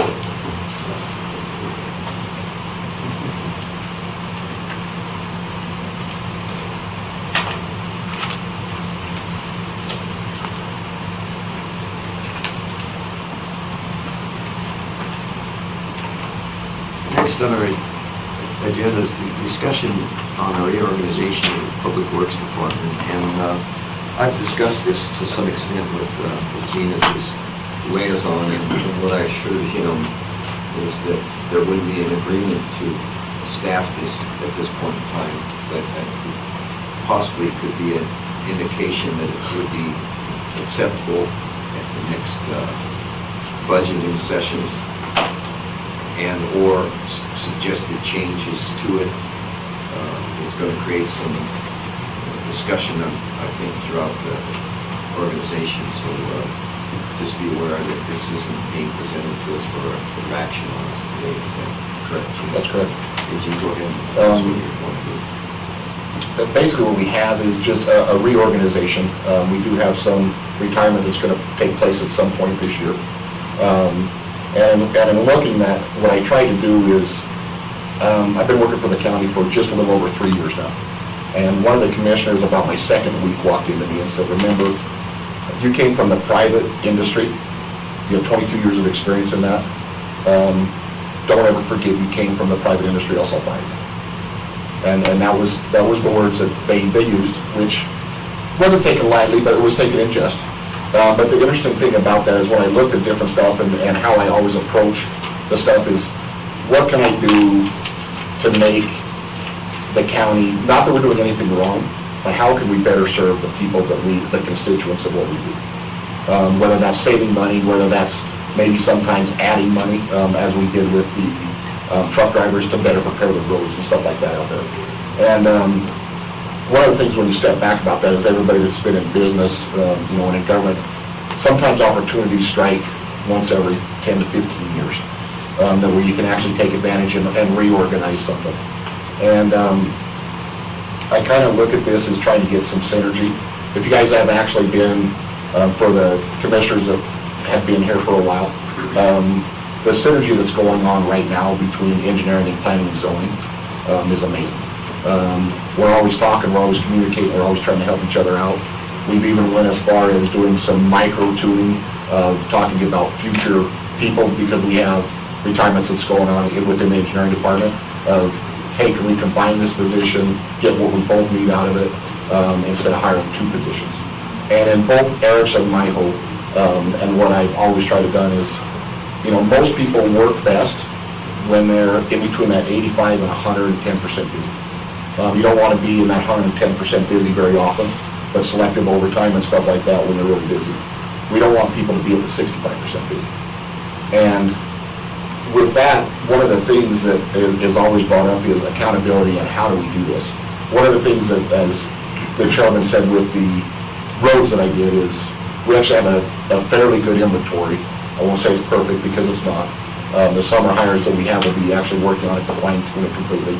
But now we know where every culvert is, every sign is, every road. They're going to actually go out this summer and actually put into play what kind of condition they're in. If you look at the county budget, two of the big expenses are payroll and capital. With the buildings, we have large capital expenses. As Chuck alluded to today with the boiler replacements and stuff like that, they are. One thing, as part of this reorganization that I think I can do, with the help of the various other departments, is actually getting a capital asset management plan for the buildings. So we can actually do some forecasting of where we are. Chuck has it all in his head. He's done this enough that he is really good about having it in his head. To my knowledge, nobody else has that much information in their head that Chuck has, to be honest with you. And when Chuck retires, where does that go? I've seen this in other organizations where the institutional knowledge is greatly missed. And what I want to do is make sure that we don't have that institutional knowledge lost. When I came on with the county 3 years ago, when JR was here, I had about a week overlap between when he left. Pretty short time to figure out, in the middle of budget session, what was going on, what projects he had planned. I'm a little bit further out right now on the engineering side of it. I have the whole summer plan for all the summer hires. I know exactly when the projects are going to come out, depending on when they can bid and when they can get advertised. But with Chuck leaving at some point, I want to make sure that all of us aren't behind the 8 ball. And that's where this kind of came in to fruition, talking about it. The interesting thing about it is there is some natural synergies there, between road and bridge and facilities. There's things that we can do to help out facilities. As far as plowing, we have bigger equipment. We can get into the Just Center, maybe clean it real quick and be leaving up as we're heading down 191 or whatever we're doing. Custodial facilities, if you look at those two people, the custodians are touching or in every place all the time. So there's a natural synergy that we can get there. One thing that I did learn back when I used to run large projects, I just dropped everything, that usually doesn't happen. Large projects is it's interesting when you don't have, we always used to have, I was a project manager. We always had a general project manager kind of over everything, because the interesting thing about it is you get so focused on your job, you don't care what Tom or Bob or Sally or whatever is doing over here. We need to take that into consideration and all, kind of work together. One of the interesting things about working with Chris, that is, last year we use a big mower, they have small mowers. One of the things that I did with Chris is I said, hey, is there any time that you can possibly do around our stop signs and out like that, Yoso? I said, sure. Let me schedule it out, we're 3 weeks work. I'm like, yeah, sure, just get to it whenever, because if not, we got to go back and handle that. He was able to get his crews out there, little mowers, and be able to do that. And that's some of the synergies that I think we can work and do this. It's my idea to tear it down, build it up however you guys want. But that's kind of where I'm leading with this, is to make sure that we, for one, we don't lose the institutional knowledge. Two, that we keep the county going and get the data that we need so we can make educated decisions on capital and everything like that going forward. So that's kind of all I have. And it's my understanding that you reviewed this with Eric and had discussions with Eric. I've had discussions with Eric, and there still is some tweaking in there that we need to do as far as our departments go. You know, we need to actually sit down and tweak those, because there's some stuff inside of engineering and inside of planning and zoning that can actually coexist in there. And you've discussed this to some extent with Chuck? I have a little bit, not very much. He found out about it, I discussed it a little bit with Gary to figure out what we're going forward, just to see, I don't know the process. You know, this is you're in the right process. It's a discussion. I think that's what you're doing, is giving us the benefit of your thoughts. Yeah. Is Eric, when he gets back, is he going to come and talk to us also? What is his thoughts? He's still trying to figure out what he really needs. We discussed that and kind of thrown around ideas back and forth about where we can combine forces. And, you know, one of the things is I've been working without an assistant engineer for almost 2 years, 2 years in July, where that person, if it's the right person, can help out a lot on the GIS front, where Jeannie is, we're very unique in having Jeannie, because not many people around the United States have both microstation experience, land record experience, and GIS experience. And in placing that, we don't need to hire 3 people, but with planning and zoning and an engineer, we can get the right person in to fill that position. So what your request of us is to digest this? Digest this, get the questions. call if you have questions, call, and some direction if you guys want to go forward at some point. We'll start with questions now. Lloyd, do you have any? None of this. Okay. Yeah. This will be discussed with Karen. Sure. Yeah, it's good. You're gonna be aware of this, and make some waves. We're gonna make some waves, I understand that. And if they have any questions, they feel like they need to call me, send them over. I don't have questions. Gene and I have talked a little bit about it. Make sure we talk with people, and get, you know, see what their thoughts are and where their worries are, and see if it's, you know, doesn't mean it's not gonna go forward, it just means, hey, as we move forward, we're considering those realistically sometimes. Well, the interesting thing about that is any time you propose anything, you always have to go through a SWOT analysis of it, strengths, weaknesses, Yeah, there you go. opportunities, threats. Thank you. Yeah, just look what it is, that's how everybody's, you know, we should be doing stuff and pulling apart and putting together. And if anybody has any better ideas, I'm of the mindset that I'm not gonna recreate the wheel, I'm just gonna try to make it better. That's all we're doing. Timeline? Budget's coming up, so that was the only thing, and if you guys don't wanna do it before budget, and we happen to do this, well, you have to do a budget amendment, and that's all it is. That's kind of its first. You're not asking the budget amendment at this point? No. Just a couple of comments I made. I remember a long time ago in my career, without change, there's no progress. And then another time I was responsible for a quarry in Texas where the production superintendent had been working it was maintenance superintendent, been working in that quarry longer than I'd been alive, and I was his boss. And I told him I wanted a change made in the way we're operating the pit. And he said to me, he says, we've been doing it that way for 40 years. And I told him we've been doing it wrong for 40 years, and we're going to make the change. So I understand that when there's a need for change, we need to make adjustments. That's gotta be, It's got to be the right change. it does, it's gotta be the right change, and that's why I brought it forward, it's a discussion.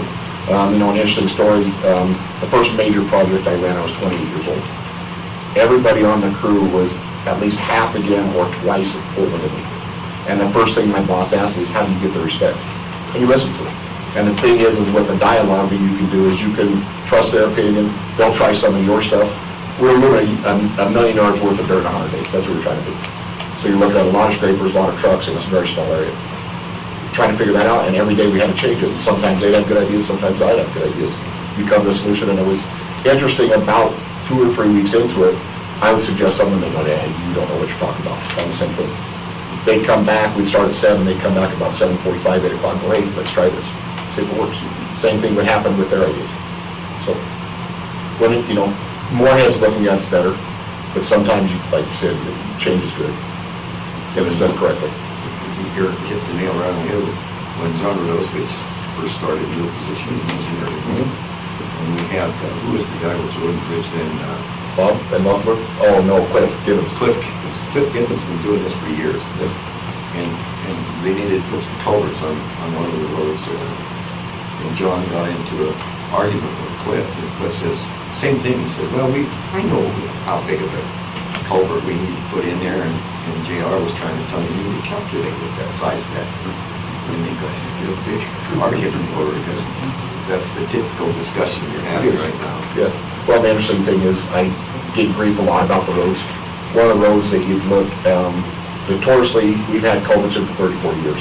I call them hourglass roads, because they go down, and what we did is we ordered culverts in 20-foot increments, even if the road was 45-foot ditch to ditch. So you'd be driving down the road, and then you get in, there's 2 linears, and then you go back out. You go back in and go back out. That's just what it is. With a little bit of training, and sometimes people just see your point of view.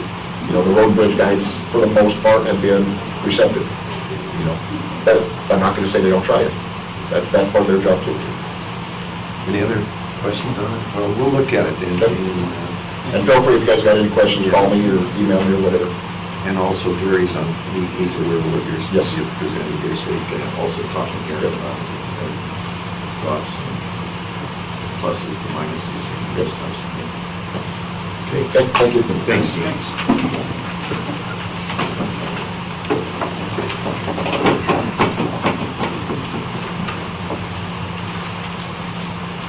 So if I'm right on my agenda, the next thing we have is the Sweetwater County Commissioner Scholarships, is that right? That's correct. One of the things for my new commissioner and Patriots here, what we've done in the past is we've done this in executive session, which isn't exactly right, I understand.